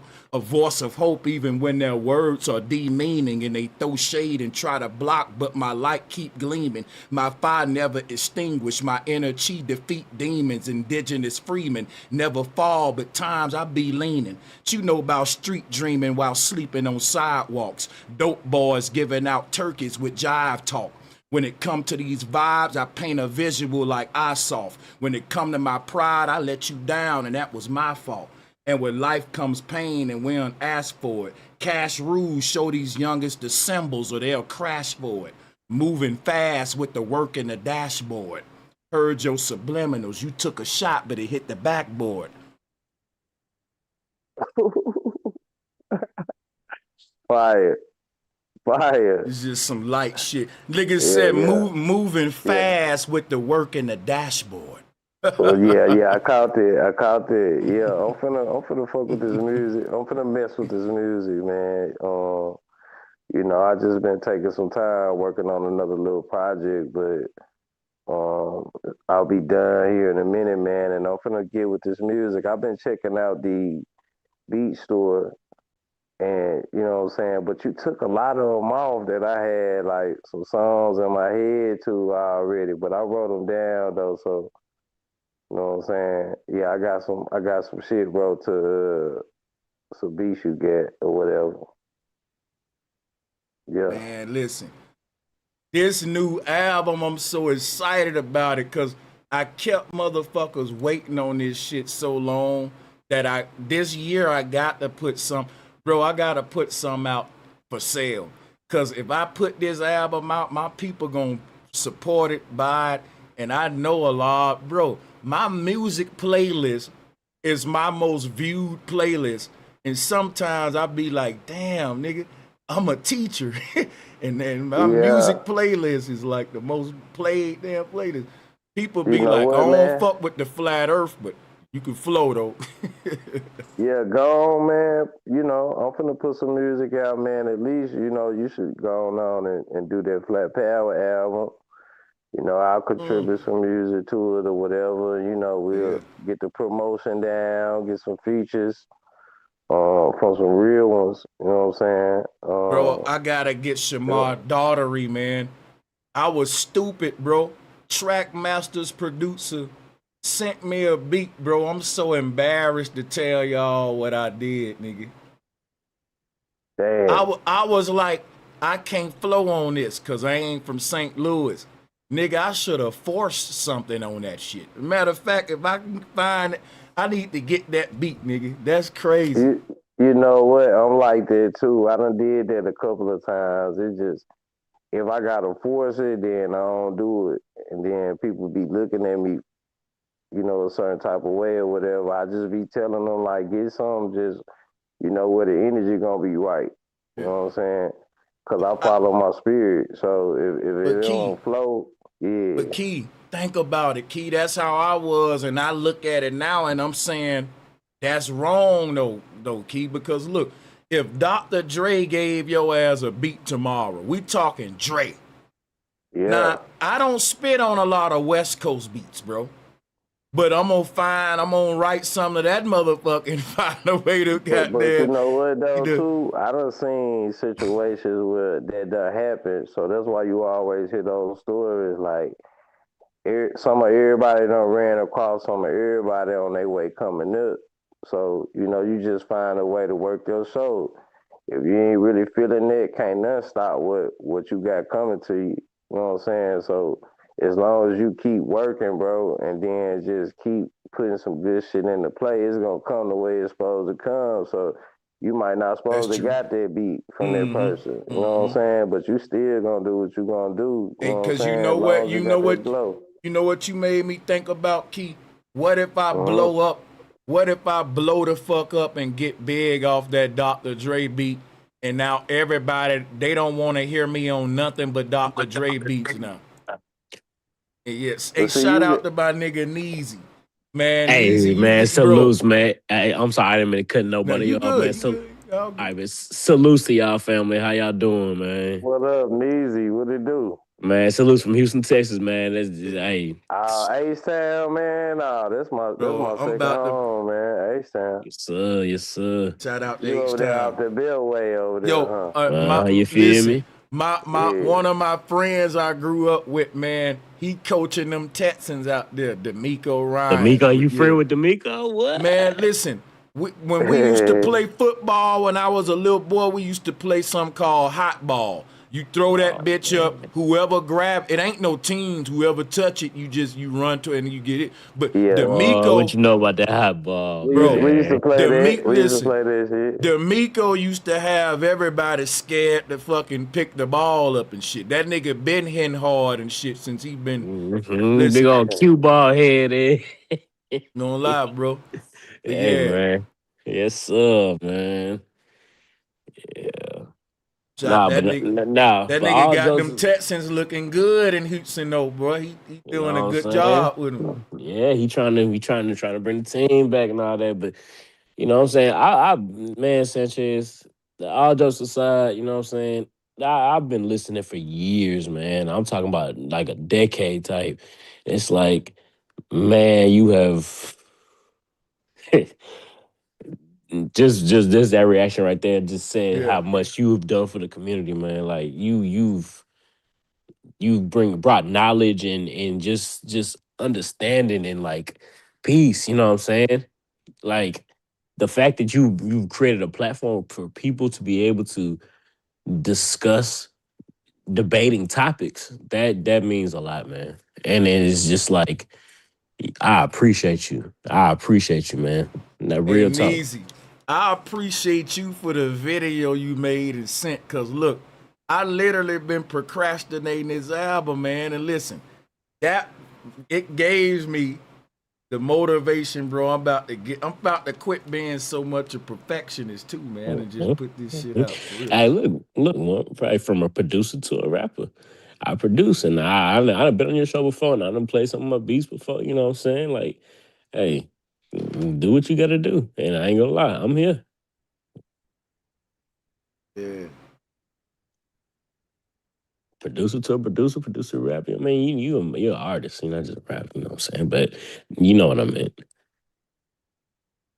And you know, if Samsung SM1 mic is ready, can I get a mic check from you? We gotta get a mic check from all names we don't know, Samsung, just so we can make sure you ain't a troll. Welcome to the call, Samsung. Can you unmute and speak to the panel? Thank you for joining. Because how you doing? You got your mic unmuted now. How you doing, Samsung?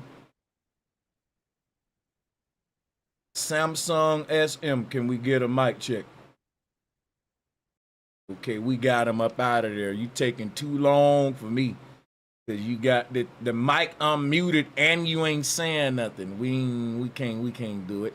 But yeah, I was looking forward to a caller calling in about the Statue of Liberty or anything I've taught. I just knew some Christians would call in about you're teaching Satanism or something like that. But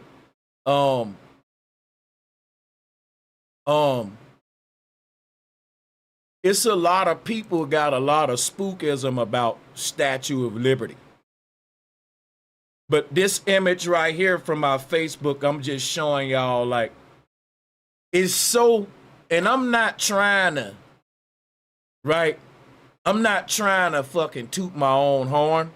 I'm saying the shit I'm giving you in this video right now, I haven't saw no one make these connections. Because why did Columbus call the Americans Indians? It wasn't because they had on feathered hats and doing all that. What did they have in common with the people of India? India got old, complex architecture and stonework, Tartarian stuff. And they got this same religion of like this archetype that we call Krishna. And what we finding out is the Statue of Liberty is a damn deity.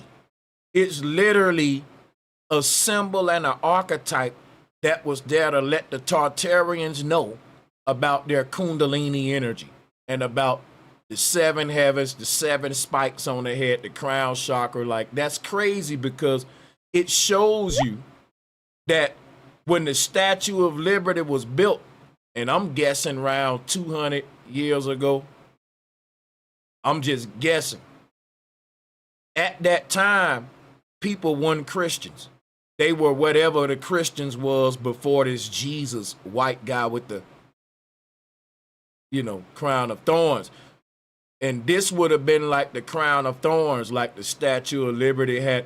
But I'm showing the original Christianity that's been hidden by this false church and state Zionist thing, right? And it's literally going to be the cause of World War III. This Zionist agenda, and it's going to really make life bad for everybody on the world, because all of the people saying that they Christians, they are ignorantly consenting to the Zionist agenda and the United States and Israel takeover or attempt takeover. And they think that they're following, quote unquote, like Jesus Christ. And they're not, because Jesus was never a dude. It was an archetype to teach about the Kundalini energy within us. And if they knew who they were, then they would see who the real devil is and who they are not, and who they're, the deception that went on. But the real Christians was about liberty, justice, and equality for all. The fake Christians, they despise this statue. They don't like what it stands for. They built the barbaric empire right on top of this statue. And this statue is from an old empire that literally had a utopia of people treating each other right. So when Columbus came to America, he made contact with white people that was meditating, working on their Kundalini and practicing the same Hindu type stuff that he saw in India. And they had their Statue of Liberty that was their Krishna before they turned her to Jesus Christ. Y'all get what I'm saying? Oh yeah, big facts. Absolutely. For sure. Like what we looking at right now on the screen, both of these images is just showing about having a fully a head, which is your cup. When they say your cup runneth over, having the head full of illuminated light. You know what I'm saying? All your neuropathy is running the way it's supposed to be running. You know, that's what meditation do. When you constantly charge the Kundalini from the root to the crown chakra, it pours over. You understand what I'm saying? So that's what this is showing. That's what our spiritual system was: mind, body, and soul. Indios inside. You know what I'm saying? They start teaching people to think outside the box, to be external and follow patterns and shit like that, because these are soulless beings, because they soul is being contained by the beast. What's the beast? The system. It's a war of minds. Yeah, 250 years. 250 years, man. There's a reset every time. Yeah, but when you were speaking on that reset, right? So see, the earth is gonna naturally recycle negative energy anyway. It may be like somebody smoking a cigarette, it gotta fade away, but the earth gonna naturally reset anyway. It's washing itself this whole time. We may not see it in real time, but if we think about it and we feel it on a spiritual level, the waters is recycling this whole time. So they can only offset the reset, but they can't do nothing about the reset of what happened, because natural law is the first law. So that's what Sanchez was saying, that the first Christians will follow natural law, because that's the law of God. The law of the land is the law of man. You understand what I'm saying? I got you, but I think that we're on a 250 reset every time, and they're in control of that because they run this realm. Yeah, I think maybe that's their reset, but I think that there's a reset that naturally happens anyway. Like when it comes to, because you got to think about it. People who don't have they neuro ain't right. You know what I'm saying? They be like having like multiple sclerosis and stuff. And I'm not we not doctors or nothing. I'm not trying to get no type of medical advice. I'm just speaking on, if you don't have a healthy neural path in your head, then it tends to bleed out on a physical level. You understand what I'm saying? So meditating and being mentally healthy is a part of what he saw when he came, when he saw us meditating. And we used to say this used to be a saying: mind, body, soul. You know what I'm saying? In our community, our people, foundational Black Americans. You understand what I'm saying? That was a saying amongst us. But it somehow got swapped out with this whole Christian rhetoric that we under today. And I think that got something to do with the people who took over this land and patriotism. I got you.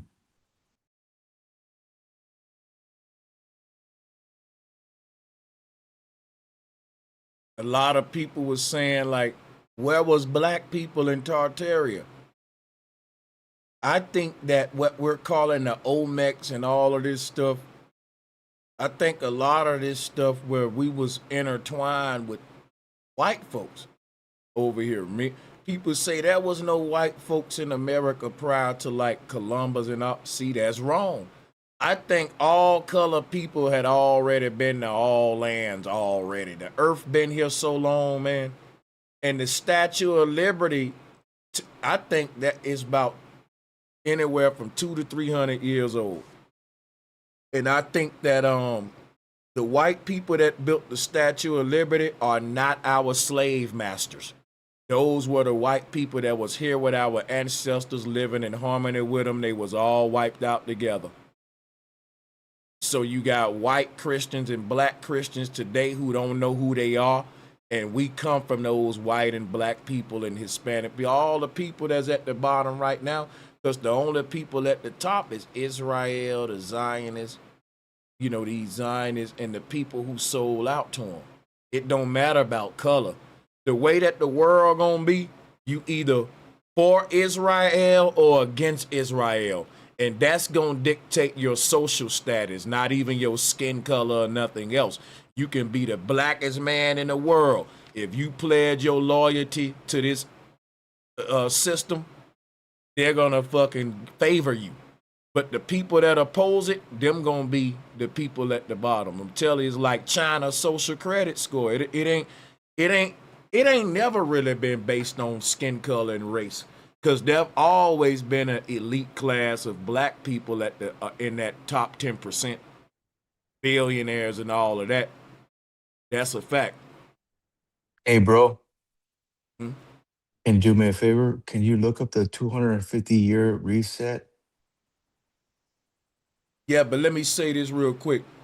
The reason I put this image up right here is to show like stuff that we do today that they was doing back then. Like we see a lot of charts like this when you pull up the chakras, and you will have a dude with a lotus flower in the background. But when you show people like Krishna on the lotus flower, and you tell them, look, people was just teaching about our chakras and the Kundalini. We still using the lotus flower today to teach the same shit they was teaching with you on your lotus flower right here. You see what I'm saying?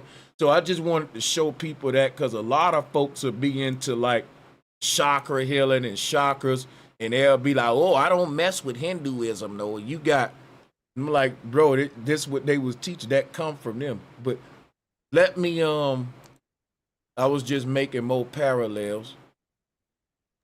Hey, Sanchez, if I can get like, I'm sorry, if I can get like 15 seconds just to emphasize your point real quick. So it's always those people that be like, oh, I don't mess with Hinduism and all that stuff. But when you're talking about natural law and things that have to deal with like the chakras, like what you're explaining, why is that such a problem? Why is that such, a misnomer or whatnot? Why is that such an issue? Why is that so scary? Because it's like coming from the Christian Bible Belt, like how people like us have, boy, I grew up in that Christian Baptist, boy, let you ask a question about God. Let you ask a question about something like this. Let you ask a question about anything that has to deal with anything outside of Christianity. Boy, you getting that belt. Boy, don't you ask no question, you know what I'm saying? You know how it was. So it's like, that's where that stems from. And I just want to emphasize your point real quick, and I'll let you go back into your point. No problem. You good. That's what's up. Now, that's big facts. I'm glad you iterated on that. This brother got me pulling up this right here, and I don't know what I'm looking at. But Well, check it out. Look at, so they say that 1776, right? That's when we were born, correct? That's like that's what they say. United States birth date, correct? Correct. Now, if you minus 2026 from 1776, that gives you 250 years. And what I'm telling you is that we do a reset. Not we, but they do a reset. And the reset is coming. It's right here, right now, in front of us. That's why I wanted you to put up what I'm telling you. That is crazy though. It It's is. like should we expect something big this year? Yeah, and check it out. And they moved the calendar. It's not New Year's wasn't on December 31st. The New Year's is April 1st, April Fool's Day. This is getting crazy, bro. But it's like the people, some of us just sitting back watching the shit hit the fan, and we just like, we told y'all this was gonna happen. Yeah, no. And check it out. Yeah. April Fool's Day is Passover. That's crazy that April Fool's Day falls on Passover this year. Yeah. Yeah. So when have it ever fell on a Passover? Never. That's fucking Never, weird. bro. That's what I'm telling you guys. I'm here just to tell you, man. Hey, bro, you woke me up to so much stuff. Flat Earth, bro. Man, let me tell you something, man. I'm so thankful for everything you've taught me, bro. So, and I want to bring what I've looked into right now. And I'm telling you, April Fool's Day is because they fooled us into thinking that the New Year's was before and it's now. And check it out. It falls on Passover. And what comes on Passover? Talk to me. Passover. Come on. Passing over the. What's the story of Passover? The death, the angel of death, the spirit of death come or something, don't it? They got to put the blood on their doors and That's stuff. right. That's right. Come That's on. right. Come on. Come on. Come on. That's right. Man. Listen too though. Yeah, so bro. listen. So this what I've been thinking though, since you saying this, right? So I've been looking at all these celebrities and stuff, like, and I've been looking at the way they been acting out, like, Yep. this ain't no act or nothing. It's like That's something right. taken to them, and it's like, you know, they deeper vessels for that type of energy to manifest. And then I start thinking about the what's the movie with Michael Jordan and Buzz Bunny? Space Jam. Space Jam when those entities got inside all the NBA players and created their own avatars and shit. Yes, sir. Man, that was a movie, man. Yeah, bro. So yeah, Good point. Good point. Yeah.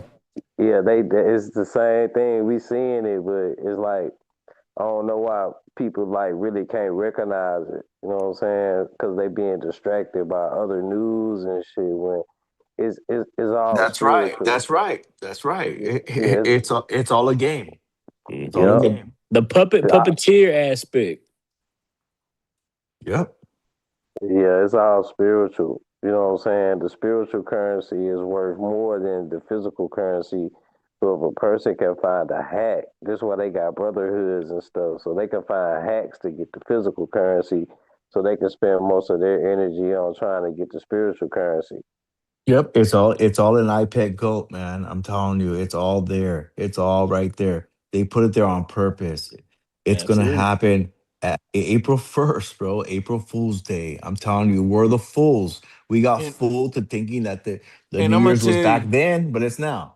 And on another level, when I'm reading about this reset, what they're gonna be doing during this time is using it to reinforce to all Americans the importance of remembering the past and all that. Let me get a few minutes to just cook. Let me get a few minutes to cook and tell you what I see here. And see what they're doing now is because, think about it, the false history that they've forged, which is new history, because we just know now with Tartaria that they only go back 200-300 years. And we know that, you know, they created this concept of the ancient world, all that. But the thing is, I think they gotta keep on doubling down, going hard every so often to re-solidify. You know how, like, they think that this shit'll be forgotten, and it will, because all of these debates that's going on about questioning history, questioning the past. It's a new generation coming that's online, and they some more susceptible to like alternative shit. They, you know what I'm saying? I'm kind That's of right. thinking that they saying, look, we gotta make sure we dot our I's and cross our T's. Moving forward, it's 250 years. Let's go ahead. It's a reset. Let's go hard like we did when we started this shit with the lie.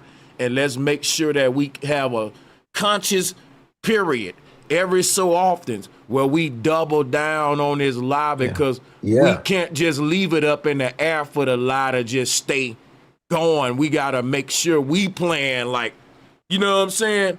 That's what it's like, because Yeah. it said, look, it said I think they they have to give like the truth to us. They have to like tell us before they do some wrong, and they're Karmic about to law, do that karmic on law, us. karmic law. Yeah. Mm-hmm. Yeah, yeah. They say They it's have to tell time. us. They said it's time to reflect. You know what's crazy? All of a sudden, this year, I've had this crazy fascination with the Statue of Liberty. And now they saying that the energy they want, what they want to do with this 250 at this time is focus on reflecting the founding ideas of liberty. And what make this so deep and crazy is that when we hear liberty, equality, and the pursuit of happiness, we don't think like the Tartarians who made the Statue of Liberty. We think about securing freedom, because America is the land of the free. But what is freedom? It's our ability to, what is it? They said, well, we can say what we want to our presidents. We can cuss each other out. We can goddamn shake our ass in the club. Like, what the fuck is freedom for real? Right. What are you letting me do, Daddy? Yeah. Freedom to roam within the country. You know what I'm saying? So it's a limited freedom. The free is freedom. It's a dumb free. It ain't natural law free. You Because ain't a god. because You know what ain't I'm saying? shit free. We damn near in a Great Nah. Depression, and That's then the country divided. And listen, think this is unequal, because the small hats running it in the ground, and they said let's focus on reflecting on everything they name is the opposite of what the fuck they focusing on right now. They focusing on thieving and taking shit. Yep. Exactly. And then, man, and they making it like they really making tax cuts and stuff for the country. Like, not to even get off subject or whatever, but all these little tactics they doing where it seems like we in a hardship. That's them manipulating the board and manipulating the system. You know what I'm saying? But Yeah, this is only, that's right. That's yeah, right. And I'm gonna tell you the reason why they call it April Fool's Day, because they fooled us. Yeah, man, it's a lot going on with this 250. You know, that represents 7. So 7 is the number of jubilees. So on the 7th, they always have some type of, you know, ritual or some or celebration for some sort of jubilee. And the whole 4th of July thing, the whole independence Yeah. thing Come on. is not for our independence. Come It's on. for their motherfucking independence. That's right. That's right. And you know, and guess what? On the 4th of July is the birthday of 250 years. And maybe that's going to be their big thing that they do. See, that's what I was saying. Then it's crazy we talking about this right now, because last year everybody was talking down on me because I was against the whole Juneteenth thing. You know, people just they can read, but they can't comprehend shit. And they get mad at me because I can comprehend some shit, but then come to me 5 years later telling me about some shit that I said 5 years ago. I don't even want to hear it now. You know what I'm Yes, saying? that's right. That's right. I The said, stress of man, knowing, and being but like how we are.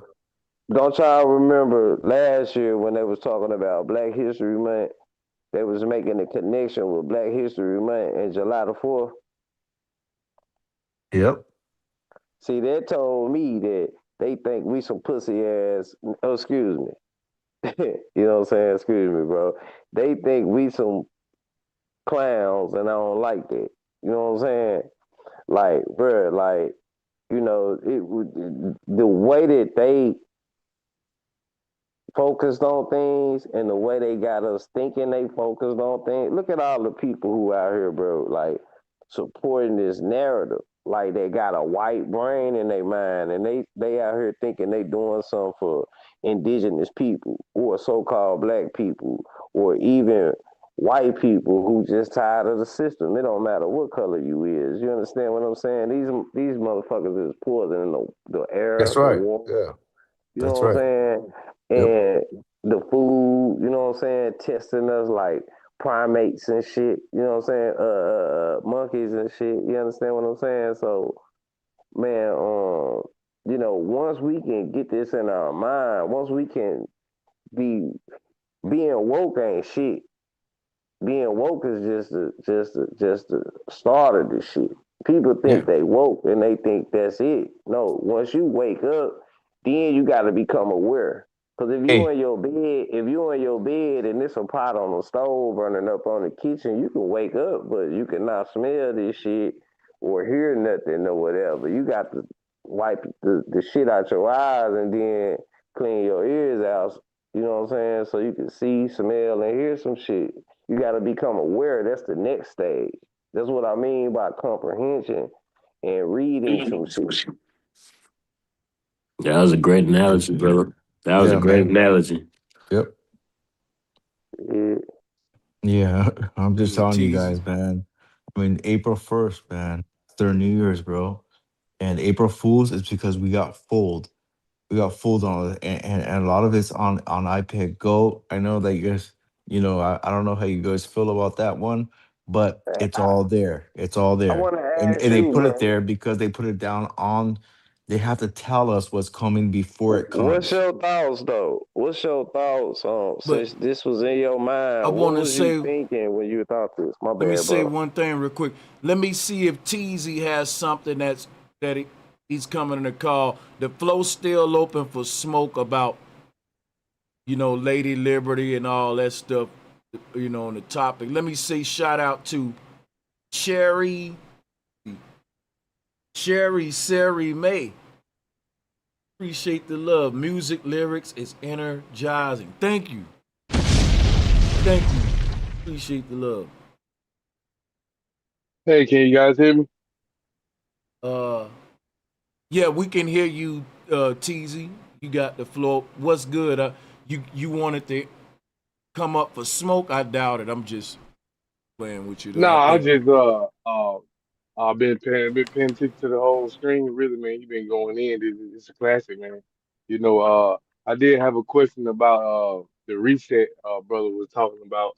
Uh, so how often do these resets happen? Because I remember Bro Sanchez talking about reset when they did it in the Tertullian uh, uh, era. But as far as that, that's the I only want to reset. be honest with you, Teasy.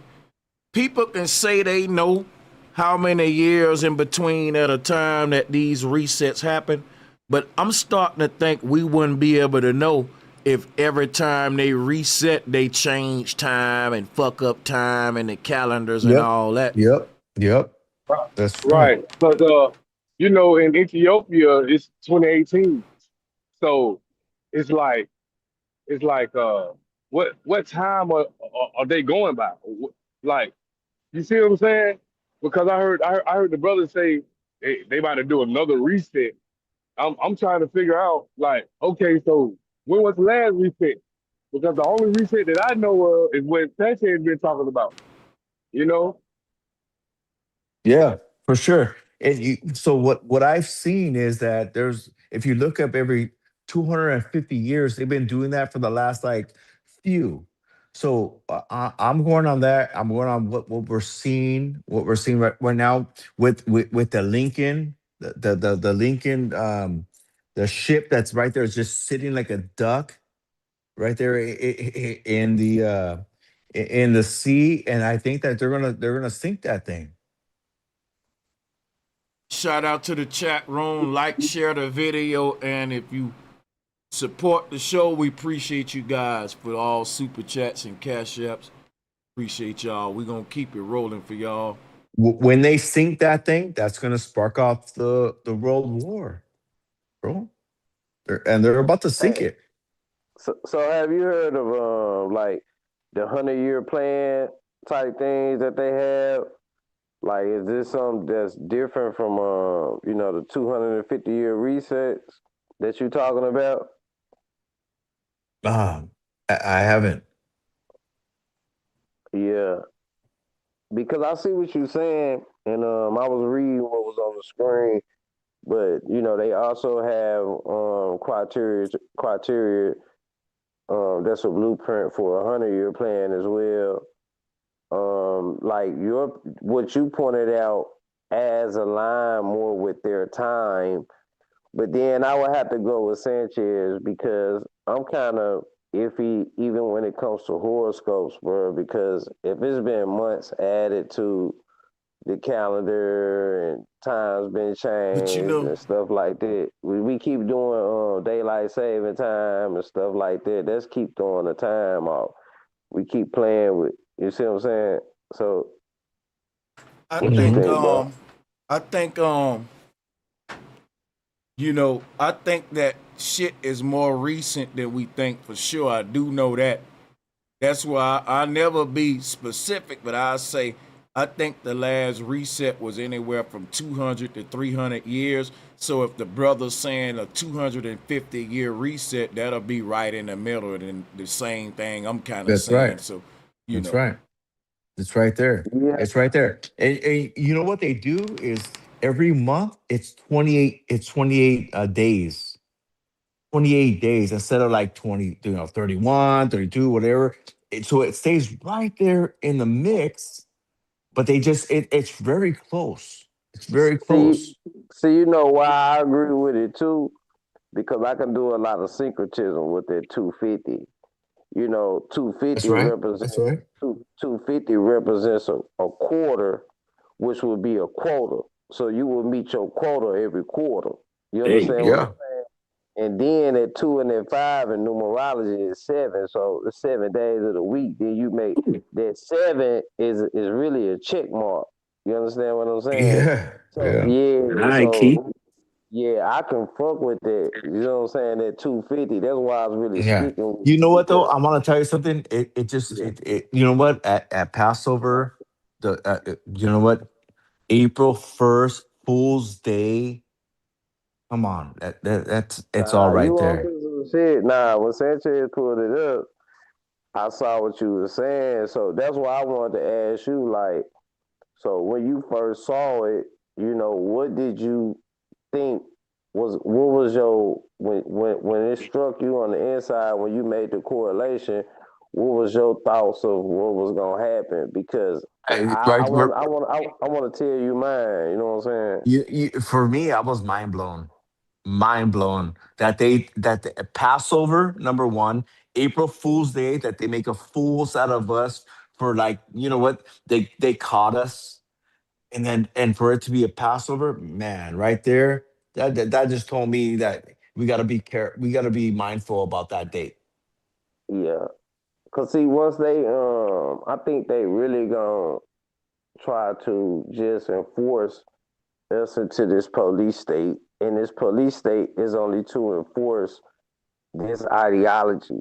This is the war of Armageddon. Like people looking for a physical war, but Armageddon is the war in heaven. It's the war of the mind. The mind will be what a representation of heaven will be. Sure. You Yeah. understand what I'm saying? Yep. For sure, brother. So Sure. yeah, and these people are the synagogue of Satan. So these people as a collective, as a whole, who trying to enforce um this construct Yep. upon the people. You know what I'm Yep. saying? For sure. Yeah, these are the people who we fighting against. We fighting against powers and principalities But these are the extensions or the arms of these powers and principalities. This is why the Armageddon arm is just of they father. You know what I'm saying? Which is what we call Satan. So just because people be like, it ain't no real red dragon named Satan, no, but there's a fucking energy which is Satan. But the thing is, they telling you that the good shit is good, and the good shit they saying good really bad, and the shit they telling you bad is good, so you can't tell who was who. Yep. You know what I'm saying? That's right. That's You right. know I what? agree You with know you, what I brother. was tripping off, man. Like we may say, well, how long was the last reset, right? But think about this now.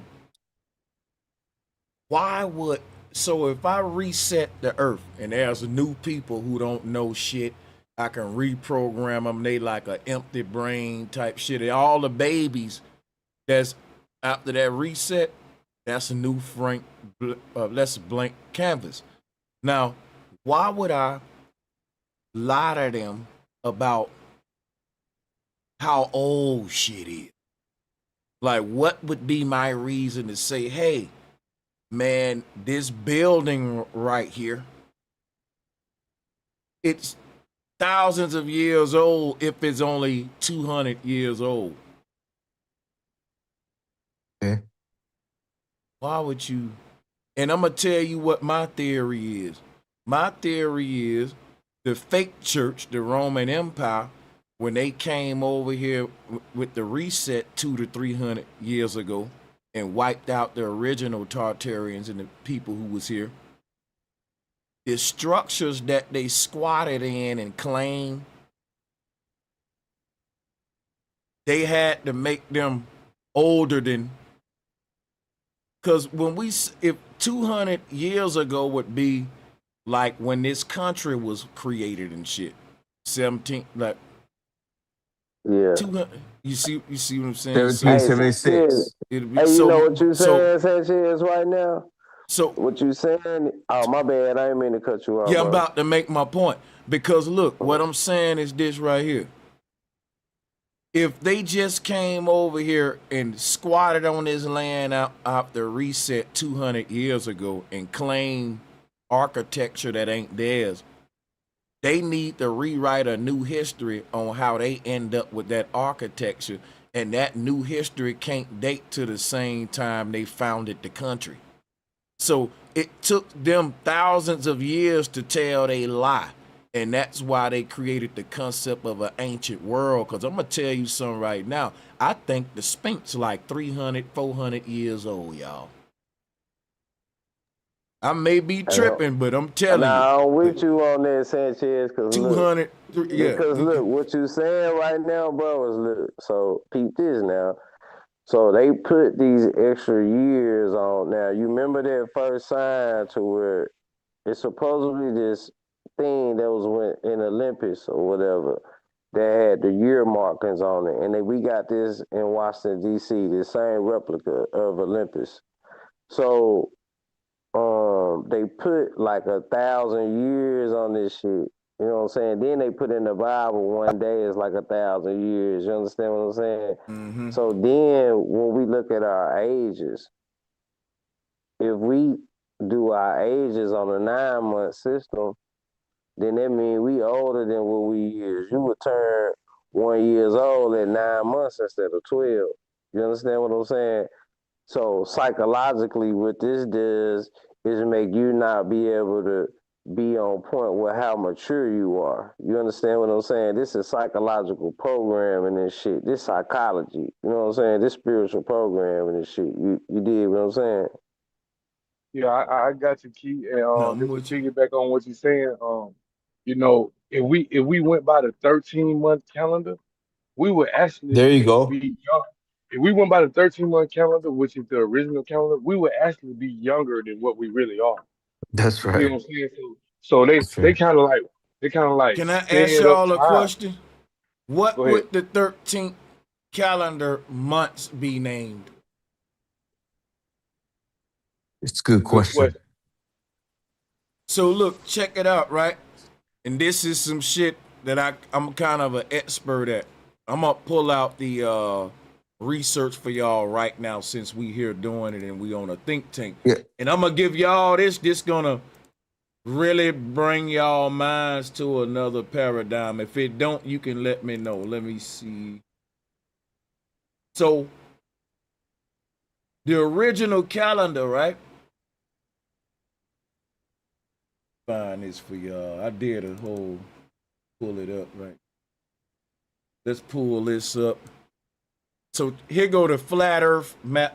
Y'all see? No, let me screen share. Let me do something for y'all cats. So look at this right here. Y'all see the screen? Let me know when y'all get the screen share. Yeah. Now I y'all see the can screen, critique, bro. y'all can Yeah, critique got this it, shit yeah. too. So, but look, 360 days in a year, and you will have in 12 months, right? And you divide, I'm gonna pull out a calculator. We're gonna do it together because one thing we're gonna notice ain't gonna be no leap year, no remainders, none of that shit. So 360 times 12 is 30. We'll have 30 days a year. It'll be 12 months. Now, in that 360-day year, you know that our ancestors won't be naming that shit Julius, Caesar, Augustus. So when I was asking y'all what was those original months named, here go the cold part. The months was named after each sign of the zodiac. So the first month would have been the first month that the zodiac wheel started in. And it's literally synced to the constellations, the months. So it's 12 constellations, 12 months. See what I'm saying? So what's crazy is that it's 12 constellations, it's 24 time zones. And when you place this sky wheel over the flat earth, you will see how each constellation is sit into 2 time zones. Each one eat up 2 apiece. So it's all of this is divisible by 360 because we dealing with a perfect circle, what the sun doing, what the earth is. That's right. Yeah, that's right. And also, Nov is November, right? Nov is November. So you know what we gotta do? We gotta find what would have been what constellation would have been the first month, and then we got to see what the sky doing because this would have been based upon at the beginning of the year what constellations or because the sky wheel takes 360 days to do a complete full circle. Yep. So I think it would be from April. It will start. That's right. That's right. April is the first month. So what's that? April is the first month. Aries or Taurus? Aries. What's April Hey, look at spring forward. Oh shit, bro! Hold on. April is the first month. That's guess what, Ramses. Key. Guess what you just did, Key. What? Guess what, bro? What if every fucking month's constellation is dealing with they already telling us with our damn birthdays, nigga? That's right. That's right. Bro. April is the first month, bro. I'm slow as hell. I'm really dumb. I'm slow. And look, the ladies like the ladies listening right now, like, oh my gosh, we've been talking about astrology this whole time. You know what I'm saying? You finna be like, we've been trying to get bro, I'm really slow. I just realized I'm slow, like duh, man. Yeah, Ramses, bro. The Ram ain't the Ram the first one. Hey, April Fool's month. They fooled us. So let me get this straight, because I gotta sink this in. Yeah. So when I put this zodiac wheel over the flat earth, there's a spot that they call in the inner. So there must be some particular location on earth that they gotta use as a loop around point on this circle. Now, what I'm gonna guess, I'm gonna say there wasn't a universal loop around point. That may be why everyone had like a Giza or some sort of alignment in they shit to say, well, look, at the beginning of our year, this constellation is over our little pyramid right here. At the completion of a full circle of the sky wheel, that constellation that left from over our pyramid should come back or some shit. I don't know. Hey, bro, some on this now level Yeah, though. look, bro, hey, look, look at look, look, the look. reason why April is the first month is because we spring forward and we grow. Yeah, that's Yeah. Everything right. is growing. Hey, but look, bro, the reason what you saying right now, how they put the wheel over it, that's the reason why China put the wheel over it, and they tell you this the year of the rat, this the year of the monkey, this the year of Yeah. this the year of Yeah. that. Yeah, Yeah. They yeah, do. yeah. Nah, you cooking. Like this why I was saying this shit. But see, what I got it fucked up is that, see, in between the 3 months, I said 9 months, but in between the 3 months is a month of rest in between. It's 3 months, then it's a rest period, then it's 3 months, then it's a rest period, then it's 3 months. So it's a 1 month rest period in between each 3 months, which would make it 12. You understand what I'm saying? 12 is the number. They throwing you off saying they want you to And they say, said yeah, they said it ain't April, it's Aries. That's the first one. Aries. That's what I'm saying. Oh, okay. Aries, that's the ram, ain't Oh, it? that's for April. Oh, my bad. Good Ain't point. the ram Aries? I got a question real quick. Okay, so since we know that they like Peace. added days to the year and got leap year and all this shit, how do we know that we still in the same damn constellation zone that we supposed to be in from the original state? We ain't That's a moving good through Because space question. though. That's a good question. It's 28 days Wait a per minute. month. Wait 28 a days minute. per month. Wait a And, minute. Wait a and minute. April is going to be the first. It's always Wait the a minute. first. Wait a minute though. Wait a minute. This flat earth shit though. Like so are you saying that we supposed to travel somewhere over this time or something? What you saying, bro? I was saying like, you know how Sanchez just showed us that image. Hey Sanchez, can you put that back up real quick? What the earth you had the flat earth, yeah, right there. So he said if you put that zodiac wheel over the flat earth, it would synchronize perfect, right? But Oh, we okay. you see what I'm saying? We know that they done they done added days to the year, they done took days away from the year, you know what I'm But saying? So but see, how do we even know that we're actually in the constellation that we say that we're in? Because now I don't think we is, but see what I wanted to talk to Sanchez about on this shit. Why you saying that? That was beautiful. But Sanchez, I wanted to ask you about dimensions, the different dimensions and shit. Cause the dimensions is, when it's practiced upon Masons and secret schools of thoughts, the dimensions is the dimensions of the mind, but these universes actually exist because you can feel these dimensions when they're on another person's mind, when that person walk into the room. You understand what I'm saying? Can you tie that in to the constellations, bro? Like what I'm explaining? I So get it, man. I just say that I want to say like constellations with that. Each of the stars though that's making these constellation is its own gateway to a different parallel reality within the multiverse in my theory. You know Yeah. what I'm saying? So Yes, this sir. right here, but the thing about it is like I know we got the fit stars and all of that, the celestial wheel in the background. To me, that may be just for time, and it may not be any portals or stargates out of here. Because when you look at this right here, it suggests that only the seven wandering stars, what we call in Venus, Mercury, Jupiter, all them, those are the only stargates. And them the chakras, Yeah. right? And then the stuff in the background behind that ain't really no doors and that. It's just like for times and just keeping like a clock. So, Yeah. you know, Yeah. Hey, brother. Yeah. The one that was asking, like, questioning, like, where are we at? I get that, man. All I can tell you is that 1776 minus 2026 is 250, brother. And let me tell you something. Shit's gonna go down this year. Yeah. Hey Sanchez, I got a question. So I hmm? see you got this on the screen, right?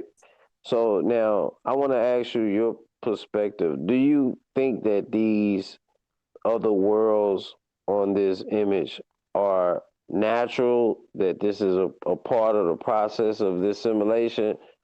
Or do you think that they're or not man-made, but like, you get what I'm saying?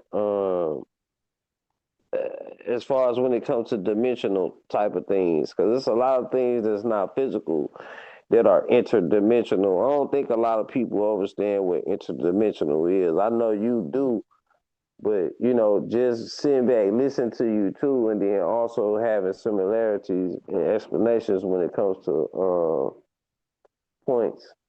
You know what I mean? I wanted to ask you that question. Do you think that this is natural as far as the process of life, or do you think that this is some type of made up thing? That's a deep ass question.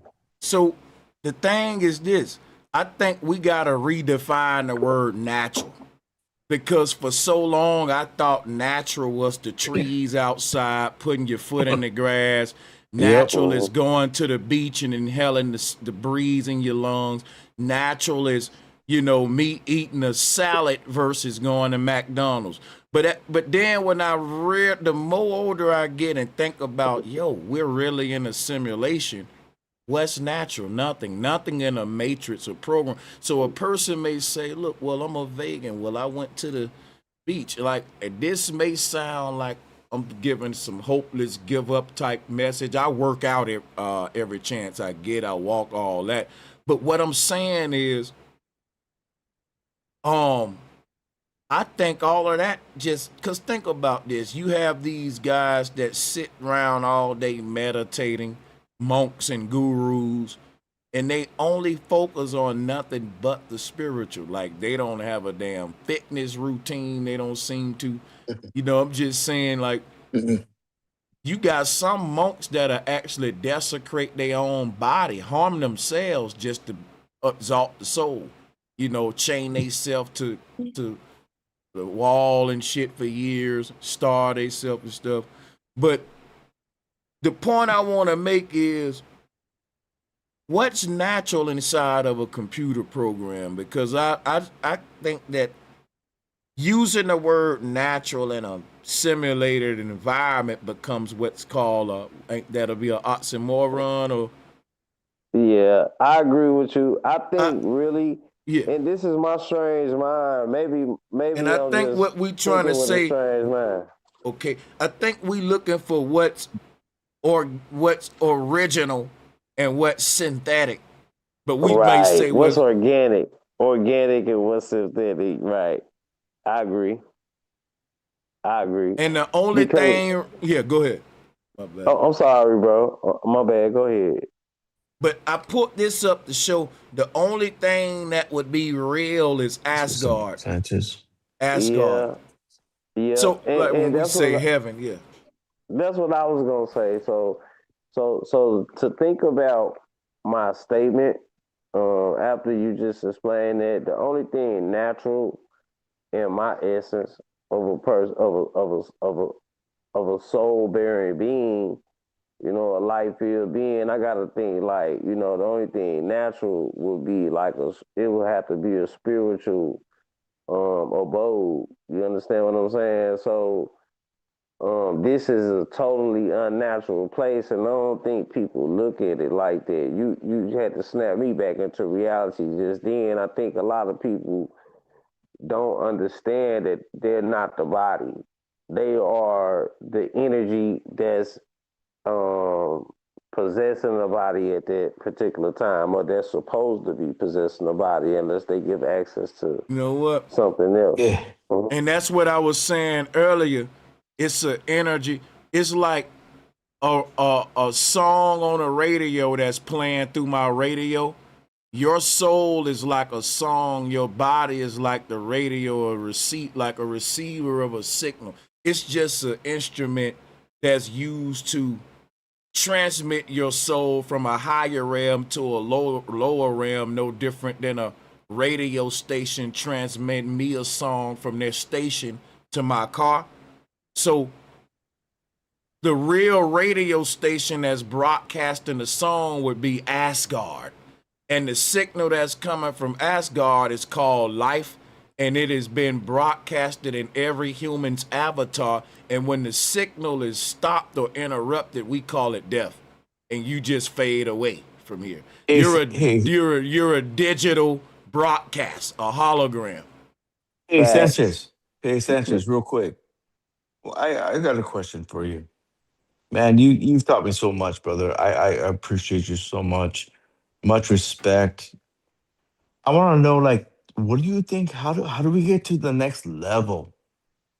How do we get to the next level in this realm? We know that we're living on different realms, right? How do we get to the next level, man? What can I do to get to that next Yeah, level? so I'm a be very clear when I say this. So let's say we're at this bottom realm right here, right? There's in each of these little pockets, there's a you already there. That's the first thing you got to realize. When you say, Yeah. how do I get to this higher reality from this bottom one?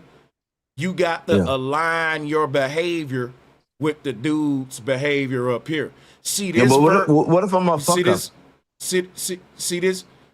What if you a fuck up? That what you say? Yeah, what if So what if I if fuck you up? listen for a minute. Listen for a minute. The you that's down here is making more mistakes and fucking up more than the you that's up here. So if you continue to act out the same fuckery and ignorance like you said, then it's like you stay in this bandwidth. These little planes are like frequency bands. And the frequency is your level of maturity, your level of self-control. If, like you said, if I'm a fuck up, then you stay down here. Then, but guess what? It's levels of self-mastery. Once you start to batter yourself here, the version of you that you're becoming ain't no new shit that's coming out of nowhere. You're just dialing into this higher reality where there was already a better you. You knew down here that, see, when you down here fucking up in your mind, you see this better you that ain't making mistakes, and you like, man, I want to be this me that's in my mind, not this me that's coming up every day for a fuck up, right? But the you that's in your mind, it ain't a new idea or new thought you have, and you're tuning in to a higher reality. You're seeing your potential. You're seeing who you are in this higher realm. And once the guy down here align his frequency with the guy up here, your consciousness shift. Mm. And you Hey, yo, keep Yeah, bro. moving on I up, feel on that. up, doing I it. feel that. Yeah. When you said you a fuck up, bro, it's like you choosing to stay in that realm. It's like Mm-hmm. it's like it say you will be forgiven. You know, when it say God gonna forgive you, you gotta allow your higher self to forgive you, because I can't I say I'm like a fuck that. up. You understand Yeah. what I'm saying? I Yep. fuck Yep. up all the time. You know what I'm saying? I fuck up all the time because I'm only human. You know what I'm saying? But in the Yep. course of me trying to better myself every day, I can say I'm not a fuck up. I've accomplished and achieved a lot of things. So it's once you put yourself in a mind state, once you hypnotize yourself, you know, people advertise to hypnotize their enemy. You know what I'm saying? We got to really Yep. peep these snakes' tactics, and we got to be able to bring the surface level shit to when bro teaching this shit. Yeah. It's just like Hey. I like that, bro. I like yeah, that. real shit, Yeah. real Yeah. shit. I like that. Yeah. Oh yeah, I so like the energy on this panel, man. So I want to say salutes to all of y'all brothers that's up right now talking on this level, man. That's crazy. We Yeah. here for oh the No, yeah, long man. haul. that, Salute to hey, y'all. that was real, bro. I Yeah, appreciate this is that, bro. deep shit because our people, that's like what bro was saying earlier. Like, so they give us this script to follow Mm-hmm. because they ain't got no internal hard drive. So That's we right. so we was supposed to be born to just critique the energy that we had. If you was a herb type of person, you like flowers and stuff like that, you know, you would heal people and know what type of herbs was in flowers. If you was a person that knew how to do gardening and shit, you know, you would be a farmer. Or maybe you was a person who knew about the body or I whatever feel your that. energy is. You understand what I'm saying? That's what we Yeah. was expecting. I So, took yeah. so schools were actually called gymnasiums. But in the first gymnasiums, we weren't working our physical muscles out. We was working our brain You motherfucking know, muscles really, out, really, I brother. want to take this minute to tell you, like, isn't that crazy that we like we're here to uplift our brothers and sisters, like we're here to like get them up to the next level, and you're See, doing I'm that a, for I'm me a, right now. I'm a, yeah, that's what it's all about. Each one teach one. And that's what we all should be doing for each other in these communities, man. So if we doing that, that's what this shit is all about. Make sure y'all hitting that like and share button in the chat. And come on up, man. I would like it if we can get some opposition up just to balance it off, because I know we got some people watching who don't agree with everything, and it's all cool, right? But I don't think Hey, they gonna peace, join. peace, All bro. right. Shout out to you, Zach. Peace, Thanks for man. joining. Yeah, yeah. Off top, man. Respects to the panel, everybody up here, man. Salute. I'm glad you said that, bro. That you want somebody to come with some opposition, man. Yeah, man. So my thing is, what I pose a what if question, right? This ain't. I'm not married to it. But I'm just saying, what if we got this matrix idea all wrong? I just hopped on the panel. I'm a little late, so I don't know if y'all already kind of went over this Thank you already, for but this, man. I think this is a good little. These bills need tension moments to where we actually had a moments where we challenge what we're saying. Right? Go ahead, brother. right, Do your right. thing. Take your time. So yeah, so I'm saying, like, what if we got this idea of the matrix all wrong, right? So like in prison, they have what's called a matrix. It's like a sheet of paper that's delivered to the program office every single morning. And on that matrix, it outlines what we expect for the day, new arrivals coming in, people that's leaving on buses, getting transported to different places. But so basically it's like a script, right? So that's the script within the prison, but they call it a matrix. So what if this world that we live in is operating in the same way? So not so much that it's a overall computer simulated program, but that it is a natural world, but it's just run under a script. And what if that's the magnitude of which the matrix is defined as?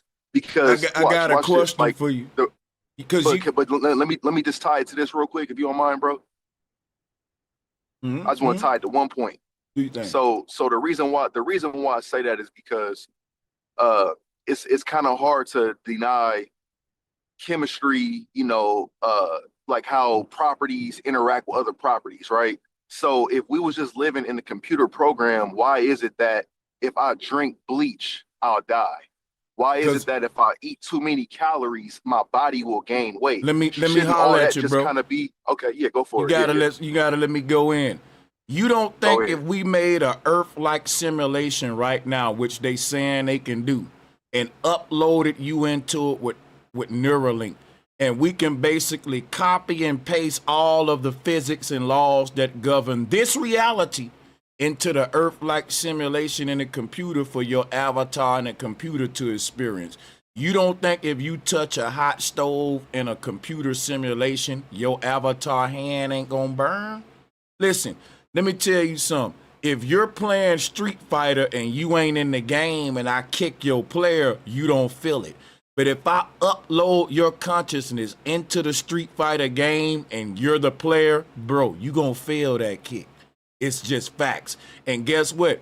You wouldn't be able to distinguish the real reality from the game reality if you understand what's giving you your five senses. That's your central nervous system. Bro, that ain't nothing but some signals. That's just a bunch of data going to your brain, telling you this is an apple, let it smell like an apple. They studied our consciousness, and guess what they found out? When you make an action, your brain treats the action as if you've already carried out the action before you even thought about Yep. the action. Hold up, can you repeat to me what I just said? Because it may seem I'm saying something simple, but you let that sink in. I'm going to say it again. When you do an action, your brain treats the action like you already did it before you even thought about doing the action. How does that make sense if we ain't in a simulation? That means that all of our actions are responses that are being programmed from a higher realm, and when we act them out, it's a latency effect. Something already programmed the thing you acting out, and they can detect the program before the action. They can detect in your own brain that your mind just said, let me go get some water before you even had the thought. Let me tell you something. Before you consciously think about getting up, fixing a cup of water, they can see in a computer that your brain formed a neural signal and pattern for let me get some water 5-10 seconds before you told them you had the thought of it, and they like, is something wrong with our equipment? What the fuck's going on here? Is this, how the hell is they're saying let me go get some water 10 seconds late of then the computer showing us that activity on the brain? Is proof of a simulation. It's proof that when the Bible said in the beginning was the word, it wasn't lying. It's proof that things happen in another layer of reality before they take place here, and that everything here is an echo of what's happening in this other That's reality. right. Big facts, bro. And then when he said that, why do we pass? When he said that, why do we pass away when we drink, when we take something? Because whatever poison or something that a person ingests, it has the program in it for them to expire. You know what I'm saying? That's what the ingredients of this chemical has in it. Like, if you take this, you can expire. Like, if you eat a fruit or a vegetable, you're going to get some good energy from it or something, or some better energy than in taking something bad. So that's why, Yeah, back like, then since you was talking about it. I didn't But see, understand his one question. thing, let me holler at the brother one-on-one for just a second. I want to ask the Well, brother if you don't something real understand quick. my question, Key, I could reiterate Well, that in a let me different way. holler But at you. Let me I'm gonna holler let at you for bro. a Yeah, second. go ahead, bro. I'm gonna let you go in. I think the problem with this conversation, what's going to really make it irrelevant, is if we can't have a universal agreement on what the word natural is. Because when you say, I don't think we're in a simulation, I think we're in a natural world. The thing is, if all you know was a simulation your whole existence, how would you compare it to what you call natural? Furthermore, the same thing the ancestors said about this holographic simulation, science backs it up with the atomic theory. They say if you zoom in on any part of this reality, it's a bunch of building blocks making up everything. And that, guess what we call physical reality is like 1% of all the matter there is. And guess what? That can be proven. That ain't not. See, everything they saying ain't a lie. They're just trying to take the truth and try to make it fit their crazy globe earth model for control and all that, and scarcity, all that shit. But That's right. yeah, they don't, because if everybody knew they was in a simulation, people wouldn't care really much about money and balling out and stuff. Because folks are freaked the fuck out. First of all, they'll be like, wait a minute. You're telling me we're in a created fucking fake simulation of some greater, real, true world that's called heaven? Yes. Because think about it. Why you think most of the world right now go to church and they're religious? Because they told them, look, you born in a world called earth, and that ain't your true home. You need to be trying to get to heaven. And people deep down inside, if you tell them, look, earth ain't my real home, I'm really an angel from the sky, deep in us, that is true, and people will want to go back home. That's why it's so many Christians, it's so many Muslims. Yep. They plan on something that's true that's already in us. Yeah, I want to Come piggyback on. on Santana real quick. It's like deja vu. Like I be trying to catch myself in deja vu, and I be trying to change it, bro. But I can't. I be like, oh snap, I'm having deja vu right now, and I can't do nothing about it. You know what I'm saying? It's like what's meant to be is gonna happen. It's already set in stone. Cause I done dreamed it before. Now I'm living it. It's like this shit that happened before, like an echo. What Sensei was talking about.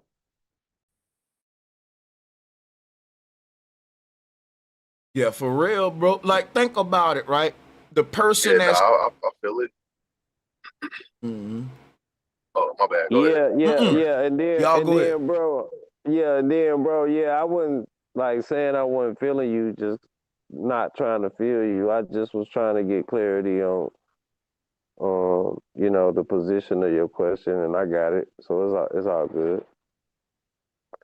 Okay, nah, for sure, Keith. But yeah, I was just, also keeping in mind too that when we talk about this earth that we live on, we are generally just talking about the ground that we walk on, right? But we What is that? forget this earth is more water than it is land.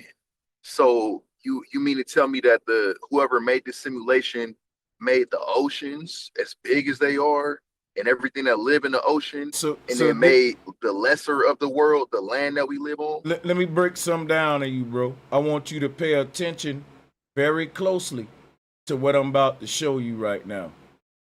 When you talk about whoever made this earth, they created the earth in the image of the simulation. The earth resembles a quantum computer. The earth resembles modern technology. The earth resembles the human brain when you cut it open, which is part of the central nervous system. You want to know why the ancestors said as above, so below? Because above is the crown. That's your head.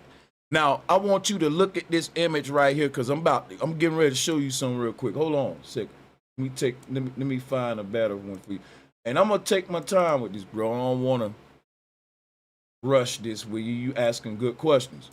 So here, this is your brain cut open. In the middle of your brain is a bright white stargate. That's how you leave your body in a dream, astral projection, boom. But watch this. Here go the flat earth conception of the earth. I want you to look at this shit, right? Because don't let nothing get past you. You got these lines running from the outside to the inside. They're called magnetic ley lines. All of those are connecting at the North Pole. Guess what's happening here? All of the neural highways are running into that white little ball that you see there. That's the North Pole. That's your spinal column.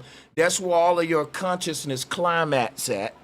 When the left brain meets the right brain, when you're having a choice and you got to choose good or evil. This side over here saying, nah, man, fuck that shit. This side over here saying, do the right thing. And the ultimate decision that you make, it comes out of this white hole into it. This is where manifestation take place. They call it the seat of the soul. I ain't got to guess this. This ain't no what if moment. It ain't nothing to debate about. It's just facts. It's facts that not only they knew, the ancients knew. They created gods coming up out the head. They're saying, somebody said a long time ago, life is but a dream. People wasn't just talking because it sound poetic. They was saying like Neo, you gotta wake up, bro. This is a conscious experience. There is no other explanation for it. Consciousness is the only explanation for life because things happen in the mind before they happen in the physical world. That means thoughts control reality. So where is the origin point for what we call the physical world? It must come from thought. Why? How do I know that? I ain't guessing that. How I know it? If you saying it don't come from thought, then I'm going to give you a blank canvas, put you in blackness, tell me how trees come about, water Yes, come sir. about, and all that. So something had to think of this stuff, and the thoughts was never manifested. We are experiencing a thought, which is why it's holographic. We're in the imagination of something higher, and that something higher is the higher self. Just like right now, if you fall asleep and you walking around your dream, if I walk up to you in dream and we in your dream and we having this same debate, and I tell you, look, man, you just dreaming, bro. This is not a physical place. It's an idea that your sleeping self is having. Yes, sir. Some people will debate you in that dream. They'll say, but this is physical, man. Listen to this, man. And I'm like, bro, it's still a dream. Death is awakening. It's a whole nother reality behind this one. And you're going to look at this one from the other side and realize, damn, nothing was physical about it. Just like in a dream. When you falling off a cliff, you hit the ground and say, because you think it's physical. Man, you just back in your bed. Death is you transitioning from what you call is you dying in one reality. Because this shit is a paradox, you waking up in another reality. And the best explanation for you to see what I'm saying is, if you ever dreamed about falling, the moment you hit the ground, you wake up. That means that in one reality, one thing is true, and in the other reality, one thing is false. And if life is a paradox, guess what that means? We are immortal. Because if every action I take here, there's an opposite action in the other reality, that means death here is life in the next one. And it'll never change. That's right. That's truth, bro. That's deep Facts. shit. And then them other realities are Bro, that's super deep. They interdimensional. So can we use this theory? Well, I ain't gonna call it a theory. Can we use what you just said to debunk the theories of that there's life that's existing on other physical planes outside of this universe? I think that the word physical is part of the programming that really messed our mind up. Because our ancestors didn't have a concept of physicality. Because what we think about as physical and spiritual was just truth and false. And the thing about all of these realities, every reality you go to is going to be solid. Wherever your consciousness, right now, if you go to another dream world, it's gonna be wherever you go. Solidity is a program that we run wherever we manifest, where we all, you can't escape that. Like, you see what I'm saying? You got senses in the dream world. When you dream, you got senses in them dreams. You know what I'm saying? You really got 15 senses. You got 5 mental senses. Yeah. Nah, you on point. Hey, can I say this is like statistics? Y'all can't make this up. I'm playing a game called Kirby Nightmares in Dreamland right now. And y'all literally like talking about dream worlds and stuff. That man, alignment. That's all I No, gotta say. That's crazy. That's deep. That's deep what bro just said, because he said spirituality and physicality was a separation of the truth versus lies, right? Spirituality is the truth. Anything physical is a lie. That's literally something that the Gnostics believe. They said that anything that was manifested into like so-called physical, that it's already a lie. Once something materializes, it's separating from the truth. Yeah. But the whole thing is this, and I hope you may think I'm tripping, but hear me this way. When I say physicality is a lie, I'm saying the concept of a physical world is a lie. I'm not saying, see, we hearing this two different ways. Let me break it down to you. I'm saying that our ancestors didn't even have a concept of the world around me is solid. It's physical, quote unquote. Words like that didn't exist in a lexicon.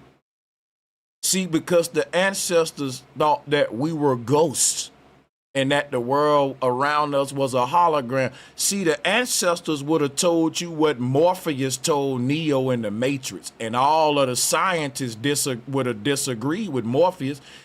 If Morpheus was a real person living, waking people up from the matrix, and he presented himself as a human in the matrix, he would have to debate every day like flat earthers that the simulation is real. They would say, you're tripping, man. That's just Hollywood. Right? So what I'm saying is this. Our reality ain't solid. It ain't physical. This is what it is. I'm sharing with you on the screen what it is. It's a shell. It ain't solid. It's a program. You can't touch it. If you're in it, you can interact with buildings and your senses and what you call the elements. But even the word element got the word meant in it because it's all your mind. It's the central nervous system. It's a program ran from the psyche. Now, the thing is this. My thoughts ain't quote unquote physical. But if I think of a whole city right now with people walking around in it, catching a bus, the people walking around that city in my imagination, that's physical to them. Now, that's hard for us to grasp. But guess what? The laws that govern the physical world are only limited to our own thoughts. Because I can make the people in my imaginary city fly right now, and that'll be totally normal by the physics in that world to those people. Now, it's hard for us to grasp that, but the thing is, the reason we think the world physical is because we're in it, just like the people in this holographic world I'm sharing now. Samurai Cam, can we get a mic check from you real quick? To Samurai Cam, please. It's a microphone button available. If you hit that, it'll... Yeah. Yo. Shout out. Yeah, I hear you, Samurai Cam. What's happening? What's good? Hey, man, listen, man. What's up with this simulation shit, man? I'm explaining it now, bro. You want to debate it or you want to agree with it? What you here for? No, man, we got to stop letting these little ass things get the best of us, man. This shit is It bullshit. ain't getting the best of me. It's just trying to get our nerd on and talk about something more than sports and football and basketball. We're nerds. You don't gotta mute me, bro. I'll be quiet. Hold on. Obviously, I do if you cut in. The reason I'm muting you because I'm letting you know we gonna talk about the simulation tonight, and we gonna have fun with it. And it ain't gonna get to me. I wouldn't want to be nowhere else talking about nothing else. I'm pretty sure I'm speaking to a lot of people on the call. But if it's getting to you, I might want to, go do something else, brother. But shout out to you, man. Long as this conversation ain't getting to you, you can stay. But if it start getting to you, don't make us be quiet. You just leave, all right? Shout out to Thug Rob. How you doing? Shout out to Sterling What up, and my everybody bro? joining. Hey, Yeah. and normally it'd be people, I'm not saying him, but people be like, man, we don't live in a simulation, but they'll sit down and play 2K for 2 hours, 2 hours a day if they got a job. If not that, they play this shit for 8 hours, bro. I'm gonna tell you how you can prove the simulation in less than a minute right now. And I ain't bullshit. If you ask a person, do you believe in life after death? Then guess what? You believe in a simulation. If there's something else behind this reality, then this one ain't the ultimate end all be all. And that's all we saying about simulation. It's like having an extra man on Mario. That's what, right. Yeah, this physical plane is simulated from the interdimensions. You know what I'm saying? So at one point in time, we knew that we were interdimensional travelers. We were the astronauts. These niggas astronauts. You know what I'm saying? We were astronauts. We were able to. That's why they talking to the dead and all this type of shit, because it was this full spectrum of reality. That's a part of reality too. But we only look at this. They call it like a 3D spectrum. It's like a slice of the pie of the reality. That's where the Wi-Fi symbol come in. They feed this shit in. Yeah. Keep My the bad, bro. problem. No, you good. Listen, this because I got smoke for people who don't believe in the simulation now. Well, I Because want to look, actually rebuttal some shit. So, go ahead. I got you. Because look, if you don't believe in a simulation, then you got to let us know how trees, water, and all that come to be from nothing. Because simulation theory explain that with no problems. How you get something from Hey, nothing? Let him go. the way you just said that though, bro, the Yeah. way you just said that, if you believe in an afterlife, then you basically admitting to yourself that there's something behind this. Like that right there pretty much explain the world that we live in as a simulation. Like when you put it like that, bro, that put a whole different perspective on it. I ain't gonna lie. Right. People scared of the word simulation, but they don't know if you believe in a hereafter, you basically believe in a simulation. Is that simple? All right, so look. Y'all don't even believe the Earth is an oval. Y'all believe the Earth is flat, correct? Can I ask you a question real quick, brother? Go ahead. Give me I want to rebuttal some no, shit. brother, I got a question.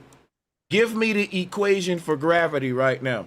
No. No, give me the equation for gravity. No.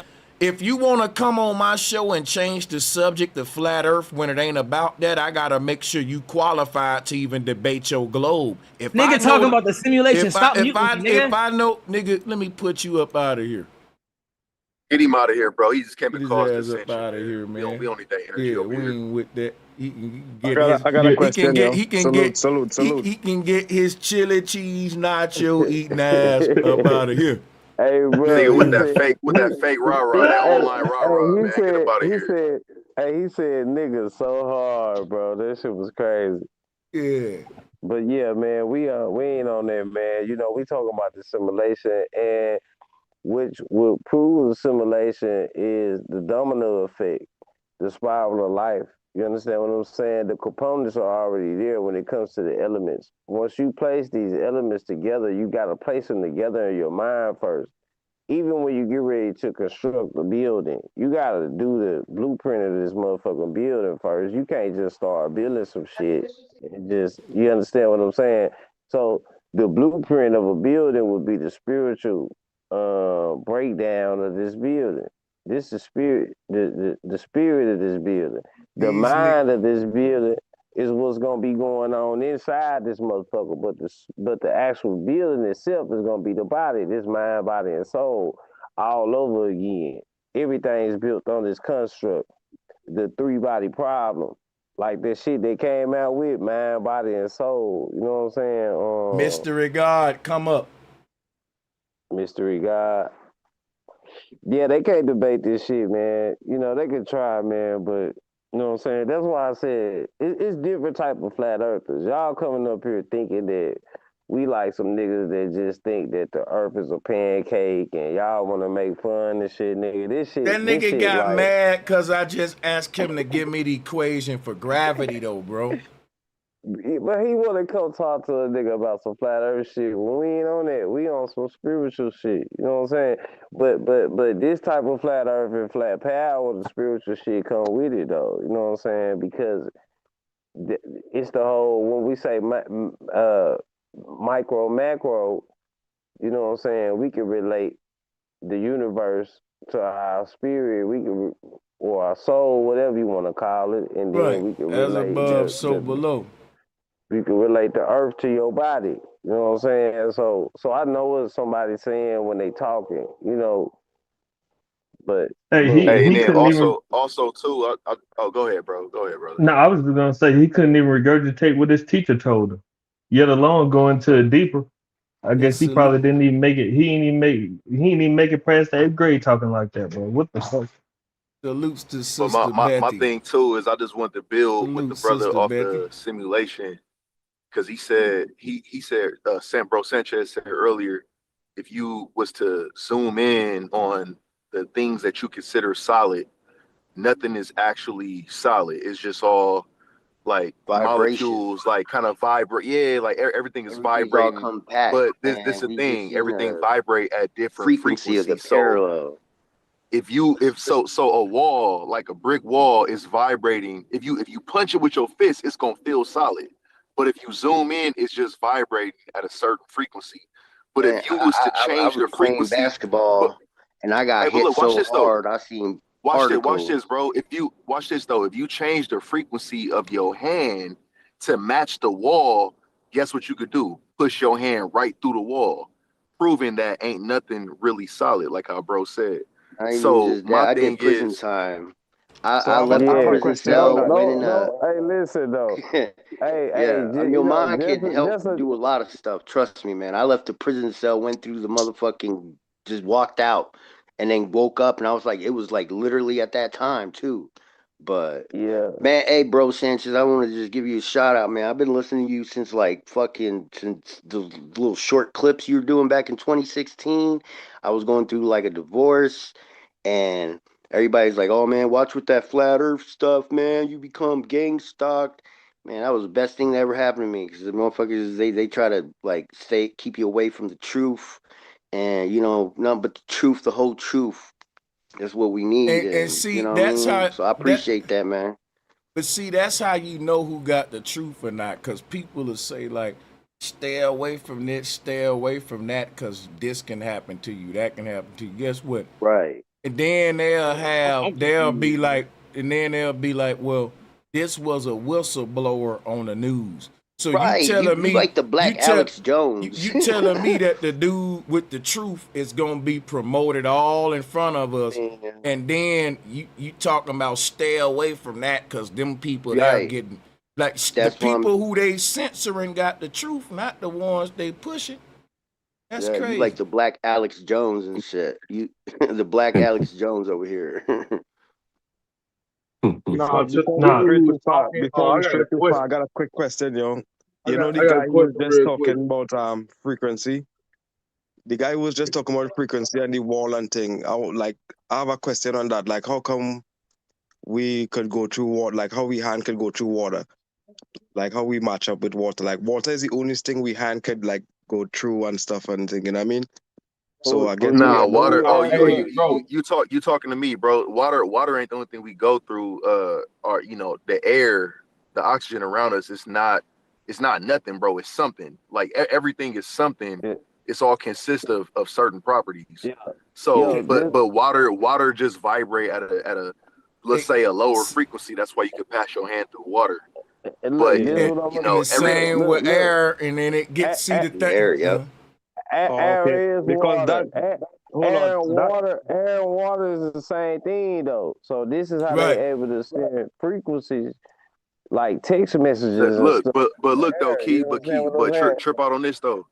But trip out on this, y'all. So where I was Yeah. going with it was how the world around us appears to be solid.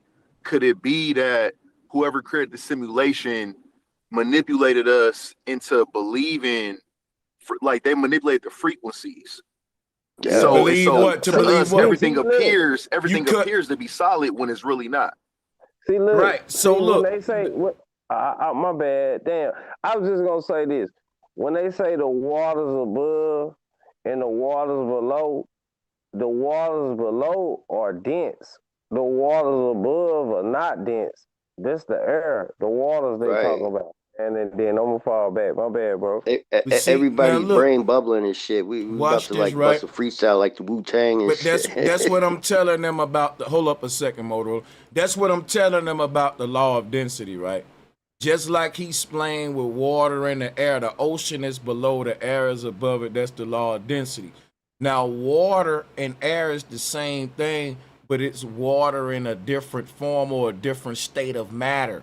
Yeah, that's And fact. That's fact. but Sanchez, that's hold fact. on, Samurai Kim. I brought you back on. Hold on.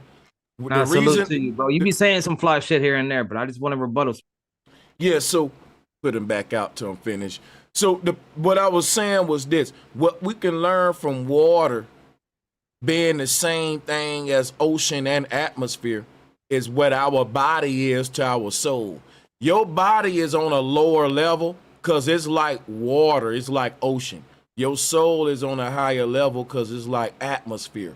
So the same laws that govern the so-called physical world, it governs the world beyond this. Now, the reason I say so-called physical world is because there are certain elements that make up our world. and depend on how dense or least dense the element is, depend on how low or high it sits in our reality. So the least dense elements are gases, and the least dense gases rise the highest. This debunks gravity, but I don't want to talk about that right now. I want to make a point with this. When y'all, what we call in space is just the lightest element on our periodic table that we know how to deal with in our physical spectrum and still call it physical. Because once you start getting into gases and light gases, you getting less physical. Spiritual realm is what we call invisible. And it's really the word spirit mean gas when you look it up in etymology. So we say the unseen world, the cymatic world, the realm of breath. So think about what I'm about to say here. The last layer of our atmosphere ain't the end of the world. It ain't the firmament dome. It's just the lightest gas on our periodic table at the highest level in the atmosphere. And we don't have any technology that we, in science or nothing, that can pass that. And the reason is this. All of our aviation technology, including rockets, is really made to thrust through oxygen-based atmospheres because it's very dense gases that you can push through. But the lighter you go, the more we got to make our equipment lighter, and it got to be able to thrust itself without these huge combustions that rockets do. Because once you pass this final barrier that they call in space, it ain't space. It's just a whole nother realm of gases that we yet to discover. So when we say, well, the physical realm ends here and the spiritual realm ends here, that's heaven. The spirit realm was the gaseous realm. When Jesus give up the ghost, he take his last breath. See, the thing is this. The breath is what enters your other body. And each of these layers that we see here in this little collage that I'm showing, it represents a whole nother parallel reality above our earth that's made, right? It is made the same way our earth is, but everything that's making up that world is lighter elements on that periodic table. So this world above us, check this out, right? This world above us, the heaviest item in this world above us, the heaviest element, that will be the lightest element in the world below it. Y'all see what I'm saying? So as you move up with density, with this, what I'm showing you here, right? This is what's separating these worlds, periodic tables, states of matter we don't know about. So what we call in the spiritual realm is just basically saying, hey, we know about solid, liquid, gas, and plasma, and we don't know nothing else, right? So the spirit realm would be the fifth state of matter that we just can't comprehend till we get out of here. And it's just states of matter that get lighter and lighter as you go from a gas to something else. See, we think it stop at gas, but it don't. It keeps going. It's a whole nother worlds made out of states of matter we don't know about. That's what's moving up here. Yeah. You know what I was gonna say, man, when you was talking about that, we only taught about gases that are like acidic gases. Because I was thinking about a pH balance scale when they even come to this gas point. So on an acidic scale, we will learn about gases like, there's different gases, helium. When we get to our purest form of gases, or we get to gases that are more toxic, you understand what I'm saying? That'll be on the acidic level. So as these being interdimensional existences, as well as, when we look at the gases, these things come from us too. When it comes to the elements, do you think that the elements are split up in like I kind of want to just shorten it up and give it a comparison like an angel devil type of thing? Because they say as above, so below. And when we Angel talk about, devil, but look, once you yeah, go into angel devil, you just talking about least dense beings and less yeah, dense yeah, beings. yep, yep, yep, yep, yep. What you think about that? Yep, and that's why, look, I brought this density in a cup, right? Let's say that world down there where the honey at with the boat. Let's say, okay, we're a bunch of humans living in what we call the earth. And our whole little existence is like this boat in the honey. And when we try to fly up in a rocket to make it through our atmosphere, right? Our atmosphere get less and less dense or whatever, right? And then we can't go no more because we start going up into this world right here where the corn syrup at right here, this little clear part here.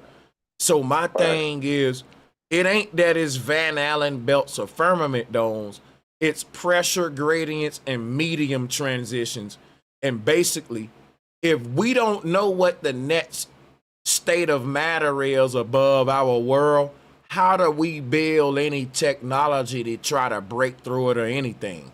Because if I want to break through a glass, I can use a rock. If I want to pop, if I want to break through, we got different laws and tools and things that govern our world down here in this little honey level. But when we start trying to apply our physics to the world beyond ours, we can't make the technology to get us to the next world because we don't know what the nature of it is. How do you plan for something you don't know what's coming? It's like trying to prepare for a surprise party.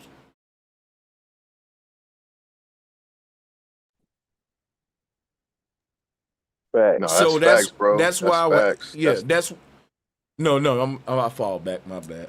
No, that's like how they say NASA, so-called NASA, tries to use rockets, SpaceX, and all that. But these rockets is combustion, so fire need oxygen to move through, which is why they can't go to space. It's allegedly no oxygen up there. But like you saying, if you move through these higher realms, our Earth had all we know is oxygen. But what if there's no oxygen into the next realm? So that shows you really Right. can't get to the next level because you don't know what Our the properties are up there. our periodic table represents all states of matter and all elements that's known to what we call our physical reality. In space, what's beyond that is things on our periodic table that it'll be us saying, when they say, well, we know the nature of space, tell me what it's made out of. Dark matter. Where is that on the periodic table? Facts. And then Yeah. too, when it comes to certain different states of matter, those entities that reside in those different states of matter also have to apply the same amount of force that we have to apply in this state of matter. You understand what I'm saying? It's just a ripple effect. So it may be at a different volume, but it be the same. They atmosphere thick to them too. They gotta apply force to get through that motherfucker too. So it just be on a different level. What we see is physicality. Do that make sense? But hey, Key, but for some reason, the higher beings are able to come down into our world and they could change, or I guess they can move through our Well, properties, but we just can't exact. get into their You world. you you Yeah. are a higher being that came down into this world. It's Yeah. called a fallen They angel. That's where we Yeah. are. they've been here Listen, before. Look. That's the what. people here, they ain't fallen angels. We are. Yeah. That's what we've been saying the whole time. This is why you actually have a higher self, because you are a fallen angel. You just cut up into 7 pieces. Your top piece is your higher piece. You may be at the bottom, but guess what? Timelines are run parallel. So you may actually be in your third self. I might be in my first one, or vice versa. Or you know what I'm saying? So this is just the meeting ground where we at. This is why you able to have a dream and shit. Because you go to the astral realm when your body get tired, then you go to sleep, and then all these other dimensions pop in because you go into that, you go interdimensional. Your unseen self get up. That's who you is anyway. You ain't your physical self. You ain't your physical body. Nope, you that You voice supposed in to your head. yeah, you supposed to be running your body. You supposed to be in the control seat. You supposed to be Right, running this motherfucker. You know what I'm saying? And right. then But you what? beating out So, everybody else because they on some physical shit. My bad, so That's Sanchez. why I be telling look, people the what I was metaphor, like, saying this is my about the body. hold on, brother. I don't want to get too far off track because we all know we gods and we ain't playing. We Neo in the Matrix. But just to make y'all understand about these pressure gradients, like when they say, well, when they talking about a brother asked me, because the firmament dome ain't what we think. It's just transitioning to where you can't understand that reality till you shift your consciousness to it. When I put this image up, I want to say something before I forget. All the fish on the right, they know the way that how their world is governed on the right. Like the green ocean got its own laws. It's got its own ecosystem, own time zone. It's got its own density for the water. It got its own everything. And a fish on the green side, if it says, I want to explore the blue side, that would be NASA. That would be the space program. And the reason they would never be able to cross that barrier is because all we know is represented by this line that's splitting them worlds. Everything beyond that is unknown because we born on the green side. We can't leave the green side. We built for the green side. All of our technology made to work on the green side. If I take anything from the green side and throw it on the blue side, that's a death sentence. That's what I'm saying. So we're separated by death the same way the two different ecosystems and species separated with these oceans. That's what the ethers are. But a person on the green side would say the blue side is the spiritual realm. Ain't nothing spiritual and physical. Y'all both fishes in the ocean. It's just another side. It's a different density layer. That's what I was saying about when we say our world physical and that one spiritual. That's like a fish on the blue side saying my world physical and the green world spiritual. No, it's just unseen. It's hidden from you by a veil. You can't understand it because all you know is what you was born into on the blue side.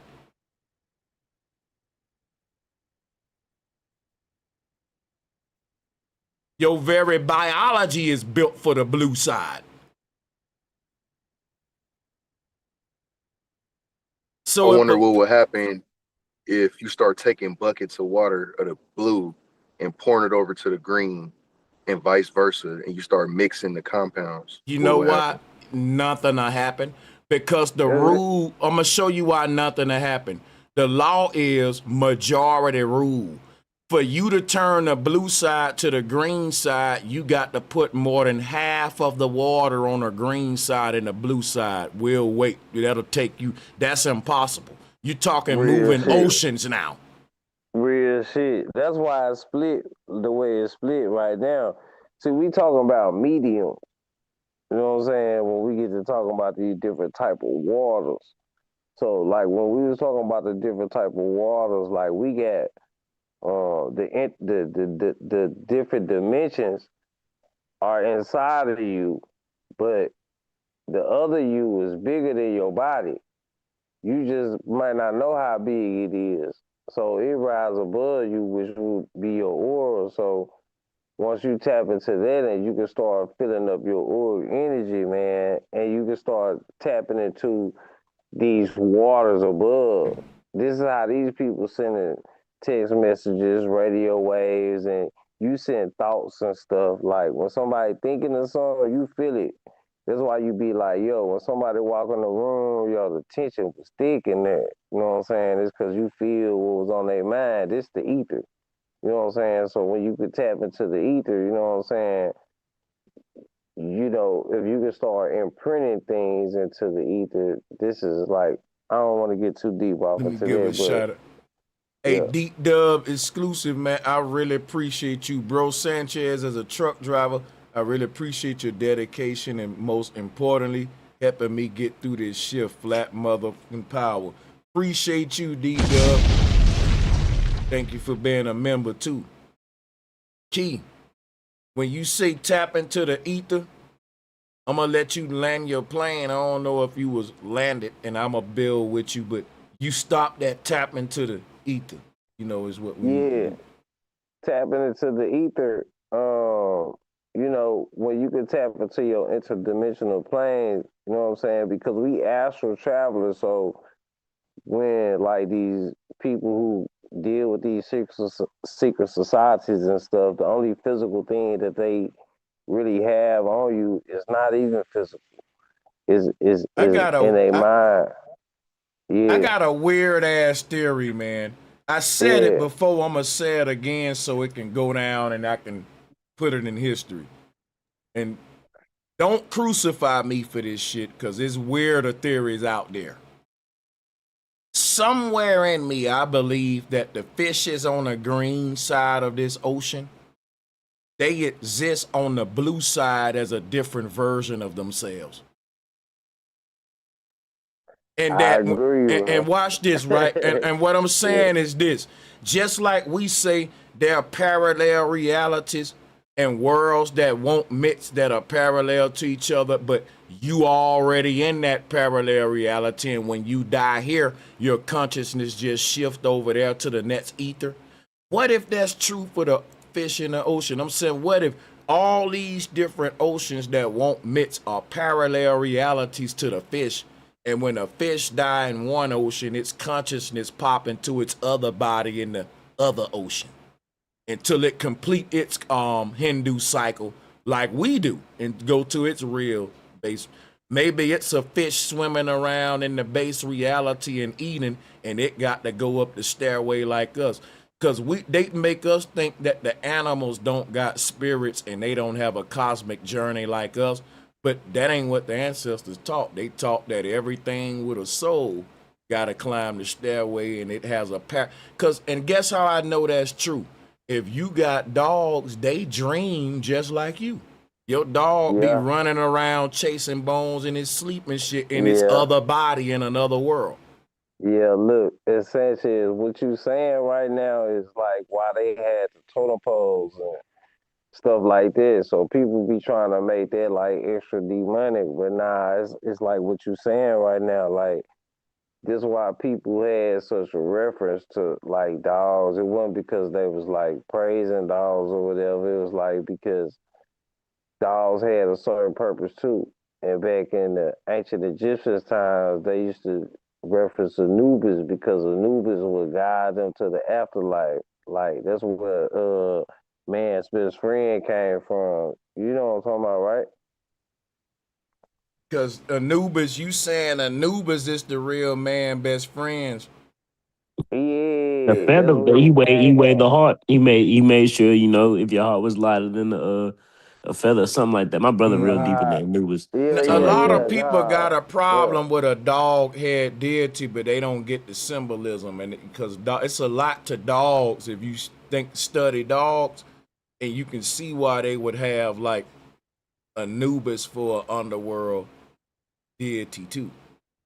Yeah, because a dog, you can train a dog, like, you know what I'm saying, like, well, as above, so below, as within, so without. So the physical go with the spiritual go with the physical.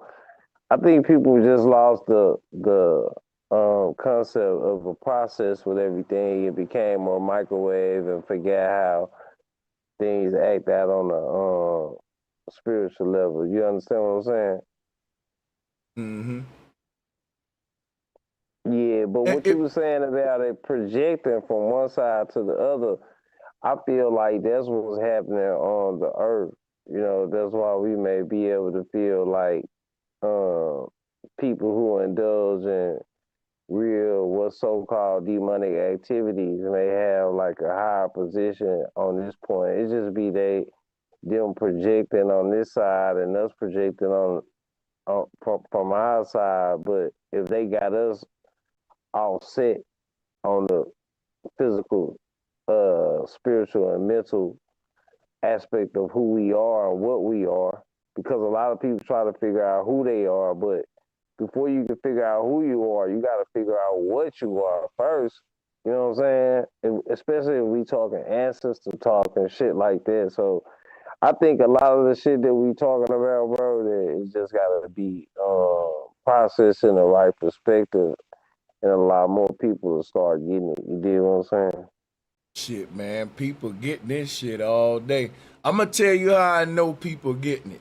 It's so much shit happening with censorship, and just how I know, if I ever doubt that people ain't waking up to a level that got the people in power concerned. But see, I know this because I'm seeing how they react. The people in power let me know where we at as far as awakening. The Tartarian movement let me know, oh, this awakening shit ain't stopping. Flat Earth ain't the end. Damn. Egypt ain't but 200, 300 years old. What? Hold on. See, the rabbit hole keep going deeper. It make me think, where we gonna be at 10 years from now? And that's what they thinking. They thinking, if we let these motherfuckers just keep waking up like this with all this shit they bringing to light, and it's 2026 now, where we gonna be in 2032? We got to do something quick, and that's why we seeing so much shit right now. Cause guess what? The people we dealing with, they ain't gonna let the house burn down. That's why they gonna stop your shit when it's a little bitty spark. They ain't gonna let it start getting to a big fire, cause it's hard to put it out then once your movement gain momentum. They stopped Flat Earth when that shit was a baby. Trust me, bro, when I saw what they did to the Flat Earth movement, I said, man, these people don't play. When they see some shit that's a threat, programmed to go right. bro, when they see some shit that's a threat, they start making desperate measures. And that's what we see. Bro, everything we see now with them going to World War III, it ain't got nothing to do with money and power. It got something to do with, we need to hit the motherfucking reset button because these motherfuckers is waking up, man. They figuring shit out we never thought they was gonna figure out. Mira, bro, Sánchez, tú hablas español. Tú no hablas español. Yo creía que tú hablas español cuando yo te encontré, pero like every person in Latin America, they want kind of like they want Trump to invade them. So like, I mean, this is from a Puerto Rican speaking. We don't support Trump, but at the same time, they're like, because they're enticing him to do that because it's gonna backfire in the United States. Because I mean, it's gonna backfire, and I don't think they're like looking at both sides of what you're talking about. But man, I could talk about a whole bunch of stuff with you, man. You had me tripped out one night because you were talking about what side the space that we're falling. That you said we're upside down under a plate falling. That's why we're stuck. I don't know what you said this one night. Upside down under a plate. Yeah, like you're something. We was on a bro. Okay. Like, and then we're falling down, so like the gravity's pulling up. You know what I mean? Because like gravity's the only thing that holds the speed of light and time down. No, that wasn't me saying that. And that's one of Or the somebody did. Yeah, you corrected somebody. Yeah, the flaws with having these panels, people will start mixing up what I'm saying with some of the speakers. With somebody else saying something, but yeah, bro. I fall asleep listening to you, bro. You don't got no dark screen, so I like take down the whole contrast. Cause yeah, my girl listens. She's like, "Oh fuck," but it made her wake the fuck up. Cause she's like, "Man, y'all." I said, "Yeah." She's like, "Who is he?" Yeah. Oh yeah, man. I said he the black not Donald Trump, Alex Jones. Everybody trying to ban him. Well, I know some of the stuff. I don't fuck with Alex Jones like that. No, I'm just saying in a metaphorical way. Like you put some unbelievable stuff and took it down because you're right, man. Like, you know what I'm saying? There's nothing new under the sun, but you got some flavors that ain't been. Are you a flat earther, man? Yeah, you come on, man. I can't look. My kids are too, cause they seen all your and they quiet. I said don't argue with No, you people. good. Just you know what I'm saying. So my daughter right now, she shadows Channel 8 News here in Nebraska. She's a freshman for journalism. So she's like soon to be like live from the car crash scene or something. But she doing that, and she's really smart though. But she's a flat earther. I mean, like dead serious. Yeah. I already That, done. She had you her know, man let turn me flat just Earth let me because do one of your thing real show. quick, right? Let me give a shout out to Dr. Jasmine Young for supporting the show once again. Sanchez, can you clarify how if before the squatters we were once living in divine type paradise, what would have been the incentive to try to ascend to such a perfect simulated reality? Excellent question to get us back on track. Let me respond to my Mexican Motorola brother here. Let me say something to y'all. This may sound weird, right? When you say my kid is a flat earther,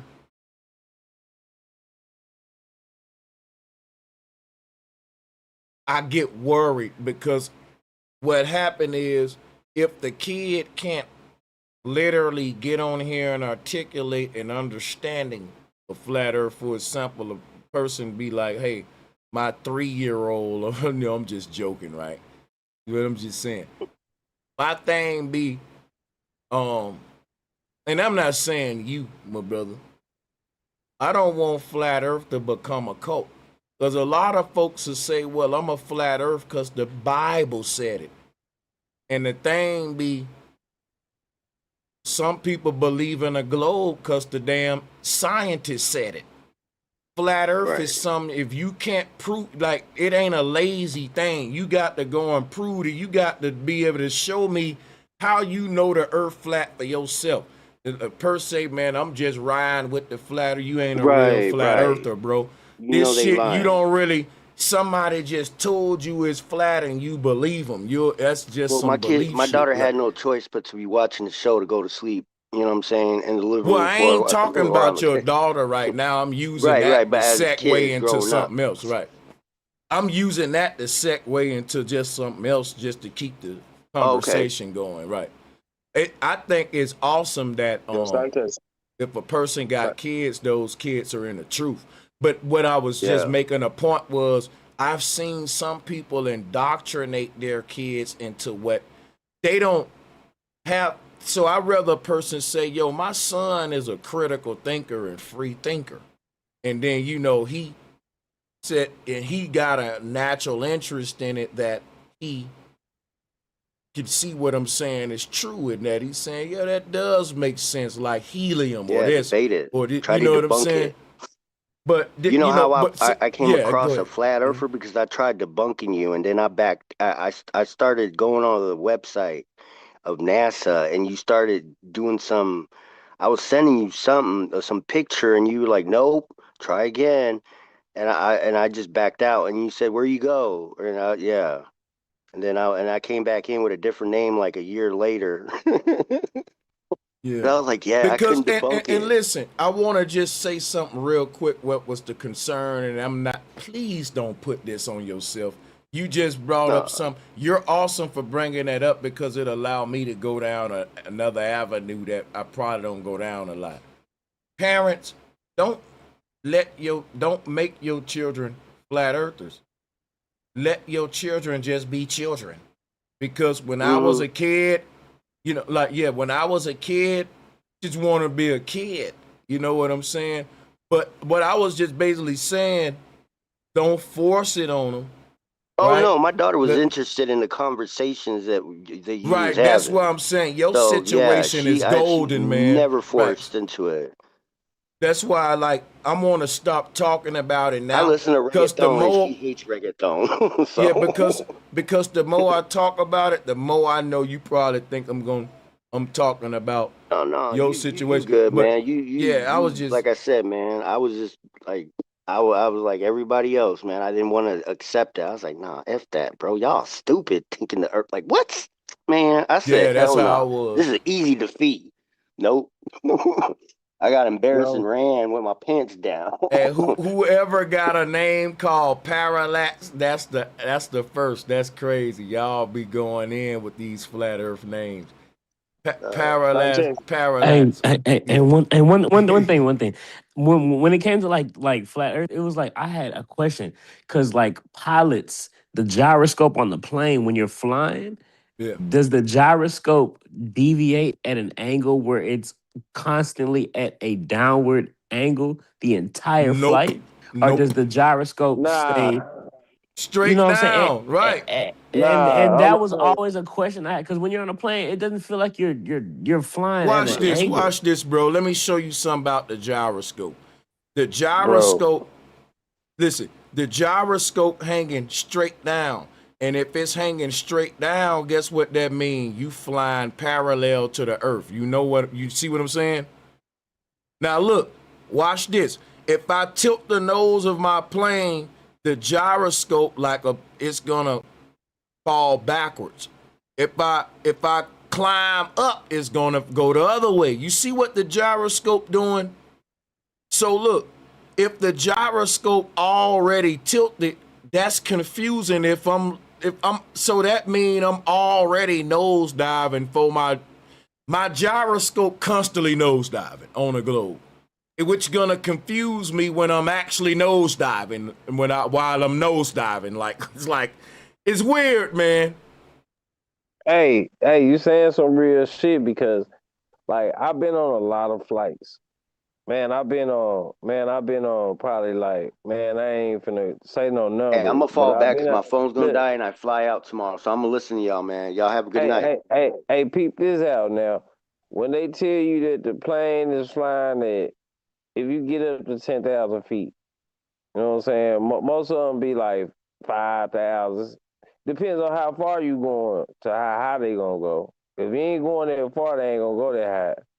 Well, if they do go that high, that means they gonna make it quicker. You understand what I'm saying? So by me realizing this, that if the plane flying at, they announce what level the plane flying at. The plane flying level.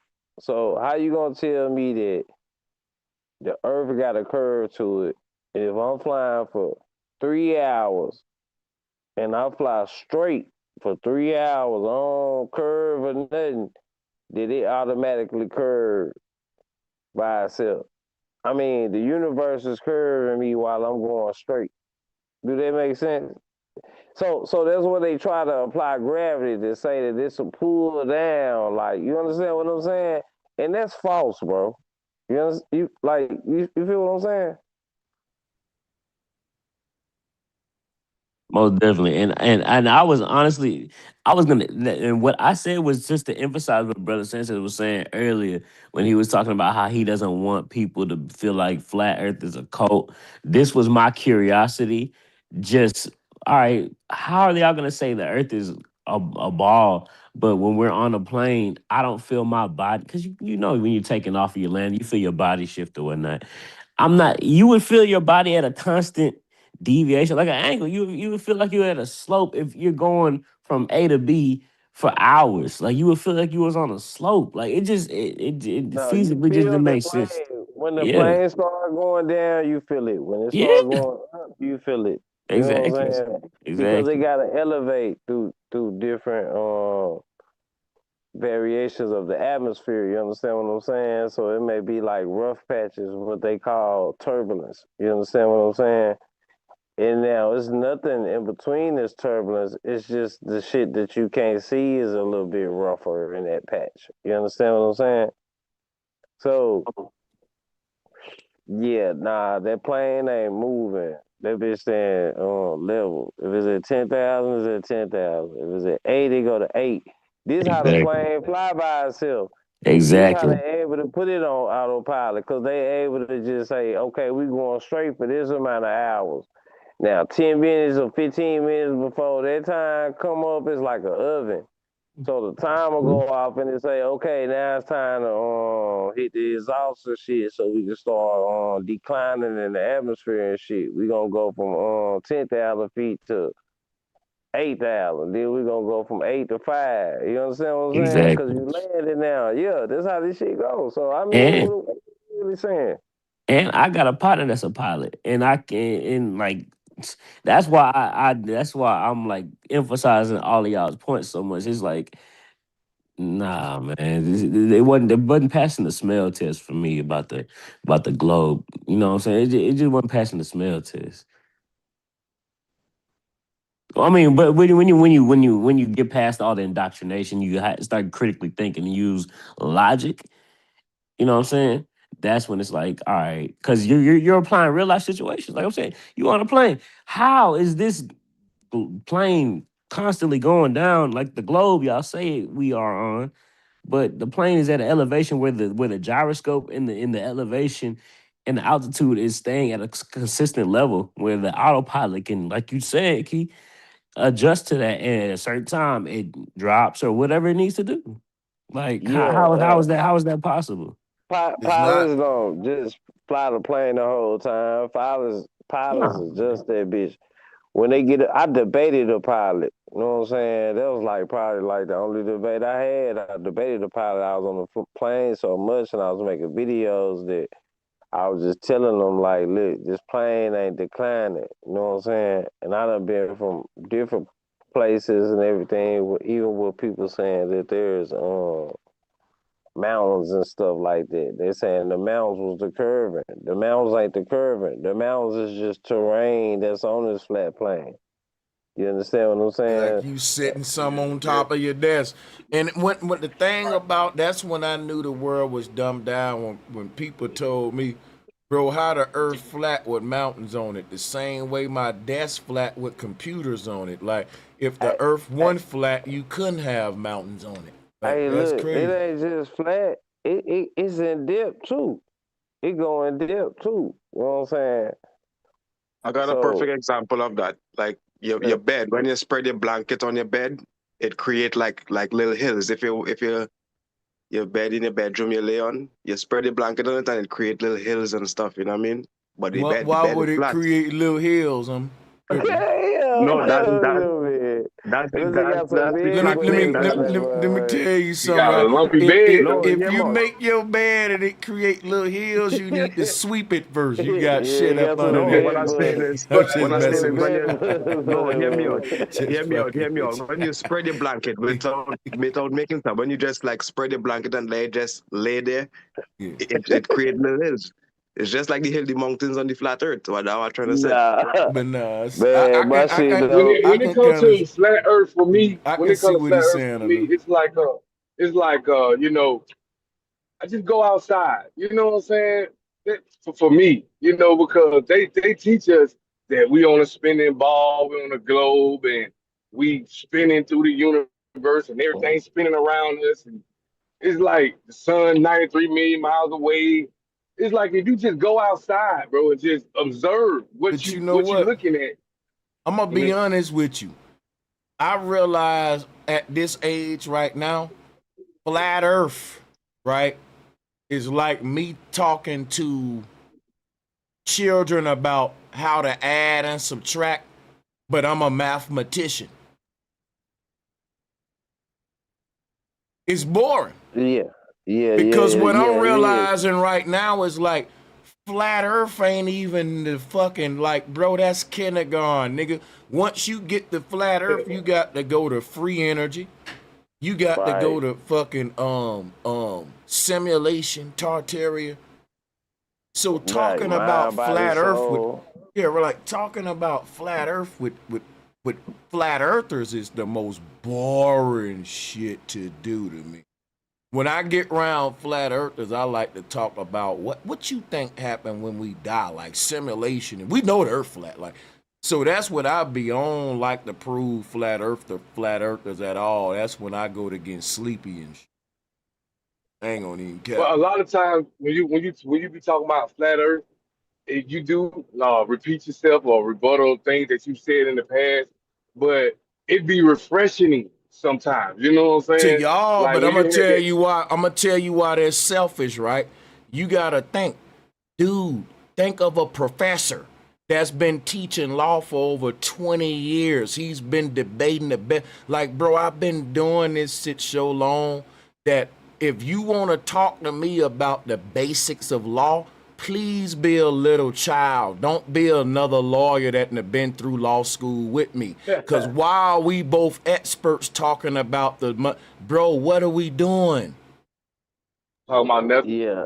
Yeah, that's a fact Now, if because it's man, somebody, little kid that need to know the basics, then cool. And even then, it's a task because I got to backtrack and shit. But you ain't finna be a peer of mine on an advanced level, and we're here talking about adding and subtracting, and we're mathematicians. Can we just talk about trigonometry, please? Or something more advanced? Because we've been talking about flat Earth, man. I For don't so know why long. flat earthers think it's cool to come prove the earth flat to me. It's actually like selfish.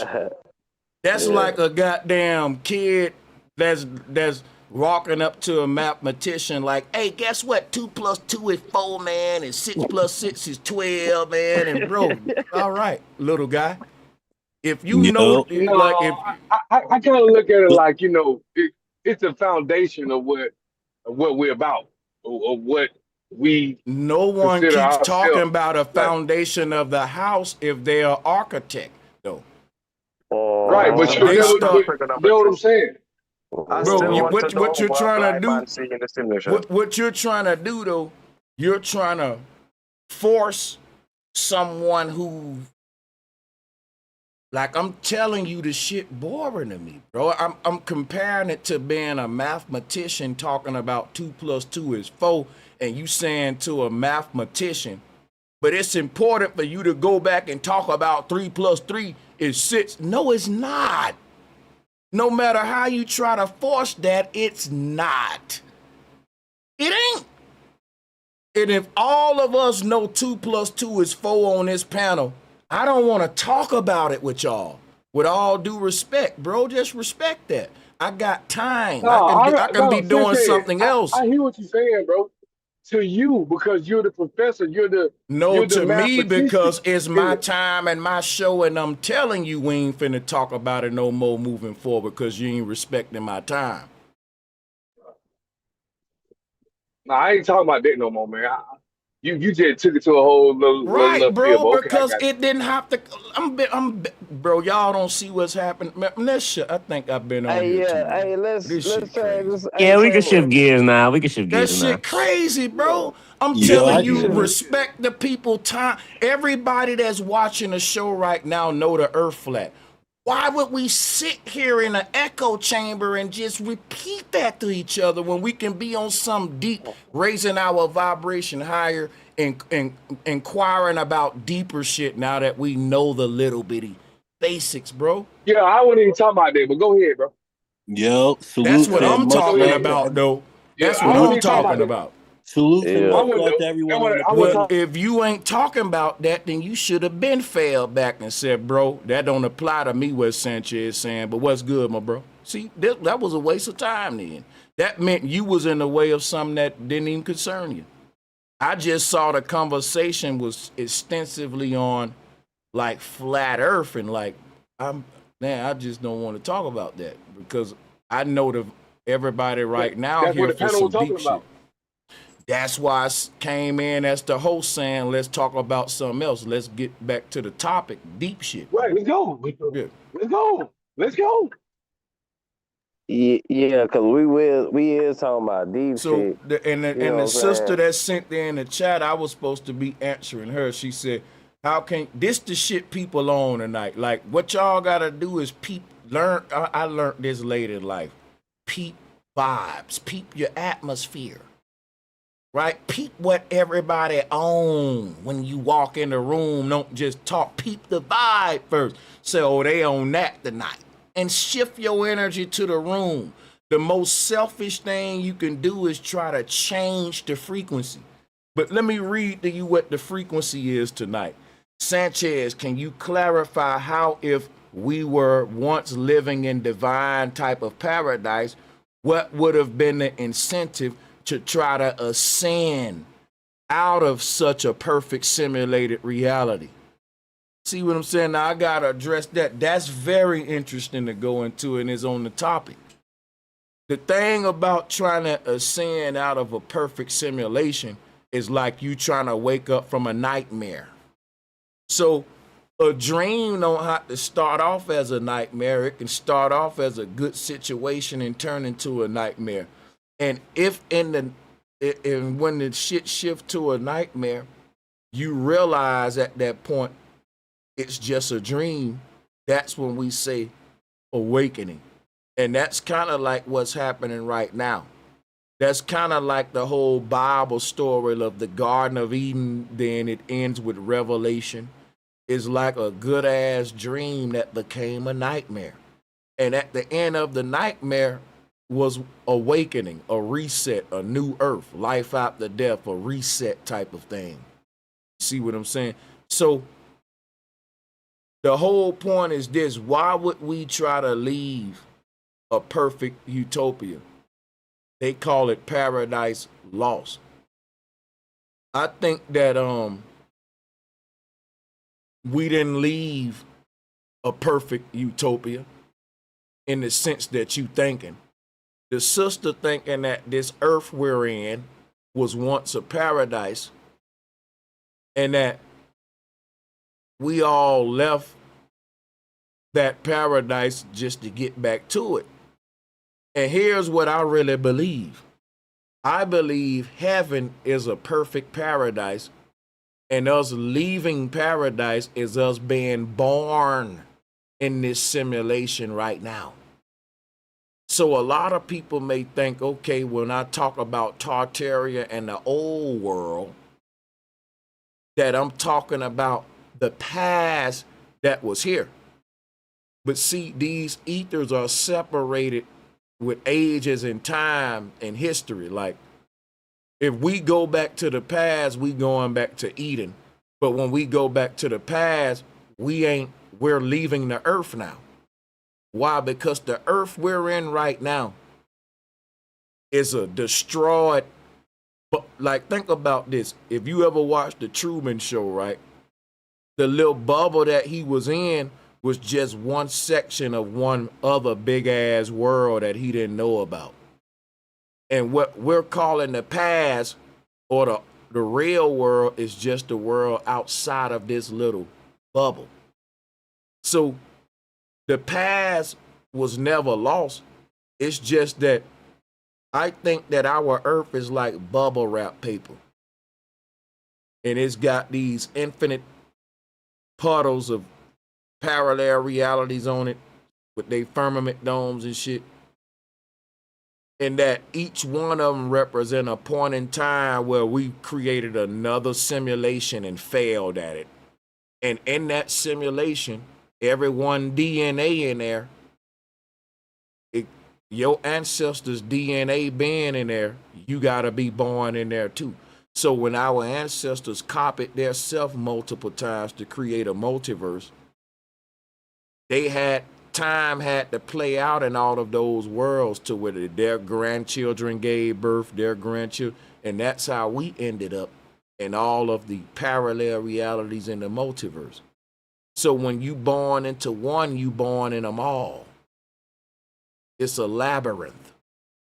But why did I want to answer her because she sent in a super chat. I want to be thorough and I'll get the flow. Why did we leave paradise? We was basically casted out of paradise because I went through that earlier when I was saying how we're baby souls. I believe the world we in is a simulation created by our ancestors to see if you worthy to be in the ancestral realm of what we call the old world, Eden.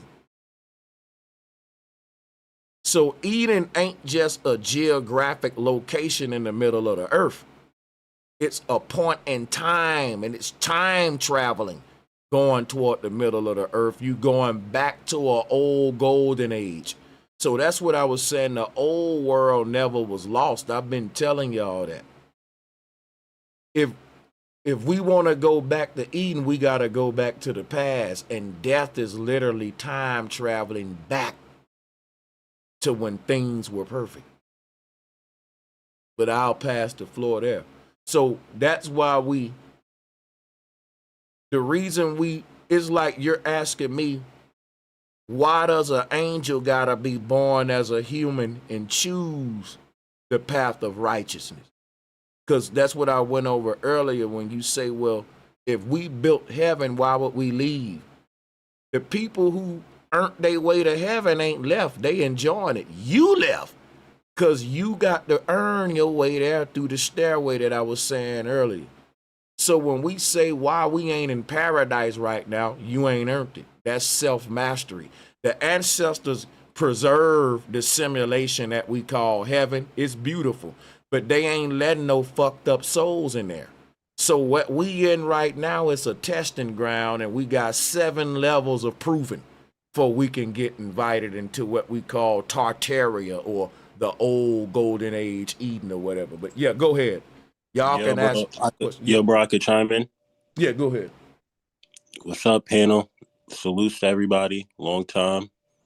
Fucking I wanted to say even though we had paradise on earth, people may wanted to go back to heaven to visit dead relatives. I think y'all ain't really understanding this flat earth cosmology. Let me break it down to you, y'all. Heaven and earth is one and the same. That's what I keep telling you about. As within, so without, as above, so below. Heaven ain't a place you just go to when everything good. Heaven is a process you go through that makes you good. And once you become good, you will be already in the place that you call heaven.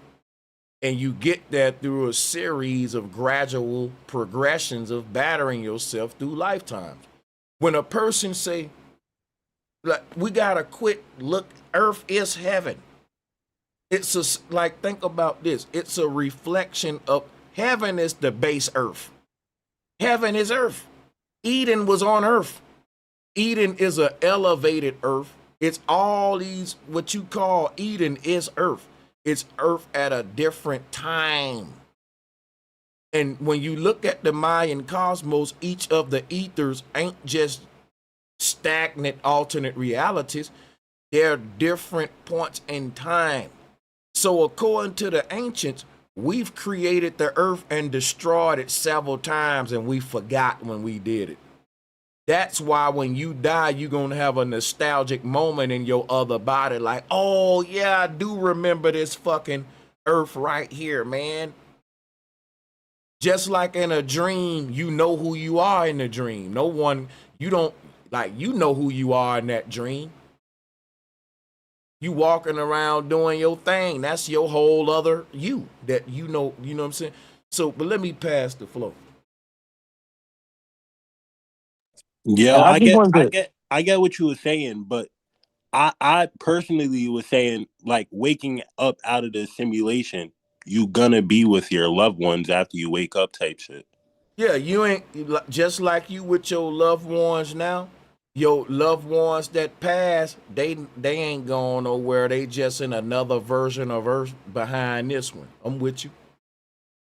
We all headed to the same place. Hey, bro, Sanchez, like earlier, it was about probably about 5 minutes ago. Like I was just gonna emphasize like that when you were talking about the reality, like unveiling, revealing, like basically like like I'm alluding to like the etymology of it, like the veil of reality, like pulling that back. That's basically what I was getting at. I just wanted to put that in there, put that in the atmosphere. You was asking me what? My bad. No, I was saying like how you were talking about like reality, like how like everything's been like a facade, like we're not really seeing things. It was like unveiling, like a wedding, you pull the veil back on somebody on the bride, revealing, unveiling. I'm just alluding to the etymology aspect of it. Nah, for sure. That's it. Like the word veil is the word evil.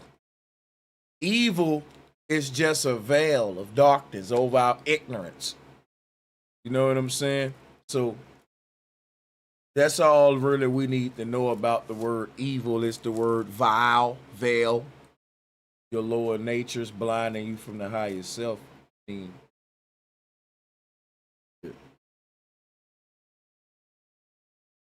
but the whole thing about the word heaven, the H is silent, is like Evan or Avon. The root word of flight systems is like avionics, avion. When you dealing with anything in the sky or flight, the root word is avi, like aviation and shit, dealing with air technology, how to fly. But the word avion, if you put an H in front of it, it becomes like heavy on heaven. You know, this new word is just dealing with the sky. That's just some little etymology and syncretism I wanted to throw out.